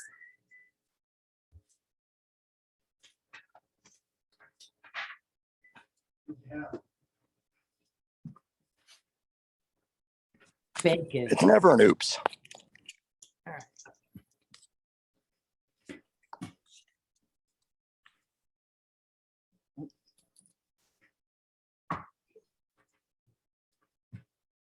I'm sorry, I'm just waiting for the clock. I'm trying to find the right one anyways. 18B, 16.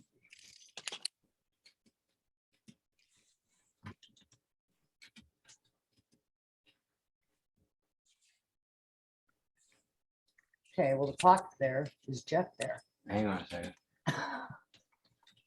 Robust Energy Park.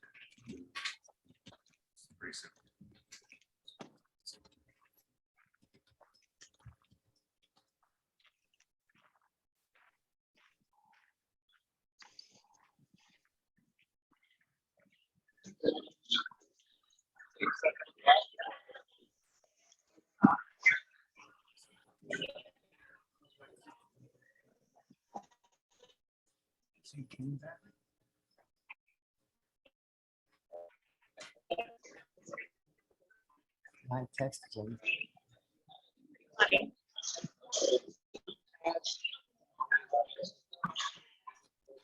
Okay, which one? You guys waiting on me? I'm here. We're on 18A. No, 16B. Oh. I'm trying. That's the one I have. I was I have trying. this one right here. You're right, we're at 16B. Well.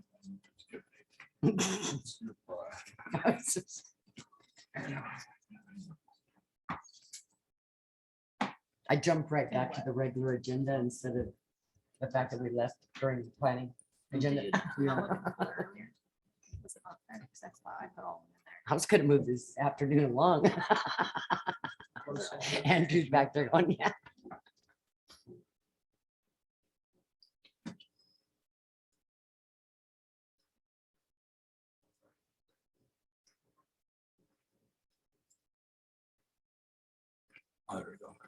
Well, I'm not hungry anymore. Now I just need a pillow.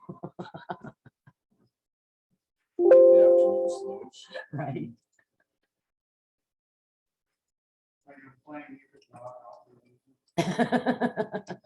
The thought occurred to me. I'm saying if she does, she's already laid the groundwork. Okay, that was, come here. Here's the. That's what was gonna mix this. Leave that. Yep. That's the one. Final.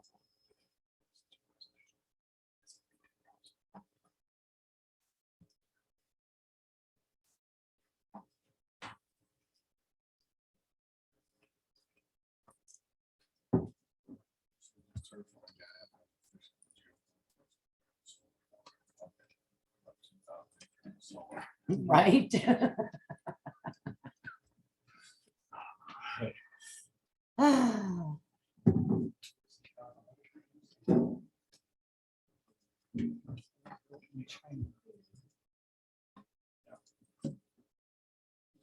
Madam Chair, we're ready to go.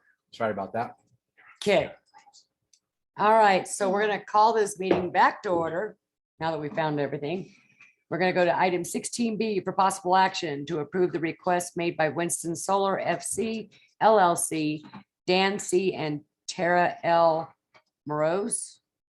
I probably didn't say that right, for a conditional use permit to allow a photovoltaic PV solar power generating facility, including an on-site substation and an on-site operations and maintenance building on 1,712.50 acres, parcel zoned M1, generally located on the north side of Sierra Drive, approximately 1/2 mile east of the US 95A Sierra Drive intersection, Mason Valley, Nevada, Wabuska, APN 014-091-09, PLZ 2022-167. Mr. Lewis. Thank you, Madam Chair. Louis Carriola presenting. Before I start, some of the images in the presentation today will look a little different than they do, well, they will look different than they do in the report. I didn't personally draft this report, but I did put the PowerPoint together. All right, so as introduced, the site's in Wabuska. The image on the right shows the size of this 1,700 acre plus parcel, approximately 0.52 miles east of Highway 95A. This image is from the county assessor's plat maps, shows the dimensions of the site and the Union Pacific rail line that, again, just like the last item, does traverse the subject parcel. There is no flood zone recognized by FEMA here, so no floodplain development permits would be required for development. Specifically, the project conditional use permit request is for a solar power generating and energy storage facility. The master plan character district for the site, again, just like the last item, all of Wabuska is rural in character districts. And notably, this project is just a bit, I would say, 1/4 mile, not even, east of the project we just spoke of. We're in the same area. Just like the last one, the master plan designation is industrial. The types of uses proposed in the CUP are consistent with Chapter 3 of our master plan. The zoning here, subject to HI, heavy industrial.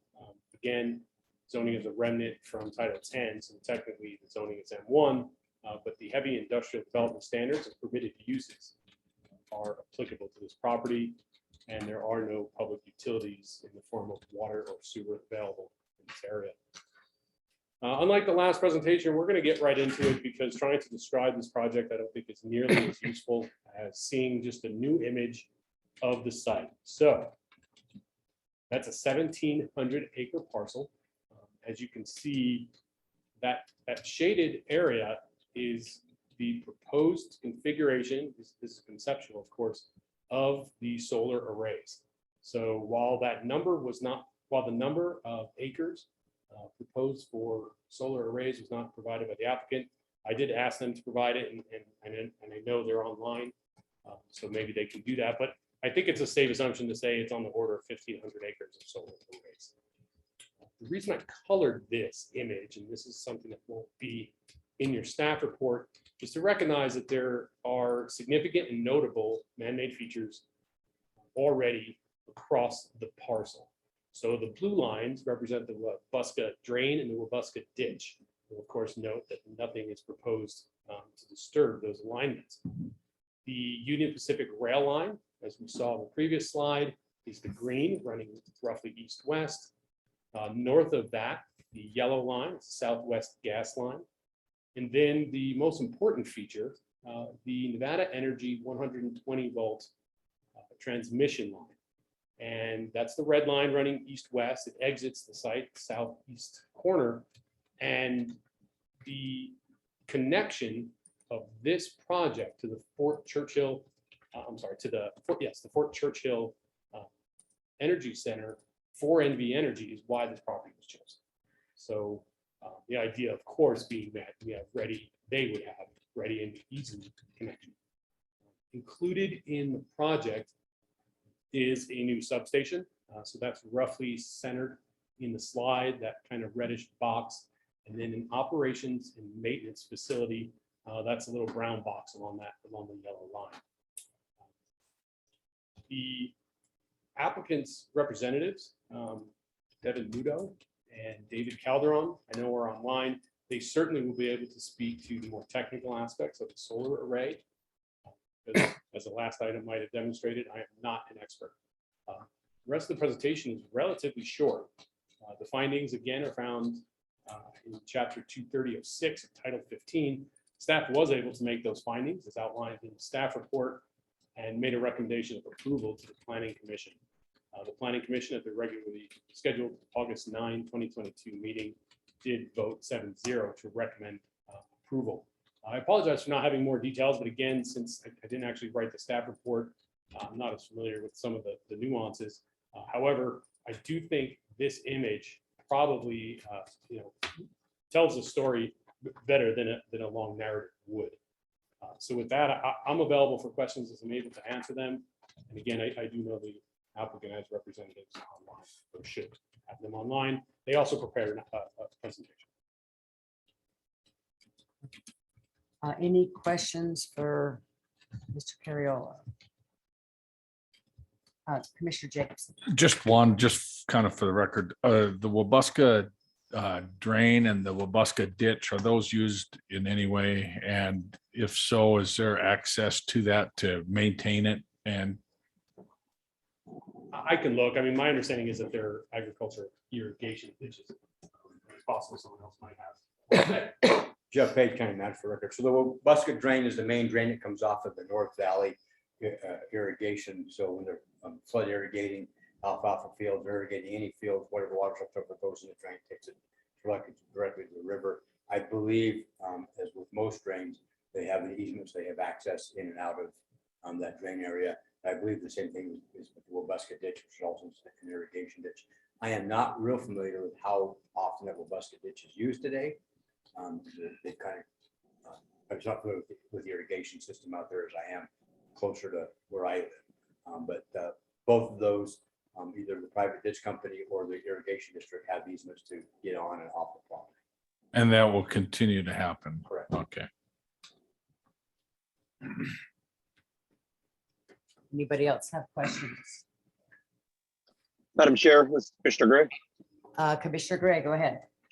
Hey, so I got a question about water, actually. So recently in Tonopah, the solar array outside of Tonopah, they were fined quite a bit of money. They had overused like 200,000 gallons of water for dust suppression and also cleaning of the arrays.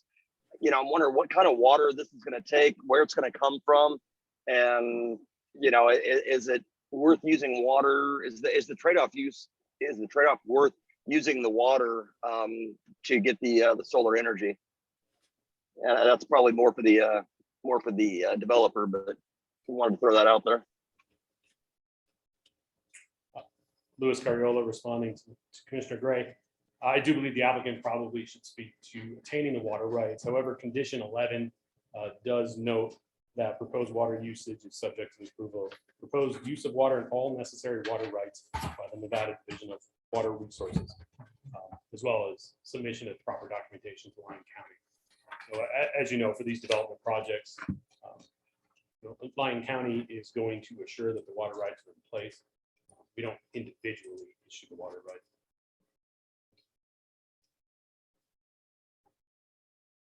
Do you have any other questions, Commissioner Gray?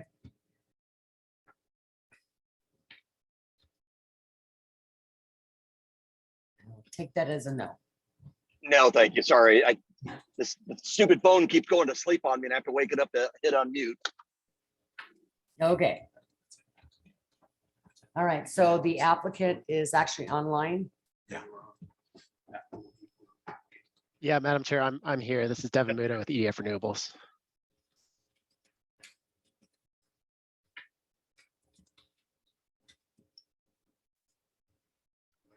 Are you all able to hear me?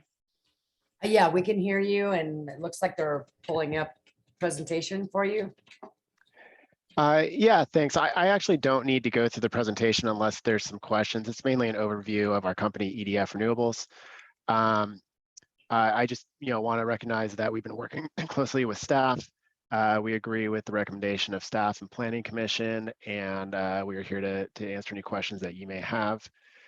Just in response to a couple of the questions that were raised already, with regards to the buildable lands, yes, the site total acreage is just over 1,700 acres, but as you saw, there's a number of easements that cross the land that make those areas unbuildable. So we're looking at something closer to about 1,300 acres that are actually available for building on. And then even within those 1,300 acres, we usually don't construct on every inch of it because we build our projects in blocks. And so it gets squared off and there's some excess land there. And as you actually can see in the photo behind me, there's space in between the panel rows. And actually this is a more intensive because this is a fixed tilt, which is built closer together. We would be doing a single axis tracker PV panels on this project site. And so the space between the panels is actually greater. Usually we are only covering about 30% of the ground where the panels are located. So that would be the development of the project. And then with regards to the water use, yes, we would use water during construction. That's the primary usage of water for our projects. And that's primarily for dust control. We will be obtaining water rights for that use. Traditionally, we do try to either use on-site wells or very nearby sources for the water, but if necessary, we can also truck it in from adjacent areas. Once we go into operations, the water use of the site is minimal. We may have a small amount of usage for an operations and maintenance building to support a limited amount of staff on the site. Beyond that, there is the possibility that we would use water once or twice a year for washing the panels, but generally we've moved away from washing panels at all. And so that water use is very low. Thank you. Any questions for the applicant? Madam Chair, I just want to clarify that the irrigation district has notified me that both the drain and the ditch are used at drains, and they do have access to both those. Easements. They just texted me. Okay. Commissioner Jacobson. So to kind of, I see Mr. Gray, you know what, Madam Chair, call on Mr. Gray. I'm sure he's got the same, it's probably a follow-up on his question. So let him ask it. Oh, Commissioner Gray? Now, I'm not sure if my hand is raised. I'm not sure why. Okay, Commissioner Jacobs? All right, in that case, thank you, Madam Chair. So Mr. Muto, is that correct? Yes, it's correct, sir. All right. Just as you said, you may only wash the panels twice a year. That would be the maximum, and traditionally we haven't been washing them at all. For the entire life of their. That's correct. Oh. Yeah, it's really demonstrated that we don't need to. The small amount of shielding that we get from the soiling that's on the panels, doesn't detract from the amount of energy that the panels can take in compared to the cost that goes into actually washing the panels. So it just makes sense for us to not wash them and just let them operate as they are. Thank you, Madam Chair. Commissioner Henderson? Thank you, Madam Chair. So are there going to be on-site staff once the project is complete? There'll be somebody actually working at the place most of the time? Yeah, Commissioner Henderson, this is all of our projects support permanent staff for operations and maintenance.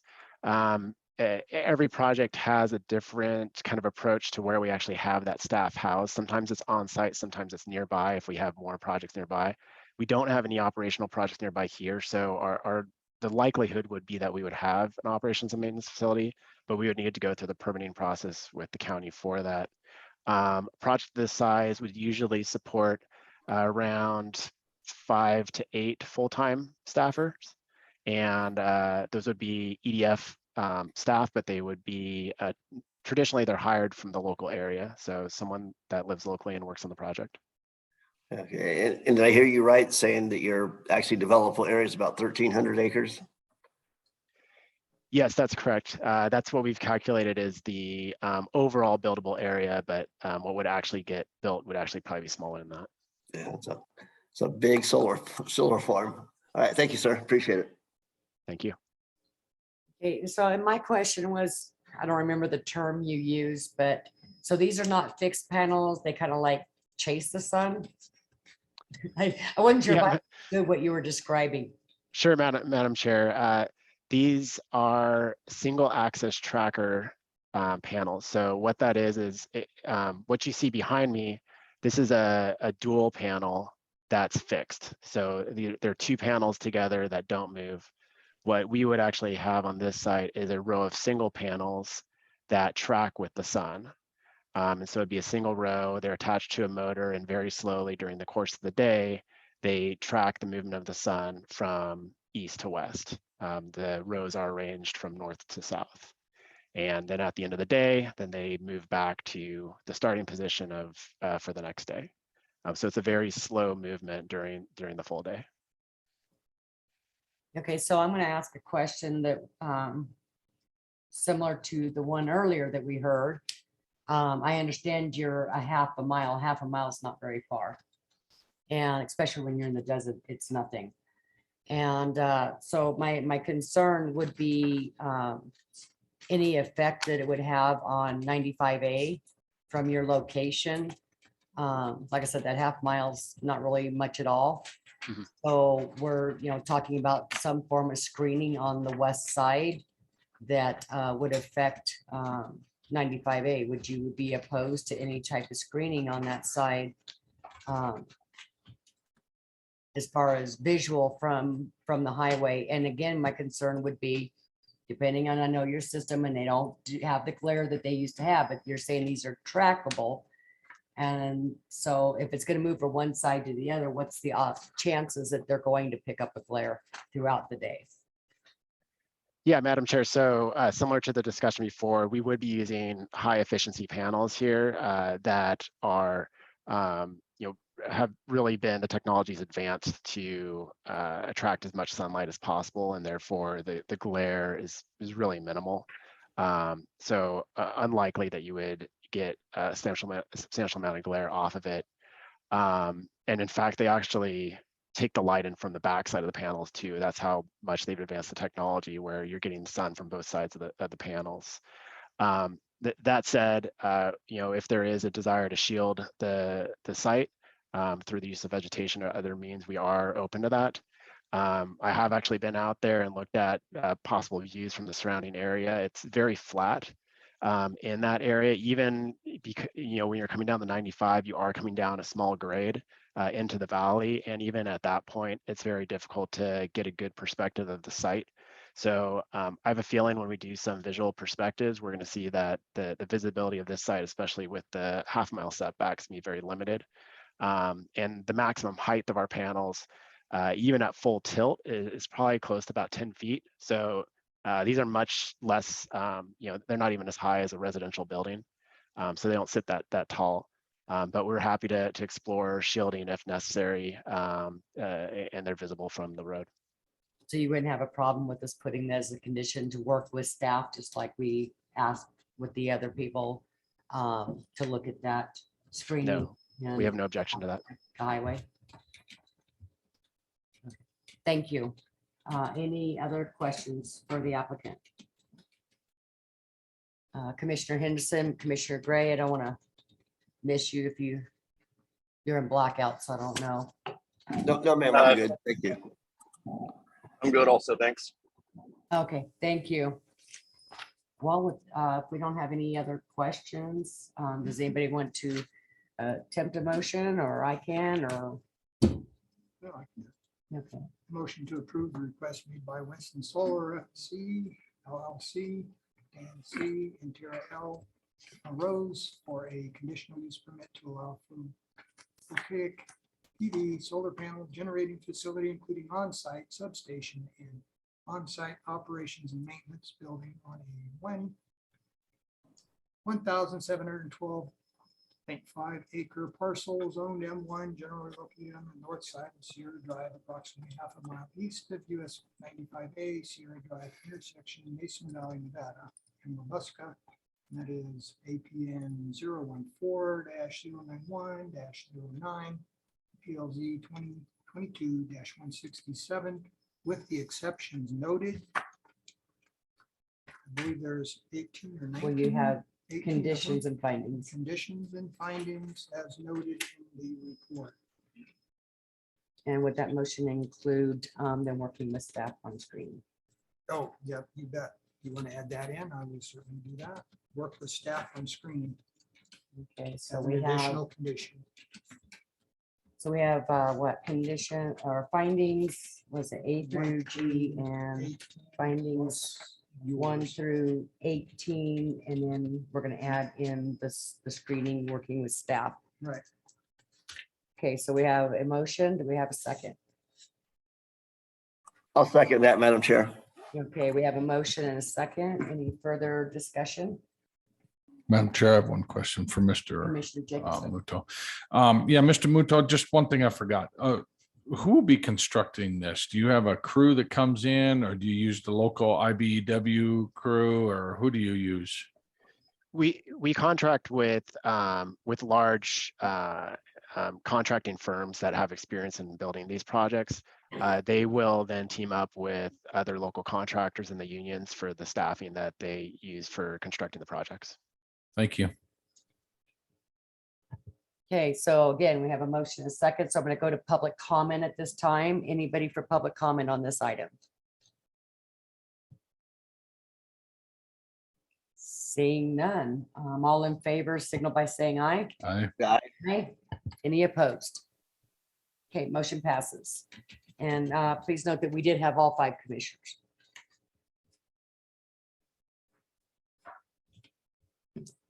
Oh, sorry, that side. I'm trying to take my space and your space, you know, just.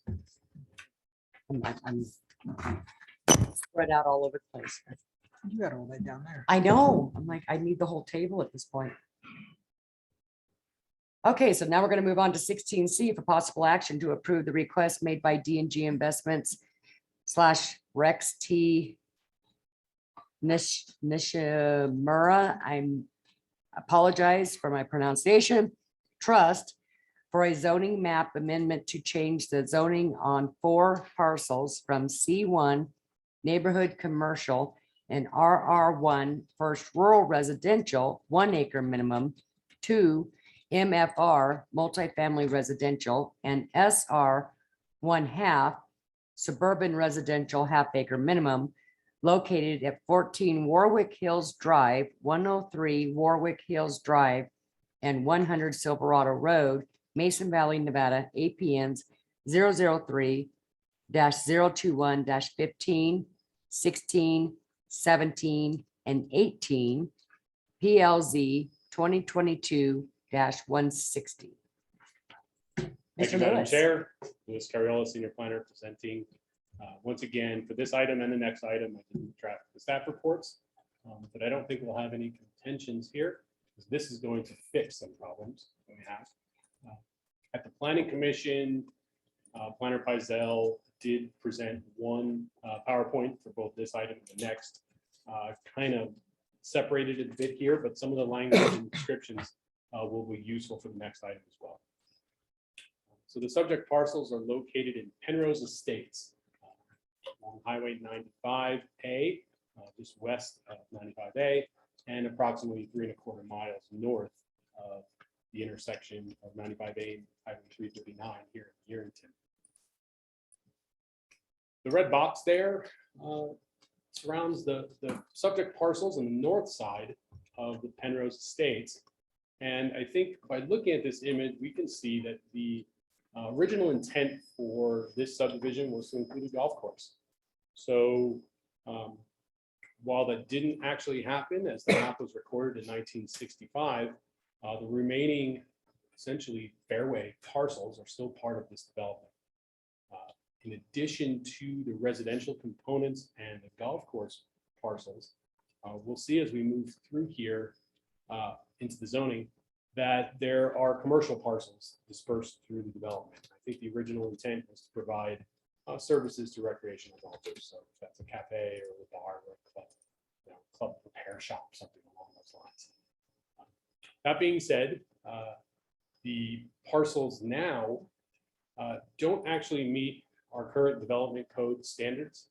Neither do some of the land divisions that have occurred since. So the focus of both the zoning map amendment and the next item will be to kind of clean up, if I can use such a regular term, what exists and make it conform with our current development code. So the total area for the 4 parcels is 5.02 acres.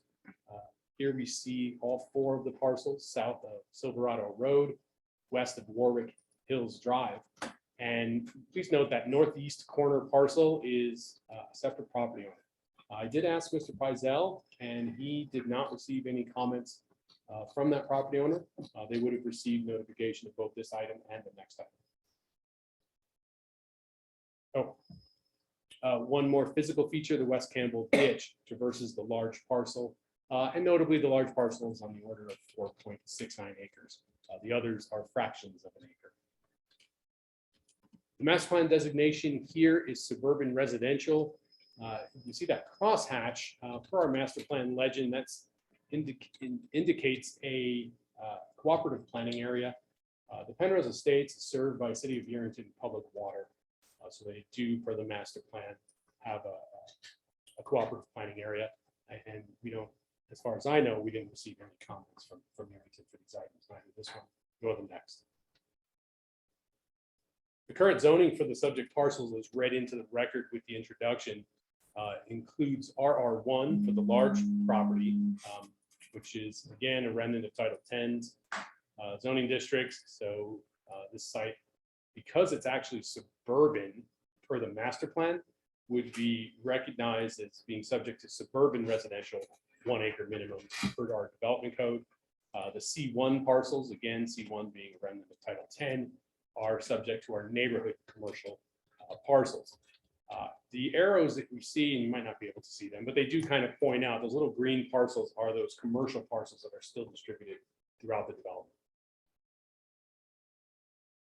The image above on the top there does show that Campbell ditch is a rather notable feature. And to the right, I put red X's on the 3 smaller parcels, all of which include duplexes. The duplexes would not be permitted today under RR1. As you might imagine, rural residential 1 acre minimum implies 1 primary dwelling unit, perhaps an accessory dwelling unit, but not duplex. It wouldn't be permissible in suburban residential either.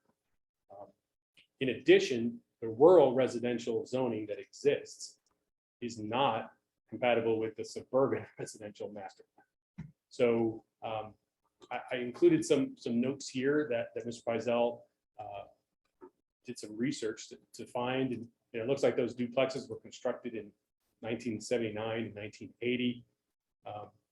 In 1987, with the adoption of Title 10, they became legally existing non-conforming uses. So they've been sitting there in that state since then.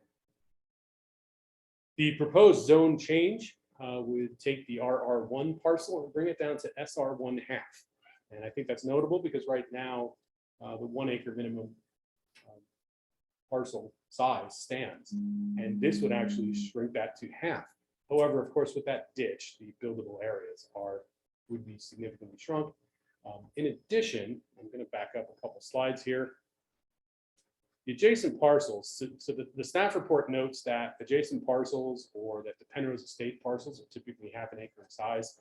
I think that's sort of a misestimation by Mr. Pizell. All the parcels there in the south of the highlighted parcels are on the order of 1/4 to 1/3 of an acre.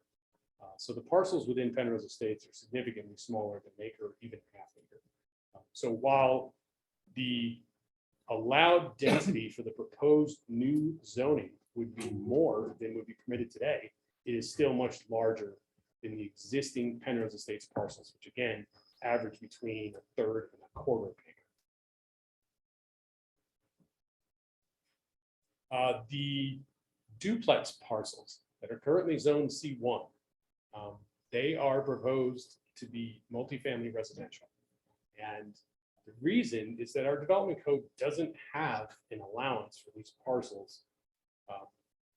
We don't have like a duplex zoning district, for instance. So we end up, if we're going to be able to make findings for a zone change, we need to demonstrate consistency with the master plan and our development code and standards.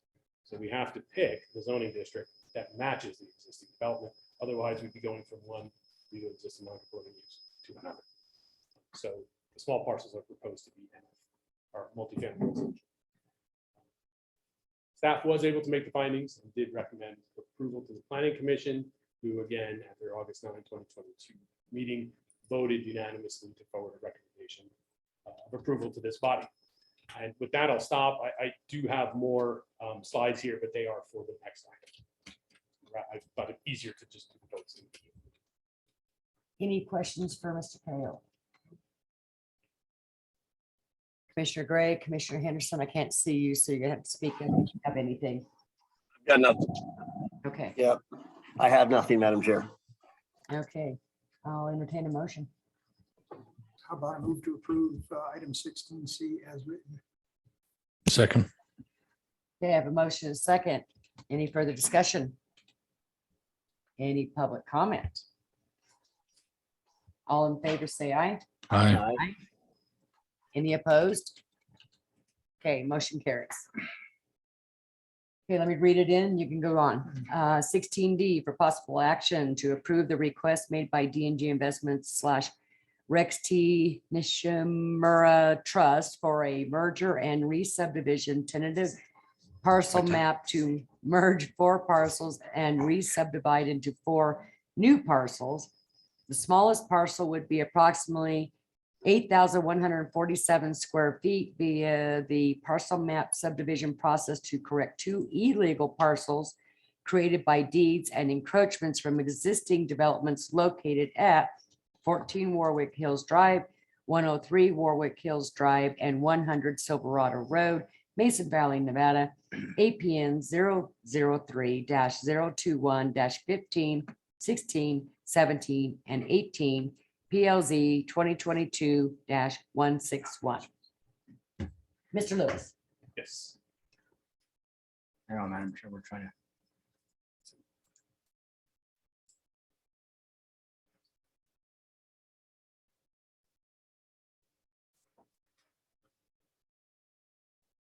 Did you throw him away while I was reading this? Okay, Jeff needs the pillow. You need thicker glasses.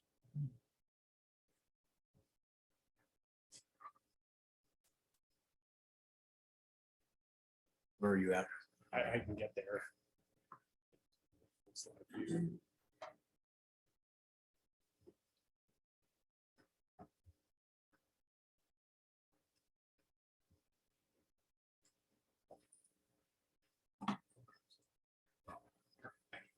And since Louis is just doing housekeeping, we're gonna buy him a broom and a mop. I got my work shoes in the car. Okay, so these are the same parcels that you just entertained the request for zone change located in Penrose Estates. So we've already kind of run through this. I think, read from here that the small parcels are 0.07 acres, 0.05 acres, and 0.21 acres. If you look at this image from our assessor's maps, lots 17 and 18, those would be the two parcels whose last numbers were 17 and 18, are noted as having illegal splits. And again, Planner Pizell did do the research to find that these parcel configurations were created by deeds in 1983. Well, that's not something that if you walk over and talk to Troy about, he's going to be happy. So it's not consistent with common surveying land division process. However, they have been sitting here. In addition, the duplexes that were constructed are built over the property lines. So once again, that's a serious no. The applicant seeks to merge and re-subdivide the large parcel and then the three smaller ones with the illegal duplexes through the tentative parcel map process. And this line is taken from the staff report that these actions seek to address the existing non-conforming uses and building setback issues in order to bring the existing development into conformance with Title 15 and common planning practices. So this is the proposed new configuration. I know the map's a little busy, but I think the surveyor did a nice job of sort of just blocking out the new parcel configurations. The large parcel is now just a rectangle. Other small parcels all have been designed to meet not just minimum parcel sizes for the proposed or now the approved zoning of MFR, which would have been 6,000 acres. But in addition, the existing structures will meet the setbacks of the new parcel configurations, with the exception of that lower right parcel where there is still an encroachment out towards Warwick Hills Drive. And I don't know that there's anything that can be done with that because of the right of way. So to both the applicant and the surveyor's credit, they did properly design the new parcel configurations.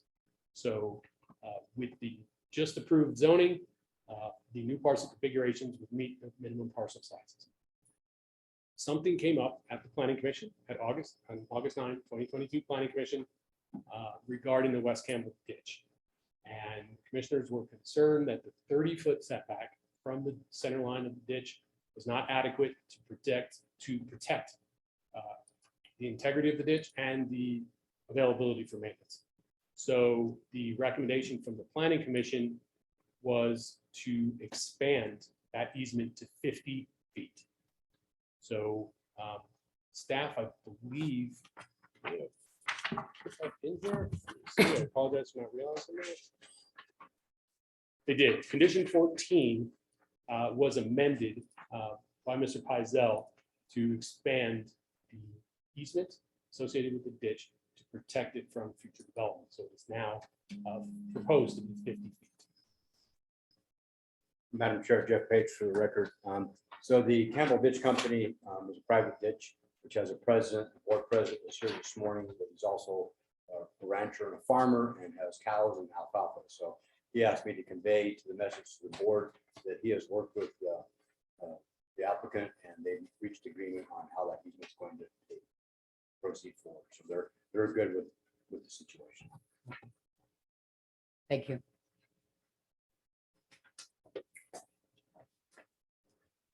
I believe that's it for me. I'm available if you have any questions, and I can put the new image up if that's useful. I think it looks a lot better than it did. Yes. Any questions for Mr. Carroll? Not hearing from the other two. Okay, how about a motion?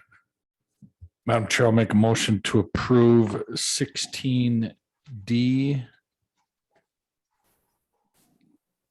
I'll second that. What was that? He seconded. Oh, as read. You said approve it and he said second. There was a long pause there. Sorry, I thought he was done. No, we're good. Thank you, Commissioner Gray. Okay, so it sounds to me like we have a motion to approve 16D as presented. We have a second. Any further discussion? Do we have any public comment? Seeing none, all in favor signal by saying aye. Aye. Any opposed? Motion carries. Thank you, Louis. Okay, now we get to go to 18A. For possible action to propose an ordinance to amend Lyon County Code Title 15, the Lyon County Land Use and Development Code Table 15.320-1 in order to permit agricultural tourism subject to a conditional use permit, CUP, in the RR10 and the RR5 zoning districts and other matters pertaining thereto. Mr. Haskell. All right, Andrew Haskin, Lyon County Community Development Director for the record. This is another one where we're looking to give some property owners some property rights back. I'll give you a little bit of background while Jeff is pulling up the slide presentation. We had a gentleman come in a while back in Silver Springs that was looking, he has a vineyard on his property, which is an allowable use. He's on a 5-acre parcel. And he wanted to put in a tasting room, but when we were going through the zoning requirements, it wasn't going to work on that size parcel. It would have been an allowable use on through the agricultural tourism section of Title 15, would have been allowable use in RR20, but because he was RR5, didn't work. And when I say allowable use, I meant conditionally. And so, we were going back and forth with them, trying to figure out a way to make it work because, it seemed like it made sense for that particular project. And what I came up with was to propose an ordinance to amend Title 15 to make it an allowable use conditionally in the RR5 zoning district. And so there's my. Try it again. For some reason, this isn't messing with me.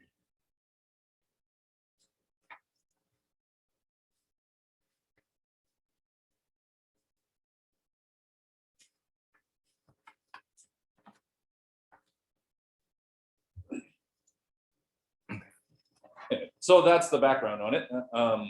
It's a pretty simple ordinance. So the Lyon County proposes the amendment to the table of allowed uses for rural residential zoning districts to add agricultural tourism to the permitted uses in the RR5 and RR10 zoning districts with an approved conditional use permit. Agricultural tourism has quite a bit more to it than just a tasting room, but so I wanted to make sure that we included that so the board was aware of all the different uses that would be allowed conditionally on ag tourism or with an ag tourism. So agricultural tourism means agriculturally related accessory uses designed to bring the public to the farm on a temporary or continuous basis, such as a U-pick farm sales, retail sales of farm products, farm mazes, pumpkin patch sales, farm animal viewing and petting, wagon rides, farm tours, horticultural nurseries, and associated display gardens, cider pressing, wine or cheese tasting, and similar uses to that. So really, this is the ordinance here. It just adds 2 Cs to the land use table 15.320-1. And again, you can see that it was already a conditional use in RR20. So we just made it a conditional use in RR10 and RR5 as well. part of the reason we decided to go with agricultural tourism instead of just making wine tasting an allowable use was because we already actually had standards in Title 15 for the agricultural tourism. And so we felt that rather than write a whole new section of performance standards, that was what made the most sense. And it's an accessory use to other uses as well. So I'll read through these real quick. And the ordinance doesn't change any of this, by the way. This is already in code. I just wanted to throw it out there so that the board was aware of the standards that we'll be holding this particular use to. So it says storage of planting materials such as soil amendments, compost, fertilizers, bark, etc. shall meet storm drainage runoff and control requirements to protect against pollutants entering the stormwater collection system. 2, all outside storage areas, including dumpsters, pallet, and used plant container storage areas, must be sited to the rear of the building, compliant within the setbacks required of the building's underlying zoning, and made unnoticeable from both adjacent residential properties and public rights of way through installation of either solid fencing or vegetative screening. 3, the facility shall provide off-street parking to meet the requirements set forth in Chapter 401 of this title. It's kind of interesting. If you look at number 7, it's exactly the same as number 3. Found an error in Title 15 when we were putting this together. I thought I was seeing double. At some point, I've found a few other sections in Title 15 that have similar little typo things. So we're gonna at some point bring back an ordinance just kind of fix all that stuff at once that are just minor things like that. But anyway, 4, restrooms shall be provided that are available to customers. 5, garbage receptacles shall be provided in convenient areas for use by customers and emptied at a frequency so as to minimize any trash blowing onto adjacent properties. 6, the facility's lighting shall be shielded to prevent light and glare spillover onto adjacent properties. I will skip 7. And number 8 is a winery must conform to the state regulations contained in Nevada Revised Statutes 369 and 597.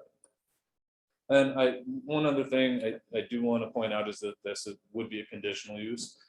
So the board will be examining each of these on a case-by-case basis to make sure that it's not going to be having any negative impacts on the neighbors, that the hours of operation are crazy, that they've addressed parking and other such issues that could potentially have an impact.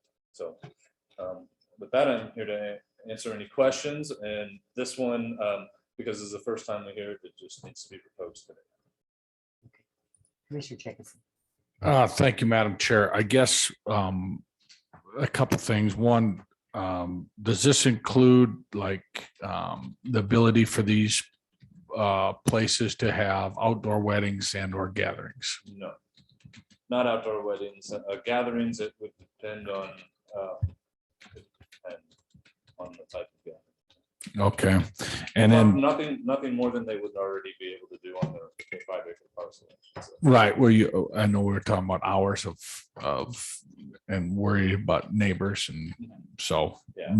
Music playing till 1 o'clock at night.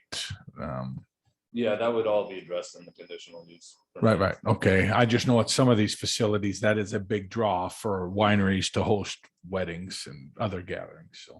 Yeah, Title 15 addresses that in other areas.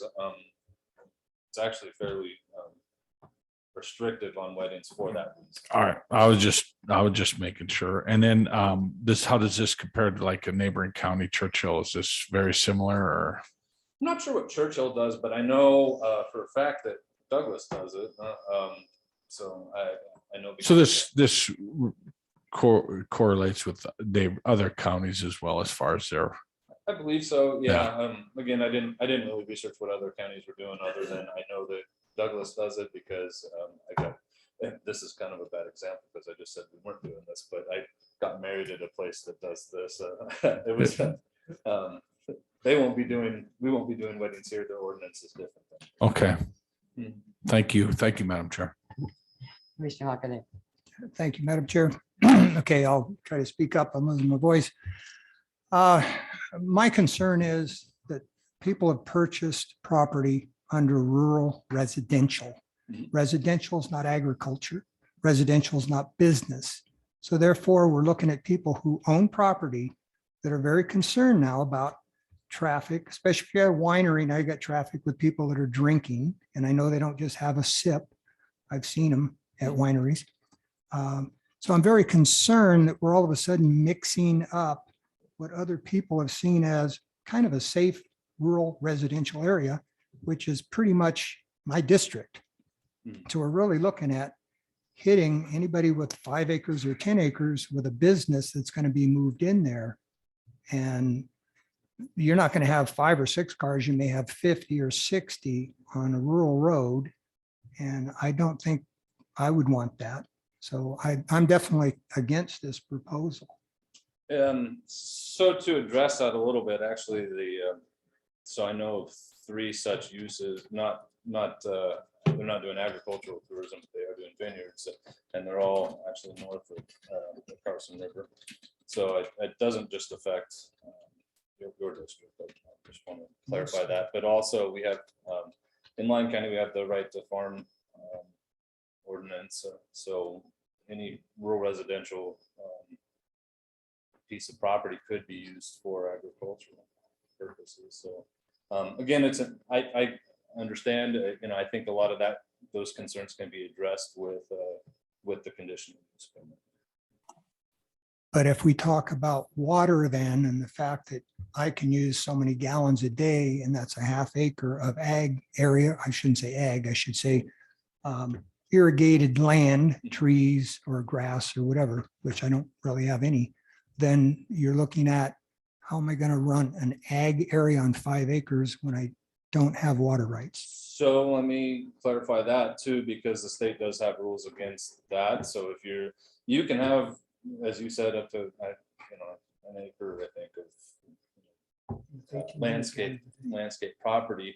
However, the second you start growing something to sell, or you start doing commerce, then you have to have water rights. And again, that would be something that would be looked at in a conditional use permit stage, because they, as I pointed out in the standards, they're going to have restrooms, and those restrooms are going to have to meet some kind of commercial standard. So, I mean, there is going to have to be that will have to be addressed. You're absolutely correct, but they will have to prove that they have the water rights to do that. So, I mean, there are some hoops to jump through, right? It's not just opening it up for every property. But I understand. Well, I just want to make a comment that, I mean, whether it's 5 acres or 20 acres, it's legal to do it on 20 now. And there's no reason why you can't, well, we live in a county that's right to farm.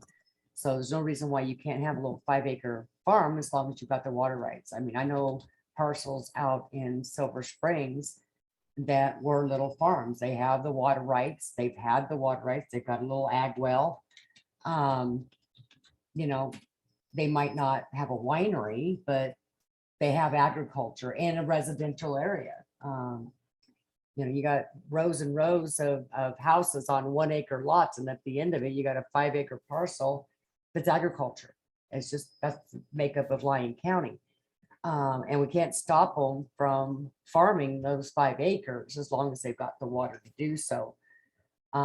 This just allows them to come to us for a CUP if they have a product. And when you talk about how many cars, if we limit in a CUP, the hours of operation, how many cars and how much parking, you've limited that. You're not going to get 50, 60 cars to a 5 acre scenario. They're not going to fit there. So yeah, not unless you want to turn the 5 acres into a whole parking lot and then go from there. Yeah, so exactly. And it's kind of going to be limited by that, right? Because they are going to have to meet the parking standards that we have in Title 15. That was one of the standards for agricultural tourism. So the parking will have to be on site, on the street, that type of thing. So you can put occupancy limits based on that. Commissioner Huckabee. Thank you, Madam Chair. So really, I think my point is this, that we move into rural residential to be rural residential. Now, if you buy 20 acres, and I know there's 20 acre parcels around me, there's sheep on them, they're doing alfalfa. I moved in next to them. They're ready to go. So in the chart, you have rural residential for, or I should say, RR20. I know that they're going to have a business. They're going to do all this stuff.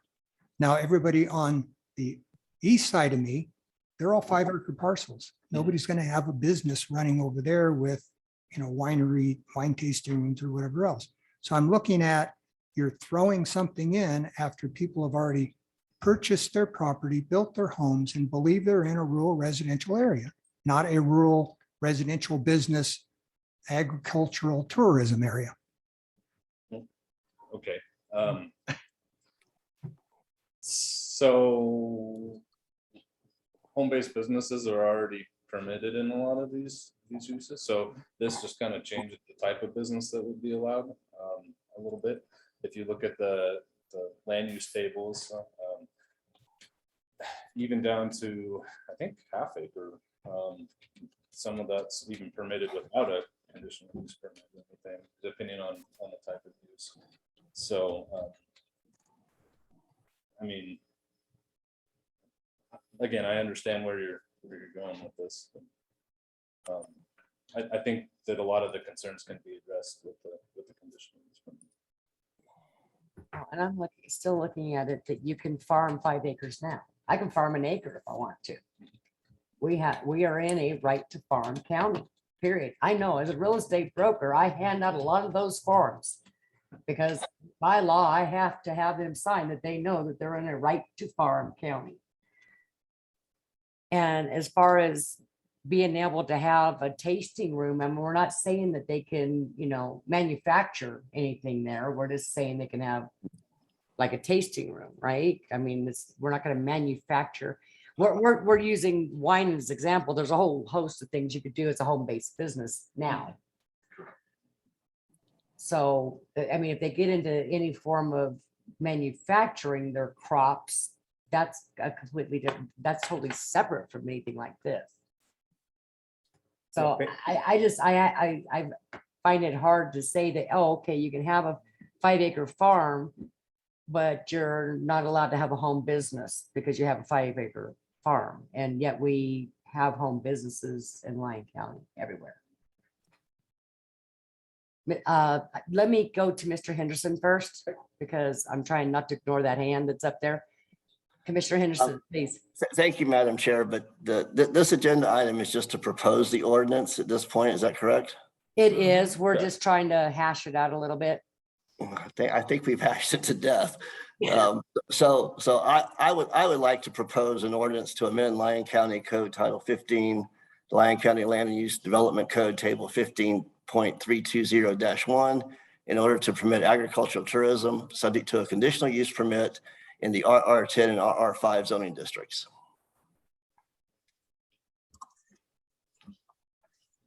Madam Chair, for the record. Okay, Mr. Page. So we've met the conditions of state statute in regards to proposing the ordinance. But this is also pursuant to state statute. We have 2 public hearings on the issue. And so this is the first hearing. The second hearing will come back with any either with the ordinance as is, or if there's any proposed amendments, which now that ship has sailed, has been proposed. So the only thing I will say, neither in support nor against the ordinance is that, and no disrespect to anybody who comes in buying property thinking they're living in a rural area, because you are, but that also comes with some inherent risk. I have lived in this valley my entire life. I am completely surrounded on the north side of my property, the east side of my property with alfalfa fields. If my brother-in-law decides he wants to grow hemp, I have no say in what he does. If he decides he wants to sell the property off to another farmer and they want to grow some other crop or subdivide it down into parcels that come back before the county to do things, again, my say is coming as a public member of the public to say something. The other side of this is that unless you're in the grape growing business, I don't know that we're going to have a great many of these go over a period of time, just because it's an expensive process. I have friends in the valley who have a vineyard. I wasn't aware we had 3 up north. We have 1 down here. I can tell you from listening to their it's a hobby of passion with a great deal of angst because it's a gigantic pain that we're in to manage a vineyard. But nothing is stopping. If where I live now, if I bought 5 acres from my brother-in-law and put a fence around that 5 acres and grew grapes, there's nothing that anybody can do to stop that from happening. This property, zoning would have to be to go from R20 to R5 because he's got, I don't know, 64, 70 acres, whatever it is. But still, there's nothing that stops me from growing those grapes. The issue that I'm hearing is from Commissioner Hockaday is not worried about the grapes, worried about once we put the business in there, what does that do to the community, or does it do to the neighborhood? Again, I think for a CUP process, as long as we maintain the same conservative views that we have on land use issues, I believe that we'll address the majority. We're not gonna make everybody happy. I got a neighbor down the street that no matter what I do, they're not happy. But for the most part, most of the public isn't gonna have a significant issue with it unless it becomes the CUP gets violated. That's where it becomes a problem. Right? It's not so much we have the CUP in place. It's once somebody violates the CUP. We have a history in the last 2 years, thanks to Andrew and staff, of addressing those quickly and getting those things dealt. We used to have political interference in the old days from certain board members about that enforcement. That mentality has gone away. So I'm comfortable that if the board, between now and the next meeting, if they have some other concerns and they want to see some amendments, we have no problem with bringing that back to the board to have those discussions. But in the meantime, consider the fact that we're not giving somebody more property rights than what they currently have on the property. This board has historically followed NRS 278 from the spirit of the perspective of you can do with what you want with your property within certain regulations. So we don't want methyl ethyl factories next to schools. But we pretty much have, over the last 40 years, allow people to utilize our property for the purpose they want to utilize it for, as long as it made good sense for the community and the neighborhood. So it's a fine line. I get it. I'm not certain, you know, as Commissioner Hockaday brought up, that if my brother-in-law decided he wanted to put a winery up on his property, I would be overly thrilled about it until I actually saw what kind of traffic I was going to get. But you know, I have a petting zoo down the street from me that the county clerk treasurer owns, and there's not really a petting zoo, but they have a lot of animals there. And people stop on a regular basis and get out and play with the animals, right? So I understand. I was just gonna say, does she know she has a petting zoo? I'm not unempathetic with the traffic concerns. I am more concerned, to be quite honest with you, having visited a winery once in my life with the tasting facility, where I was the designated driver, about some of the people that left after the tasting, because some of those people tasted like I used to taste when I was a drinker. So you know, I do have that concern from that perspective. But again, if we had hundreds of these, it'd be one thing. But I think right now we're looking at one, possibly two in the future. And I don't know that any of those are in the south end of the valley. I have received a call from a second person in Central Lyon County corridor who has been interested in it, but they have significant more challenges because of the terrain they have in order to make that happen. And they have large buildings on their property already for very small vineyards, so it may not work. Thank you. Okay. It's been proposed, but I believe we had people here that wanted to.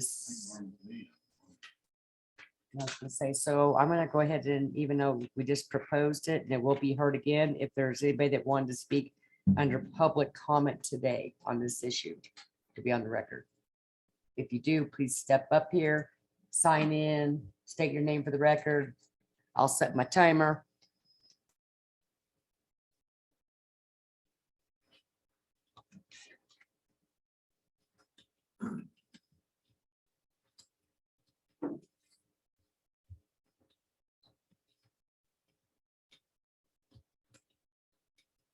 For the record, Jim Kenninger from Smith Valley. It seems that the county is bending over backwards to take care of one person who came up with a grape growing on 5 acres. Why didn't that person realize what they were buying when they bought their property? They should have bought 20 acres. Now, I admit that agriculture is part of our county, but commercialism on 5 acres is not necessarily part of our county. I agree entirely with what Commissioner Hockaday had to say about this. We have a right to farm, but that's not a right for commercialization. Jeff Page talked about inherent risk. Yeah, there is. How about inherent restrictions? 5 acres have restrictions. You're going to turn the whole county upside down for one person who came forward and wasn't smart enough to buy 20 acres in the first place. I think it's ludicrous. The other thing is, this never came by our conditional or our CABs, our community advisory boards. Never showed up in Smith Valley, and I don't think it showed up anyplace else. Another case where the county is trying to get something done without taking the full public into perspective on it. So I'd like to see it, if it's going to go around again, bring it before the CABs, and let's see what happens there.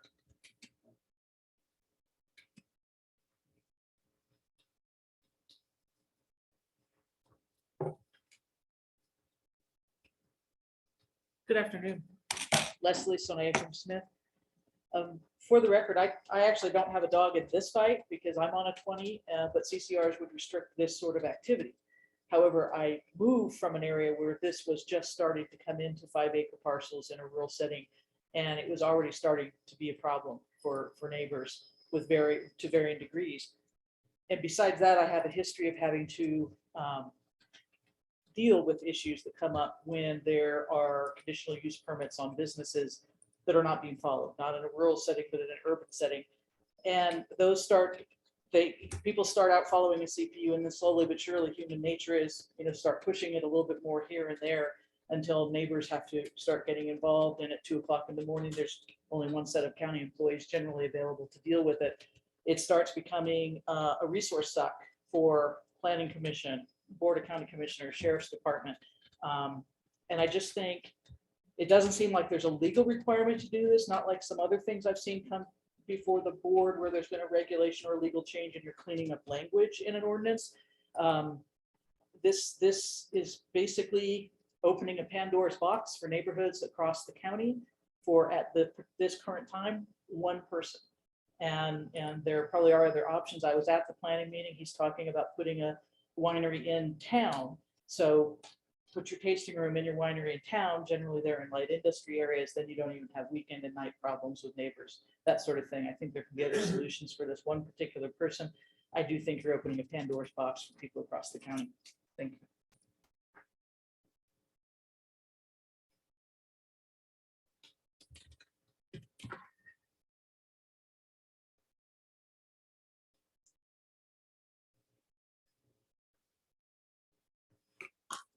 Oh, my name is Tom Smith. I live in Wellington, Smith Valley.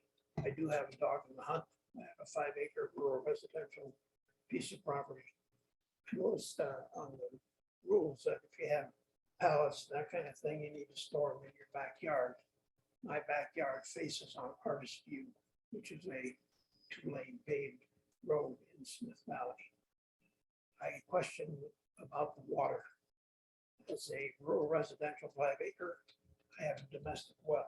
I believe that entitles me to 2 acre feet. I think if you have commercial activity, you have to have a commercial well. I don't know what the limit is on that. The question would be, when you file for the permit to do this, are you being asked according to the rules at a commercial well? And if so, given the water situation in our county, where are they going to get the water from? I say it's almost impossible to come by. Given that consideration, seems to me the whole idea is not a very good one. I would make a selfish comment, if I may, given the area that I live in. Perhaps Smith Valley could be exonerated from these rules. Thank you.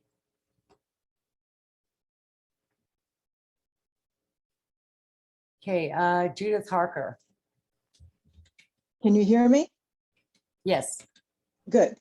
Okay, I read through the ordinance a little bit, and I recommend that the county commissioners follow the staff alternative recommendation for a continuance for 30 days, 45 days, to allow for additional public review, input, and discussion. I think the various community advisory boards should have time to weigh in on this and publicize this in agendas, and we really need to get more information on it.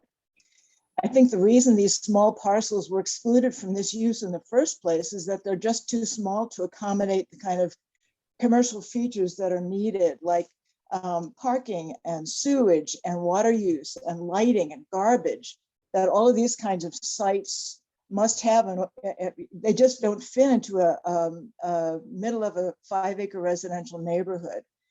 I think this is going to make an enormous difference in the character of these smaller parcels, and owners of these parcels need time to review and understand the implications of the zoning change on their property values, my property values, and the potential changes in their immediate neighborhoods. And on a different point, public zoning laws that apply to the entire county should not be rewritten to benefit a single individual. I really object to this kind of special interest law, and I don't think this kind of thing should be entertained. Thank you. Okay, do I have any other public comment online here? Jeff, it's another page. Okay, seeing none. Okay, it's been proposed and it will be brought back. I would like to clarify one thing. I mean, when we were taking a look at it, we didn't do it just for one person. You did. We, we had a guy that had approached us, but it made sense from my standpoint as a community development director, which is why I decided to bring the ordinance forward. So I just wanted to clarify that. I've actually spoke to quite a few people based on this, even before you put this together, that have small farms. They're not vineyards, they're just small farms, and they were looking at what they could do for home businesses and stuff. So I don't know how many of those calls you fielded, Andrew, as I was telling them, call down here and they can let you know what you can do as far as a home business. But some of them are, I know we have several in Silver Springs that, raise animals like goats and stuff, and they produce goat's milk and stuff, and they're all licensed, and they wanted to have that home business. So this actually fits a lot of different businesses other than a couple of grapes. Correct. So anyways, so I'm going to move on to 18B.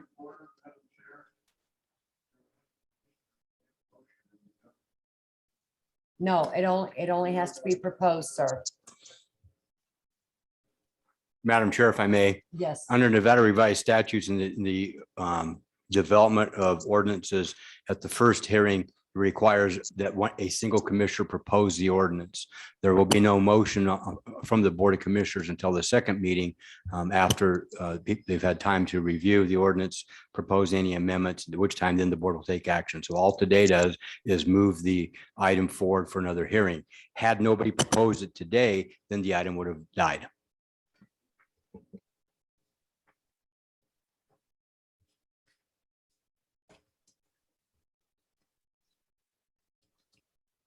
Yeah, I almost skipped by it because I checked it and then we got off. Okay, 18B.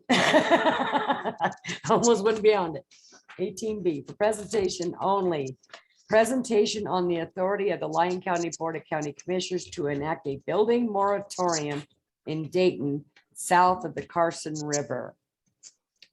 Requested by Commissioner Gray. Is Commissioner Gray still online? I am. Okay. Well, So time and getting up here, so.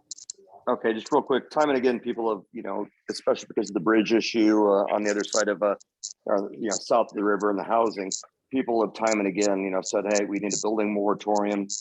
And so what I wanted to do is just bring it up for discussion and presentation by, the community development, so people can understand what the inherent risks are of doing something like that. So I'll turn it over to Andrew at this point. Thank you. All right, Andrew Haskin, Lyon County Community Development Director for the record. First off, I went way down the rabbit hole on this one. I did a ton of research, taking a look at other examples around the country and taking a look at what Nevada revised statute says and quite a bit of case law on it as I put together this presentation. The presentation is way cut down. I probably could speak for about 4 hours on this at this point, but I was just gonna say. but this presentation is much shorter than that. Okay. With that, I'll go ahead and get started. So for some background, at the June 29th, 2022 Special Board of County Commissioners meeting in Dayton, a citizen asked about the possibility of a building moratorium until the second bridge is built and the improvements in the south of Dayton area drainage master plan are implemented. When the citizen asked about it, Commissioner Gray had asked that we bring the item back and research it and agendize it for a later meeting. So that is what we're doing today. So there's a few types of moratoriums, and these are not official definitions, okay? Through my research, I noticed some themes with other moratoriums that other jurisdictions had tried to enact. And I felt that they generally fall within these three categories. So one is a broad moratorium that prohibits all building in a large area, such as an entire town or county. All right. The second is an indefinite moratorium that's in place for an undefined amount of time. And the third is a targeted moratorium, which covers a specific area for a specific purpose and has a specific time limit. It's important to distinguish between the three, and you'll see why here. So broad and indefinite moratoriums are considered a regulatory taking and are illegal without proper compensation to the property owners. The U.S. Supreme Court has ruled this numerous times.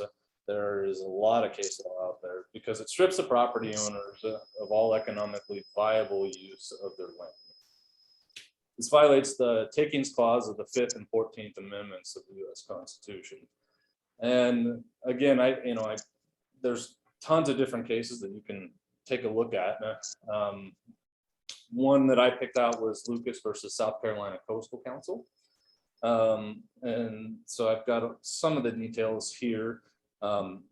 Keep in mind that each one of these court opinions are about 50 pages long. So I just kind of highlighted the main details here. But it said in 1986, Lucas bought 2 residential parcels on a South Carolina barrier island to build single-family homes. In 1988, the South Carolina State Legislature enacted the Beachfront Management Act, which prohibited Lucas from building permanent structures on his parcels. So this worked its way all the way through the court process. It went through the South Carolina Supreme Court and eventually worked its way up to the U.S. Court. And in 1992, the U.S. Supreme Court ruled that the moratorium deprived him of all economically viable use of his property and therefore affected a taking under the 5th and 14th Amendments that required the payment of just compensation. This last one, there's a quote directly from the opinion, which said, "We think, in short, that there are good reasons for our frequently expressed belief that when the owner of real property has been called upon to sacrifice all economically beneficial uses in the name of the common good, that is, to leave his property economically idle, he has suffered a taking." And again, this is just one case. I went through probably half dozen others that all roughly said the same thing about this type of moratorium, which is either permanent or indefinite. The U.S. Supreme Court has held multiple times that we just can't do it legally, at least not without paying the property owners for their property. So targeted moratoriums. Targeted moratoriums are a little bit different. They can be allowed under certain circumstances. but they have to have justification. This is another quote, and I apologize, I meant to quote the which case that was from, and in doing my research, I kind of lost track and then I couldn't find it again, but I copied and pasted it into my slide presentation without the citation there. But it says the Fifth Amendment is violated and when land use regulation does not substantially advance legitimate state interests or denies an owner economically viable use of his land. So it's still the same theme. There are certain instances that can justify a targeted moratorium, but that has to be well documented. And then, so generally that would involve some kind of condition that's existing that would make it unsafe or something. So the second point is that you have to take specific actions to remedy the situation. So if, using the second bridge as an example in Dayton, if we were to enact a moratorium that says no building until the second bridge in Dayton is completed or the drainage is completed, that wouldn't really be allowed because unless we were actively taking steps to fix the problem. And saying we're going to apply for grants and that's the step that we're taking to do it wouldn't qualify. We would have to be actively working to build this project out. So any action would have to be very specific in that concern. Another one is that they got to be limited in time frame. One of the Supreme Court opinions that I had read said that essentially, and I'm paraphrasing here, but it said that anytime a moratorium lasts longer than a year, special care has to be taken and special considerations have to be made. And so, and that's not to say that a year is like a time limit on there. There's cases that went longer and shorter, but you're in that time frame. You are still through regulatory, essentially enacting a regulatory taking, and that can cause you to have to cause jurisdictions, I should say, to have to compensate the landowner. And then they must be limited in scope. So if we were saying that flooding was the issue, for example, and let's say we met all of the other requirements and we were saying that flooding was the reason that we were doing a moratorium, you couldn't say, well, we're going to not do any building across the river. It would have to be within a flood zone. There would have to be documented evidence to show that particular property was at an elevated flood risk. And as I kind of alluded to before, depending on how the moratorium is structured and the justification, a targeted moratorium may still require compensation, and the U.S. Supreme Court has ruled that too. I've got an example case here, the First English Evangelical Lutheran Church of Glendale versus the County of Los Angeles, California. And this was an interesting case. So in 1957, the church purchased land on which it operated a campground known as Luther Glen. The land is located in a canyon along the banks of a creek that is a natural drainage channel for a watershed area. I didn't have didn't have space to put all of this in there, but essentially what happened was there was a fire that came through up in the higher elevations of the canyon. And as fires do in the aftermath, it created a flash flooding risk.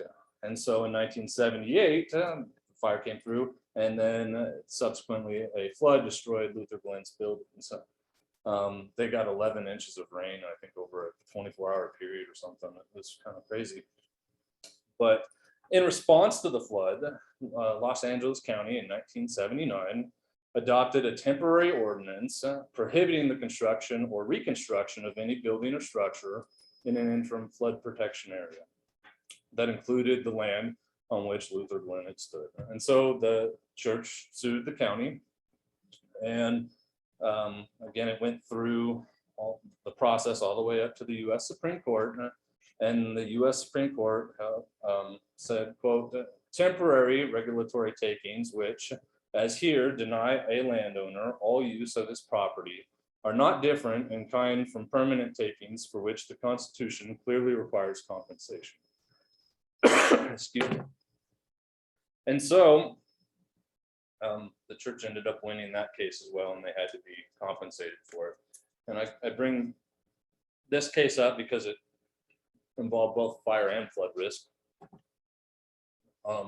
And there had been a flood and it did destroy all the buildings. So I think that's pretty good evidence that that was a possibility in the interim until they restored the kind of the ecosystem above it. I do want to point out, though, that there were several other Supreme Court cases that I looked at that held that a temporary moratorium could be done. The circumstances were different for each of those. And in those cases, the court did not require compensation for the land, but they were very defined. And so I just want to point that out in all fairness. Actually, there was a pretty famous one. I have it here in my packet. That was, it was Tahoe Sierra Preservation Council versus the Tahoe Regional Planning Authority. In that case, the TRPA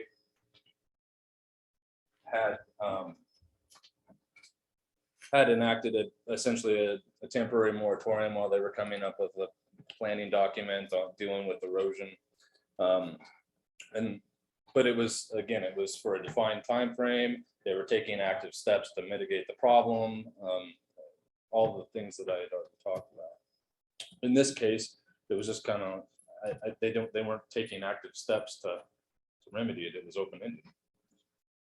So the big question is there justification for a moratorium in Dayton? And I've had meetings with the district attorney and with my staff, and at this time, there's not enough justification for a moratorium on the south side of the Carson River due to the need for a second bridge. I think we all agree a second bridge is needed, the drainage is needed, but you have to take a look, if we were to do some kind of, if the county wanted to move in that direction, we would have to do some kind of study to justify it. And I just don't think the justification is there. You look at the fire risk, most of the land on the south side of the river is going to be classified as an ignition rating 3 under the Wildland Urban Interface Code. And that's because it's not in a pine forest or anything like that. Most of the fire fuels are low shrubs. And that's not to say that there isn't fire risk, but it's an IR3 rating is the lowest risk category under the Wildland Urban Interface Code. So it's something to consider. If you're taking a look at the flooding risk, there's a 1% chance annually of a 100-year flooding event, and a 0.2% chance annually of a 500-year flooding event. Now, I realize that they can happen multiple years. That's a little bit of a misconception. People hear 100-year flood event or 500-year flood event, and they think, oh, well, it should only happen every 500 years. That's not the case. But the type of flooding that would pose a significant life safety risk would be one of those 100 or 500-year flood events, not a 25 or a 50. And so, yeah, we would have to weigh, is a 1% chance of that happening annually or a 0.2% chance of that happening annually worth a moratorium and the potential risk of having to compensate landowners on that side of the river. Second, the third thing that I want to point out is the bridge capacity of the current bridge. So a while back, actually, it was for a project on the south side of the river. There was a traffic study done on Comstock Avenue at the very end of Dayton Valley Road. And that found that to get to a level of service C, that road, which is a little 2-lane residential road, had a capacity of about 6,000 annual or average daily trips. To a level of service D, which is what would be allowed, that number goes up to 13,000 average daily trips. Dayton Valley Road and the bridge at the end of Dayton Valley Road is substantially larger and designed to handle a lot more traffic. I was not able to obtain capacity data for the bridge because it's owned by NDOT, and I didn't have a chance to reach out to them for this presentation to get that data. But I can tell you that the capacity of that bridge is far more than what Comstock would be.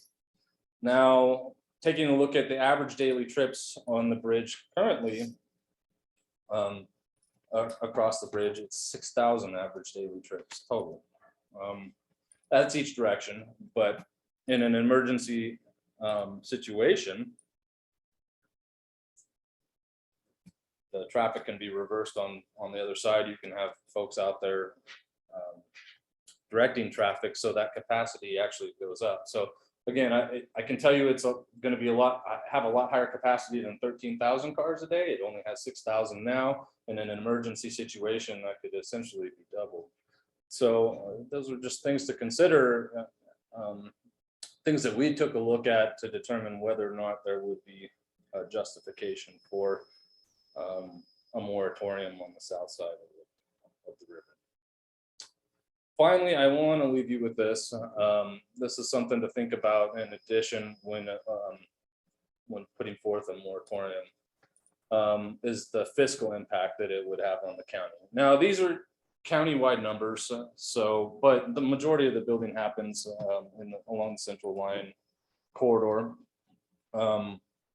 So I would have to do some more separating it out and figure out exactly what the impact would be. Well, it'd be hard to determine the future. I could take a look at the past, let's put it that way. But this last fiscal year, we took in $1.132 million in building permit fees that went directly to support the building division within the community development department. We took in a road construction tax of $603,939.36 for the fiscal year ended 2022. We took in a park construction tax of $298,176.19 for the fiscal year ended 2022. Actually didn't put the school construction tax on there, just because in our system that's kind of a little bit more difficult to find because it comes from a few different sources. So I didn't include that. But one of the big things is the sewer connection fees, and those are specific to Dayton. The loss of sewer connection fees, we took in $2.2 million in calendar year 2021 for sewer connection fees, and $1 million in water connection fees in 2021. These are all things that if a moratorium were enacted, and let's just assume for simplicity's sake, it's a countywide moratorium, which again, I stated was completely, we could not do. But it would put about a $5.2 million hole in the budget that would have to be made up somewhere else. Specific to the Dayton utilities, there are, in talking with Josh and Mr. Burketta, those connection fees go towards maintenance and repairs, new infrastructure that's currently being built right now, and a certain part of that goes towards bond maintenance. So all that stuff is a part of the covenants of the bonds. So if those dollars weren't coming in from connection fees, then they would have to be made up in higher rates. So I just want to leave you with that. And again, that's very hypothetical, but I think that it's important to know. So basically, we should have did the moratorium before we upgraded the water and the sewer, and then we wouldn't have needed those connection fees, and we wouldn't have needed to upgrade everything. Well, you'd still have to be taking steps to fix it, right? So you can't, that would fall into that indefinite category. I'm just saying you was making an argument one way. It was just, Yeah, but again, you still have to, which makes sense. I'm not saying I'm for a moratorium at all. I'm just saying that, yeah. All right. You can make numbers look how you want them to look, Andrew, and everybody can always make an argument the opposite direction. So anyways, Mr. Gray, are you still there somewhere? Commissioner Gray, are you out there? Of course I'm here. There you are. So, no, I appreciate the presentation. I do have one question though, going back to when we voted on the increased fees. I thought we could not use connection fees for anything except expansion in order to provide service for people hooking up. I thought that couldn't be used for operations and maintenance for anything prior to hooking up. No, I think that's right, Commissioner Gray. This is Andrew Paskin again. But if you have a water line break, that funding is going to have to come from somewhere. So it would take away from the ability to pay back that bonding if you didn't have the fees to cover the rest. Commissioner Got Henry, it. I see you came out of hiding. Thank you, Madam Chair. Andrew, thank you very much for the presentation. That was very thorough, and I certainly appreciate the time and effort you took to research that. So I appreciate it. Thank you. Thanks. Any questions, comments? Mr. Jacobson. Yes, Madam Chair, I just have a comment. First of all, I do want to thank you, Andrew, for that and the time, research, and diligence you put into it. I think some of this stems from a recent vote, if you will, on just moving forward with some 1 acre lots. And I went out and visited the properties, and while I empathized with them, I think sometimes I'm not for, I want to word this correctly. I'm not necessarily for developers buying a piece of land and expecting this commission to go from 5 acre to 1 acre or from 1 acre to 3rd acre or however. If you buy a piece of land and that's what it's zoned, then you can expect that to stay that way, and you're rolling the dice if you expect us to change that.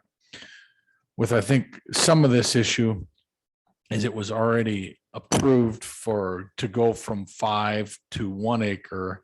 A developer purchased it. They decided to move forward, and it wasn't, from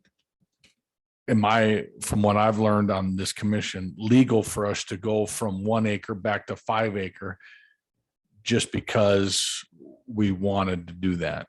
And so I think a lesson learned here is when we first approve reducing raw land, if you will, from whatever zoning or whatever size lots, that's taken care of when it's first happening, not after the fact. And I'm probably as clear as mud on that, but I do empathize, and I actually understood you. So That's scary. that is scary, and I apologize, Vida. But with that, I hear you, and I can only imagine after the 52 million going into Fernley, what we may look like here. So, but again, I just think that sometimes our hands are tied up here, and property owners do have the rights to whatever their current land is zoned. Thank you. And again, I appreciate your time, Mr. Haskins. And you do digress, right?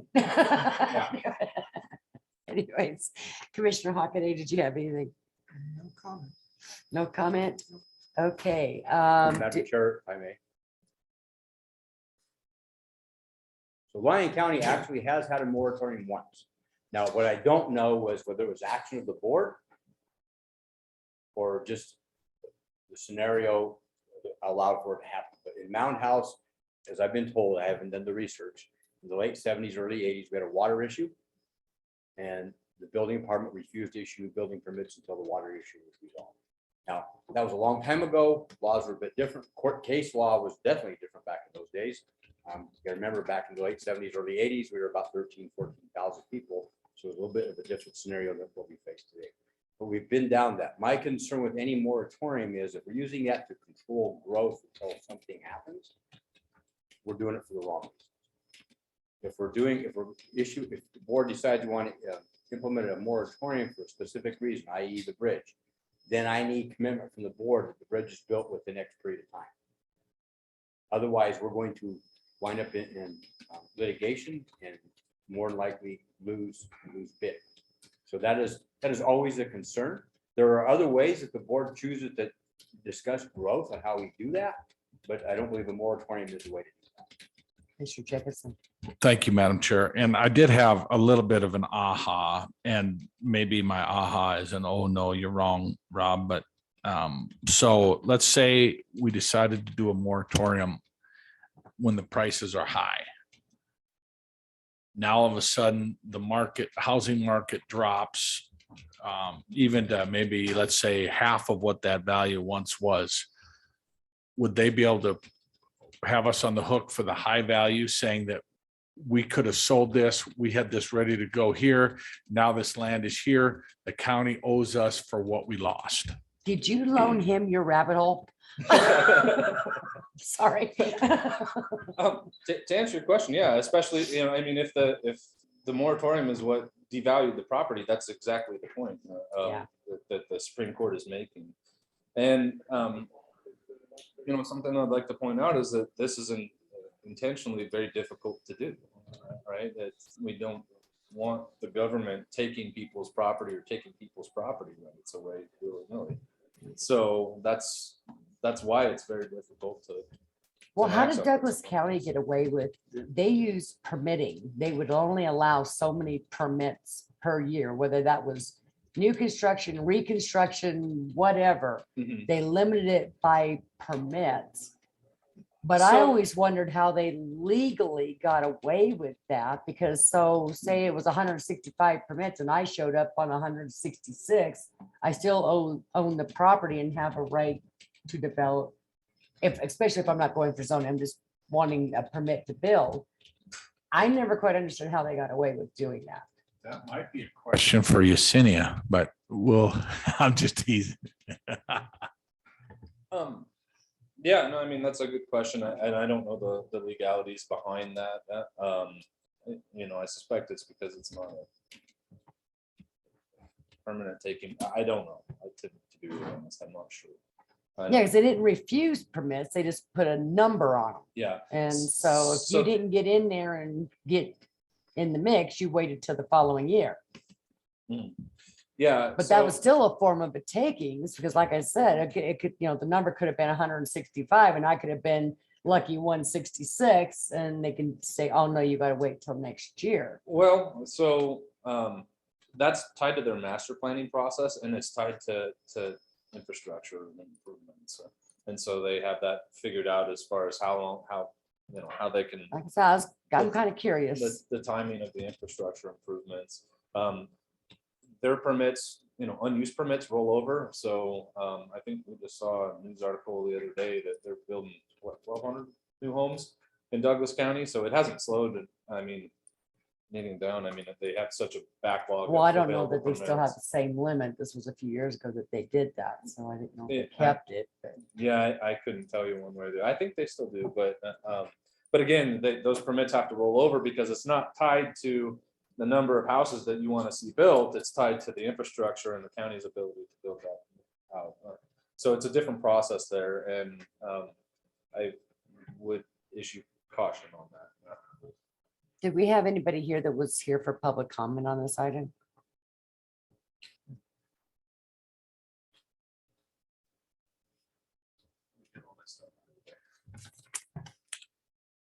Thank you, ladies and gentlemen. Also Eric from Dayton here. Justification. Anybody that lives over there is in harm's way as this grows and there's not another egress, period. Your 15-year-old girl is the justification. Your child, that's the justification for doing this the right way.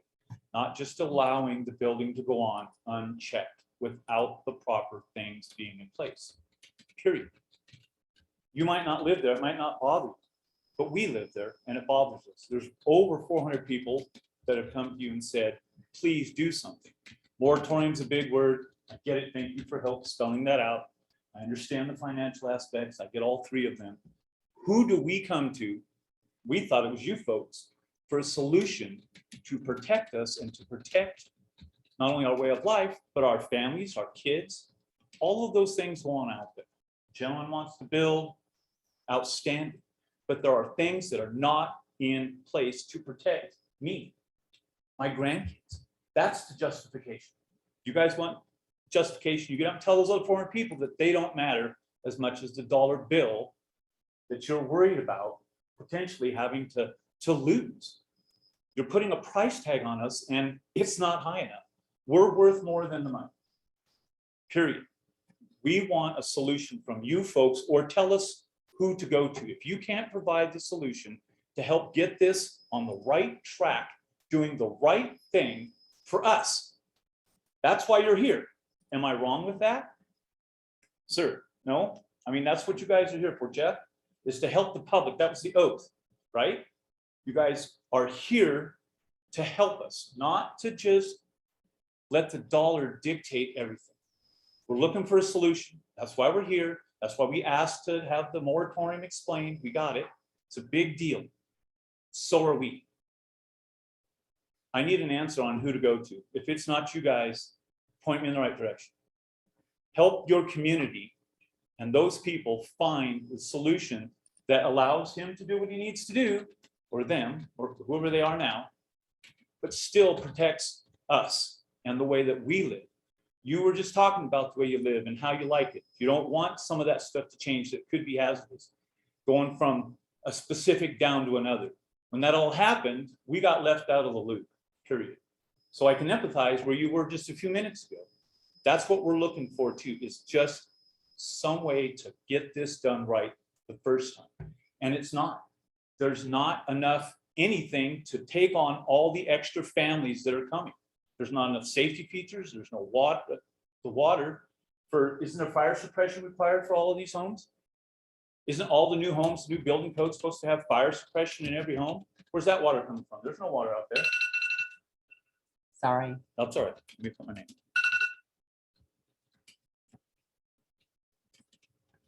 Thank you for your report. Madam Chair, Jeff Page, County Manager of Record. So I'll try to address some of Russ's concerns. So he is indeed correct. You were elected to bring solutions to the table. We have done so. The board has directed where the bridge is going to be built, has tentatively approved the thought process for the road network supporting that bridge, because I don't want to be Congress and build a bridge that goes to nowhere. And we are currently, staff is currently working on that process with the development community, so the county is not paying for all of, the citizens aren't paying for all of that bridge. The development's helping pay for that as well. So we're dealing with that side of the issue.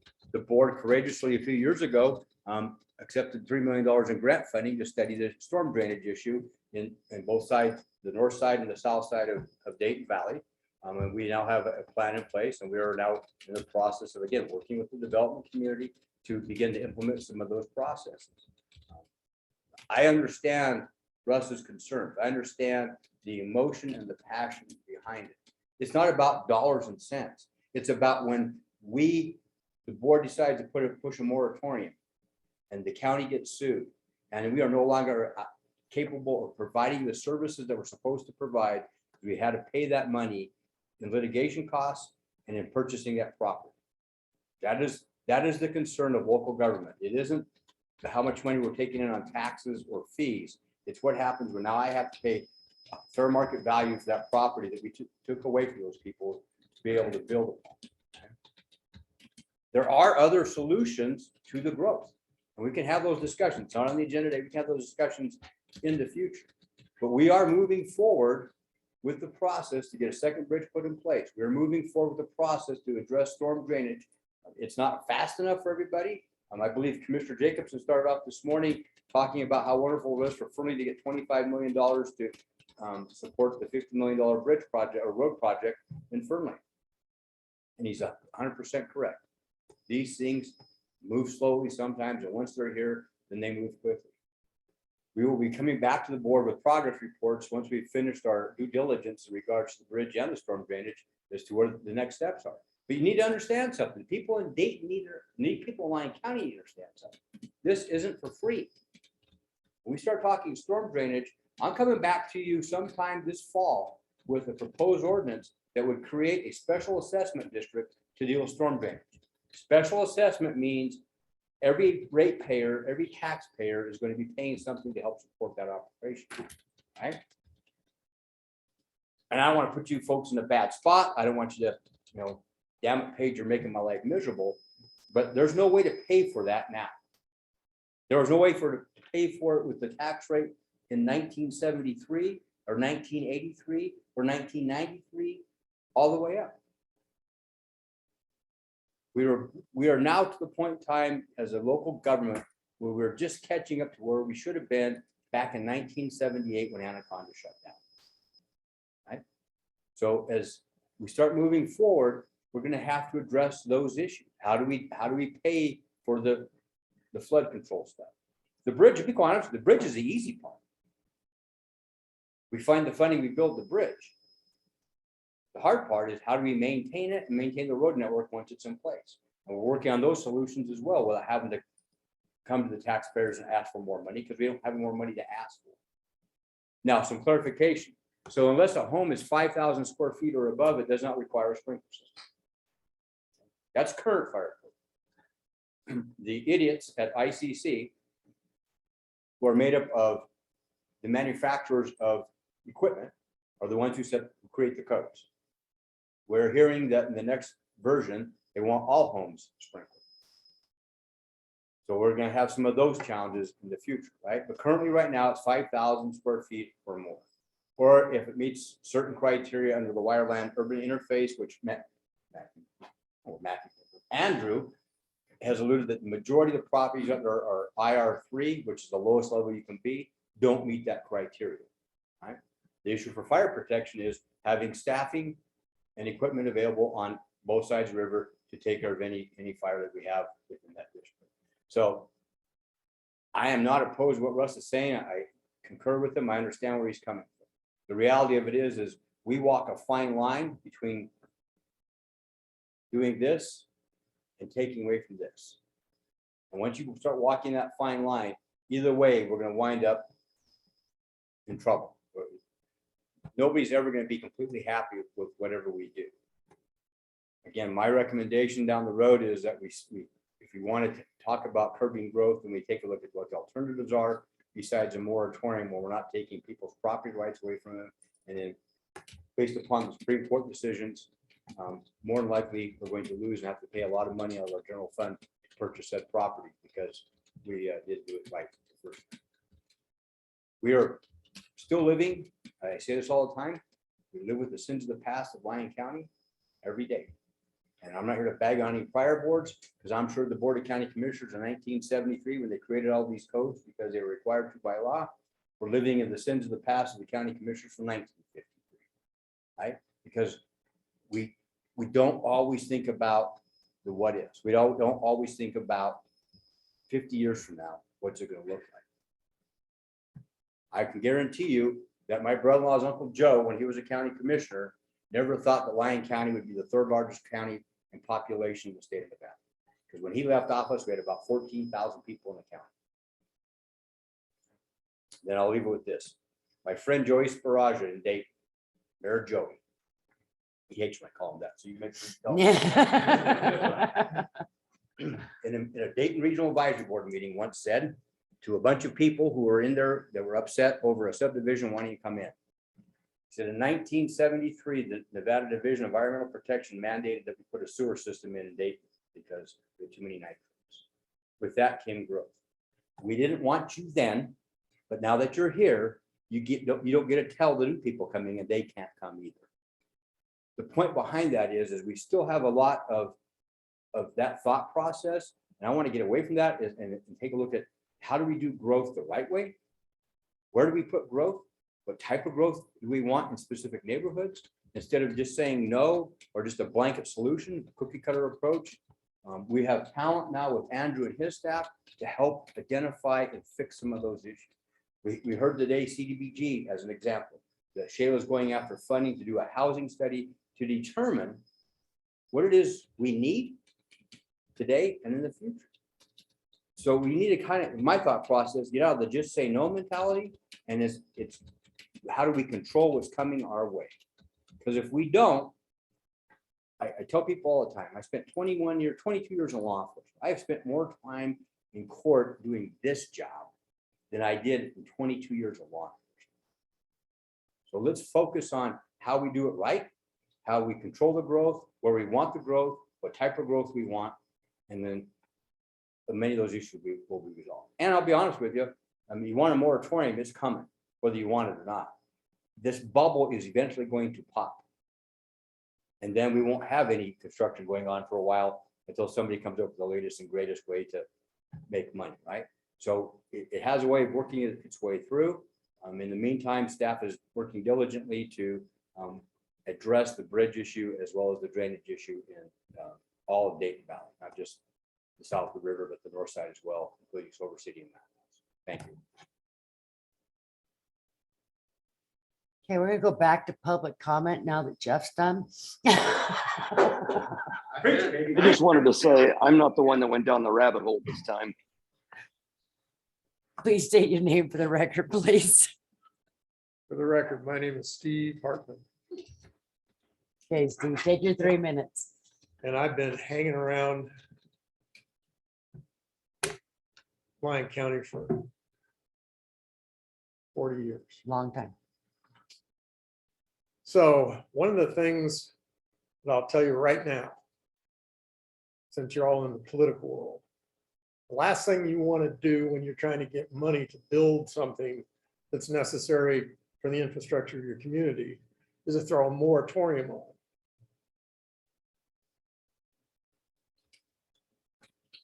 He did a lot of research in a very little bit of time. And he only scratched the surface of the cases that deal with these issues. The issue that we have in the Dayton area, it doesn't really matter where you build your house, where you live. Your problem is there's one way to all the schools and a lot of the other public related matters, and it's on the south side of the river. So it really doesn't matter whether you build on the south side or the north side, because your problem is going to be one way in and one way out. And we've been working to solve that. There's been a lot of meetings going on with planning staff and with the delegation to get us the money to solve this issue. And we're making progress. But it isn't going to be good progress if you throw a moratorium on there. Then you're going to get the development community that is not going to be on your side. We've helped solve the sewer treatment facilities, all those issues. We've been right at the fore. We formed a group. We contributed a lot of tax dollars, and we'll continue to do that.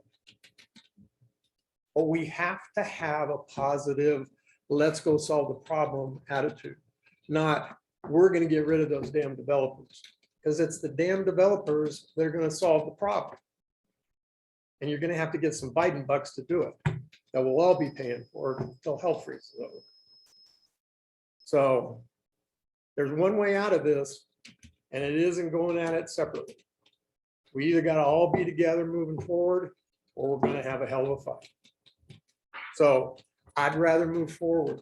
It works better for everybody. And I think that's what we need to focus on.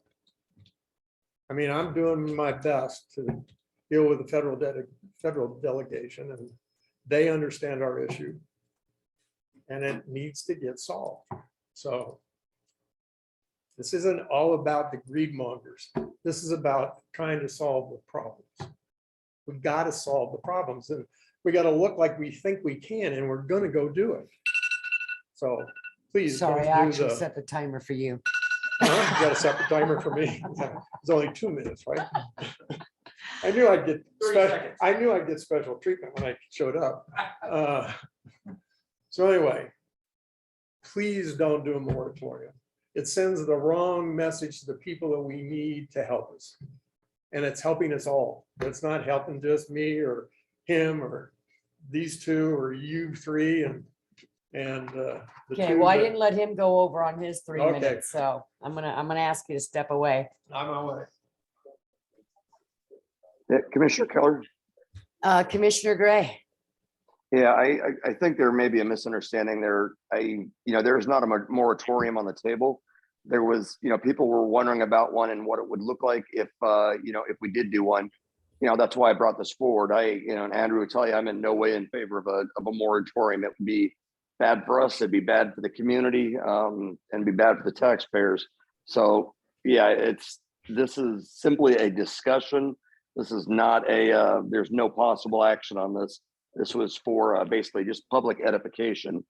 So, there's there's no big bad developers anybody's trying to get rid of. I don't know where that came from or anything, but we know this is a team approach. And so I just wanted to put that out there to make sure everybody knew exactly what was going on.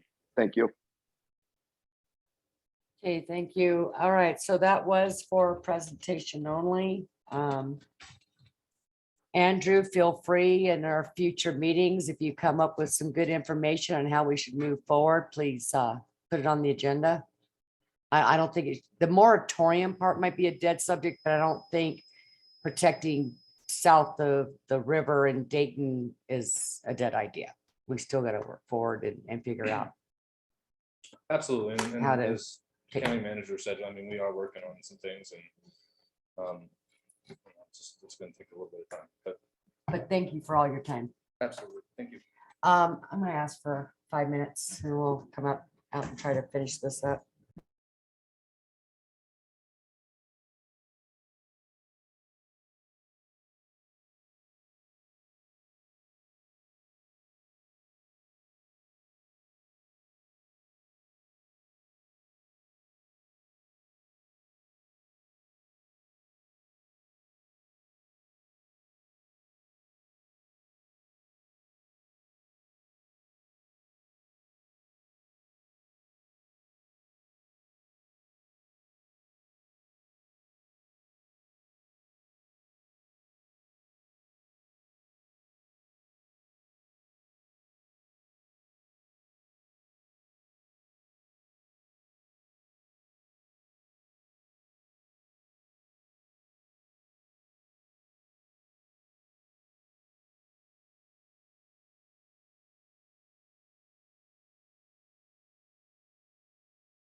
Have a motion second. Any public comment? Seeing none, all in favor, say aye. Aye. Aye. Any Aye. Okay, motion carries. Okay, Gina, you can move your meeting. Thank you. Okay, 19B for possible action, approve the Pig Fest 2022 outdoor festival permit to be held at the Dayton Rodeo Grounds, 500 Shad Lane, Dayton, Nevada, 89403, estimated 300 to 500 people, September 16th from 6 PM to 11 PM and 17th from 12 AM to 11 PM. Mr. Haskell. I don't have a PowerPoint for this one, though. Andrew Haskin, Lyon County Community Development Director, for the record. You have in your packet the staff report on this one. It's fairly straightforward. I think that we need a little bit more information, but I think as conditioned, we would have time to get that information prior to the festival. The application was kind of submitted late, which made it a challenge to gather everything. That's why it's so heavily conditioned. Typically, it requires us 60 days. I think I want to say we got this a couple weeks ago, and it's supposed to be in a couple weeks, so about 30 days before. So with that, I can answer any questions. Okay, questions for Mr. Haskins?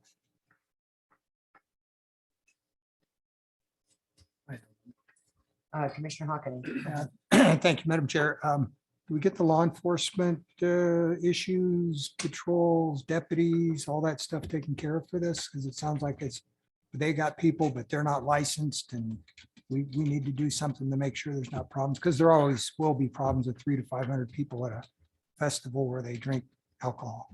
Yeah, no, absolutely. No, absolutely. That was one of the conditions that we threw in there, was that they had to come up with a security plan that's approved by both the sheriff's office and the emergency manager before they can have the festival. They've got about a week to come up with all the documentation on that. So again, it's a pretty short time frame, but according to, I was talking with Amanda, and the clerk treasurer's office, and she said that they've been working on this stuff, so we'll just kind of have to see if they come forward with their plan. We're not going to approve it and let it move forward and issue the permit unless it comes back satisfactory to both the sheriff and the emergency. Was they able to solve the potable water situation or?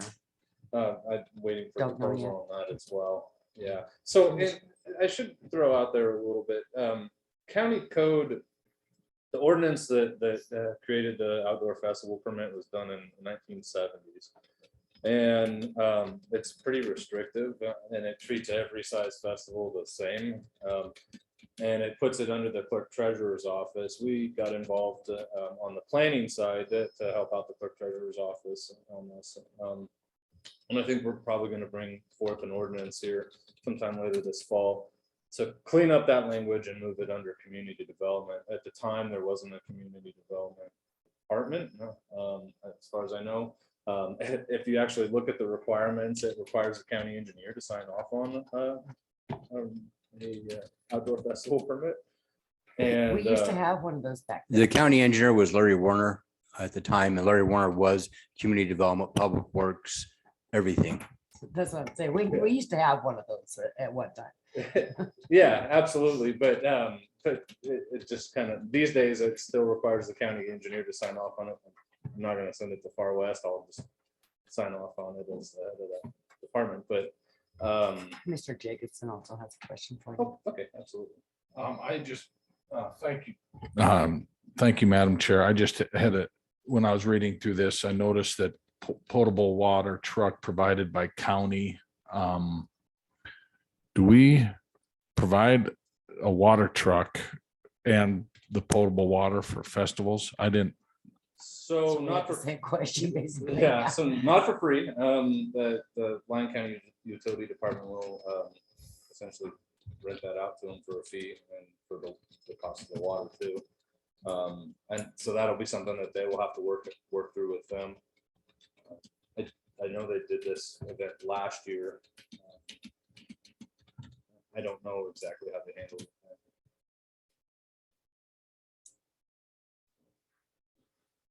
Sorry, There were just some things, a security team, 10 people. I mean, is that law enforcement? Is that just volunteers that?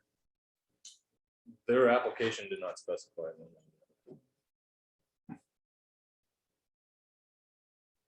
That's why we put in there a condition that they have to submit the plan on what I was exactly. gonna say, they had, if we say yes, they still have to meet all these conditions or they call it off, Correct, yeah. even though they're 2 weeks away. Right. So if they don't satisfy the conditions, they still don't have a festival. Correct. Commissioner Henderson or Gray, questions at all?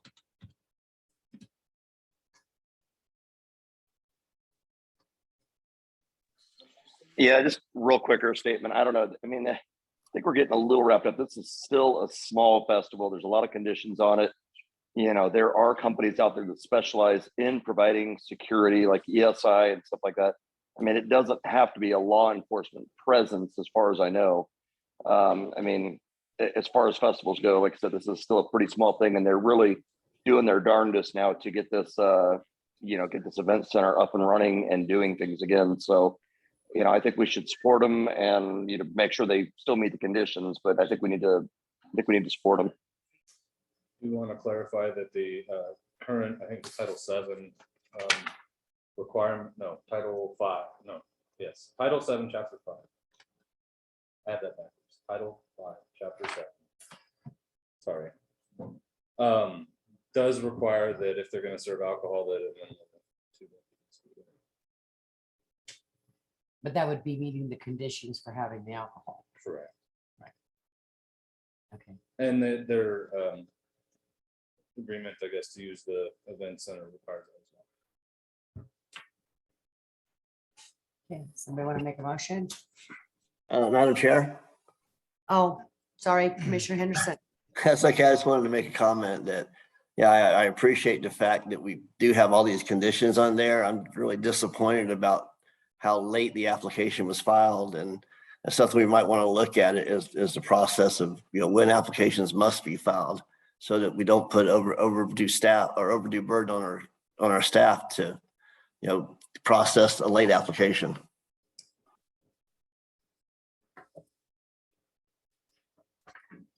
Duly noted. I see a hand up there and it might be the applicant. I'm not sure. I can't read it from here. Yeah, I think that Okay. is the applicant. So Selesky, are you the applicant? Yes. Okay, did you have something you wanted to add? Last year we had, you guys, provide us with a water truck because there is water spigots out there, but they're broken. So we can't access that water.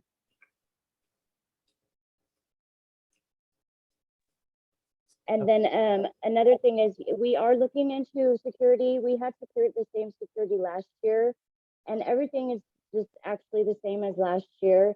The only thing I didn't understand is why we had to get a business license, because we're not running a business. We are just selling the tickets for the money that's coming out of our pocket to just give it back, because we don't ask anybody for any money except for the tickets, and that all the money for this, the insurance, the rental, everything is coming out of our own pocket. Madam Chair, could we get somebody to recap what she said? I had struggled hearing her, and I don't know that everybody maybe online or here heard. So Yeah. could somebody recap that? Yeah, you were a little bit difficult to hear. And so we were catching bits and pieces. Is that better? No. Yes. Okay, I had you on my earbuds because I'm at work. Anyways, we got provided last year with a water truck from the county because the water doesn't work out there in the arena. And so that's how we're using the water. And then the security team is pretty much the same security team as last year. We didn't have any issues or anything. And another issue I was wondering is why we had to get a business license this year and we didn't last year, because they said we were selling tickets, and the tickets are only to refund my husband and myself for the money for insurance and rental costs and stuff like that. It's not a profit thing whatsoever. Quick question. Are you declared as a nonprofit? Are you a 501c3? Any of those things? I don't even know what any of those are. Okay, you answered my question. Yeah, Andrew, how did they do it last year and not have to? I don't know how that happened. I don't believe our codes changed, so. Mr. Page. I'm not sure how it happened last year from the perspective of what she's specifically asking.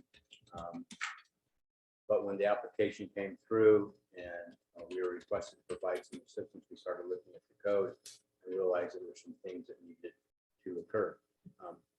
We have probably maybe 3 or 4 events a year in the county now that we're looking at saying they need to go through the same process. I mean, Night in the Country is obviously the big one, right? So they come in with a 25-page type document front and back in the event of this bad thing happening, which we're going to do. We're not looking for that per se from these smaller events, but we have to treat them some of the same. The Boys and Girls Club does have a business license. Some of the other events that go on here have a business license from the perspective of, I realize they're not making a profit, but it's the way the county code is written. If the board wishes for that to go away, we could take a look at it when we do the code, looking at that. But those are things that are required throughout either state law or county code. We're just trying to enforce what's currently on the books. If you're selling tickets, technically you're engaging in commerce, regardless of whether or not they're making money. Right. Okay, I would just. They didn't have to do it last year. Now all of a sudden they did. So I think some clarification needs to be done. To be quite honest with you, I believe that in the old days, It just went through to the Board of Commissioners as an application, and the board either approved or didn't. approve it. Right now, because of larger events coming into the area on a regular basis, have now looked at the code and said, okay, we gotta start knuckling down on this. That's part of the reason why I will propose in the future code that it comes to community development versus the clerk treasurer.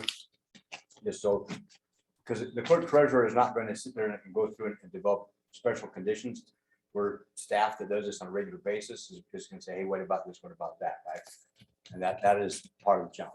It was written, the county clerk was put in charge of it back in 1973 because there was nobody else to put in charge.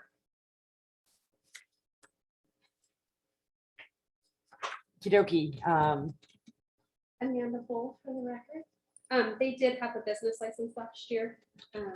Nikki did require that because technically they are doing business in the county, because they are not a nonprofit. Okay, so they did actually have a business license last year. They did. I even have a copy of it if you need it. But they are not a nonprofit for the state, so. Okay, so it didn't get dropped before. We're Nope, they doing have the a same license, thing. And I have a copy of it.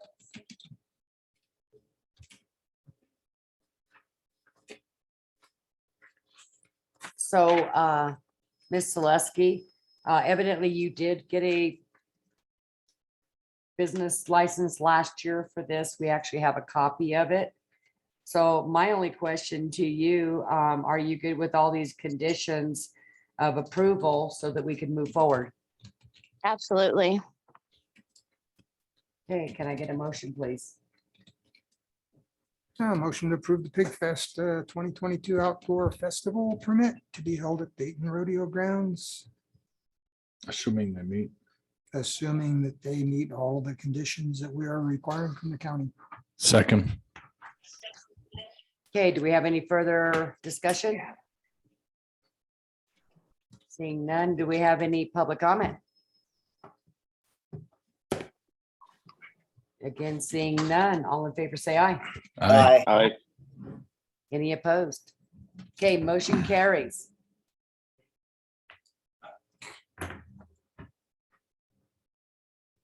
Okay, number 20, agenda request. Commissioner Henderson, we'll make you number one. Thank you, Madam Chair. Not at this time. Commissioner Gray, Not at this time, thank you. Commissioner Hockaday, None for me. Commissioner Jacobson. Thank you, Madam Chair. Just that ORMAT, the geothermal presentation, Scott Nichols came down with COVID, so that's why he's not here today. So if we could put that on our next meeting's agenda, agendized the exact same way. It shouldn't be too terribly much for staff. I apologize for that. And then again, extending that invitation to either the Bureau of Reclamation and TCID to come and do a presentation on the canal project. Thank you, Madam Chair. All right, I got a request. Access management. What? Well, we sent letters to NDOT. We've talked about it. We said we were gonna do it. We said we're gonna do it. We said we're gonna do it. I want it on the next agenda. Okay. Andrew's like, what are you guys talking about? I'm the new kid on the block. Jeff will catch you up. Commissioner comments. Again, Commissioner Henderson. Thank you. This has been an interesting procedure going through this meeting on Zoom. And I still think we could do something to enhance the video that we share with our participants. But other than that, y'all have a good night. I'm gonna go have fresh seafood. Oh, quit bragging. Commissioner Gray. Nope, I have nothing, but I do want to apologize for the technical issues I've had today, and thank you guys for bearing with me. Commissioner Hockaday. Just a reminder again, a month from now, we'll have fun days, 1st and 2nd of October. And it's usually a lot of fun for those who've never been there, car show, lots of activities. Everything seems to be a great day. And livestock and things such as that, a lot of that happens on the 1st. So Saturday, there are things going on. Sunday, there's a lot of stuff going on. Thank you, Madam Chair. Just something that, I don't know, sticks in my craw a little bit. I have a brother-in-law that's in heating and air conditioning. And when a heating and air conditioning system goes down in the prison, they can be called out any time of the day, any day of the month, any time, come out and fix it. I was a substitute teacher in a school the other day, and it had to be 90, 95 degrees maybe in the building. And we just don't treat some of our residents, whether they're incarcerated or not, the same. And I just struggle with the fact that that we would put precedence over prisoners over students, and these schools struggle to keep up with their facilities, while prisons obviously can have state of the art. So just throwing that out there. It has nothing to do with anything. The next thing, I do want to congratulate Mr. Russ Wright on being chosen for the honor flight. I realized he just was on a trip, traveled to Washington, D.C., and we'd like to thank you for your service. A very heartwarming story you told me, brought tears to my eyes, big guy. And again, whole heart thank you, not just for the honor flight, not just for your service, but you come here almost every meeting and provide us with input, insight, and years of wealth of and experience. So congratulations. And again, I would like to maybe make them, I guess it's a little late for presentation, but maybe Mr. Wright could present at some meeting his experience on the honor flight on a time sensitive matter. Thank you. Thank you, Mr. Wright. I'm always thanking Mr. Wright for something, so good job. Anyways, gosh, just a reminder, we talked about fun days, Dayton Valley Days is the 17th, I think, of September. And then after fun days, we have Silver Springs Area Chamber of Commerce puts on our Founders Day for Silver Springs. So that'd be October 15th. Got a parade. This year's theme is Back to the Future. So we got the fire department, sheriff's department, you name it, they're all coming out. We even got a DeLorean.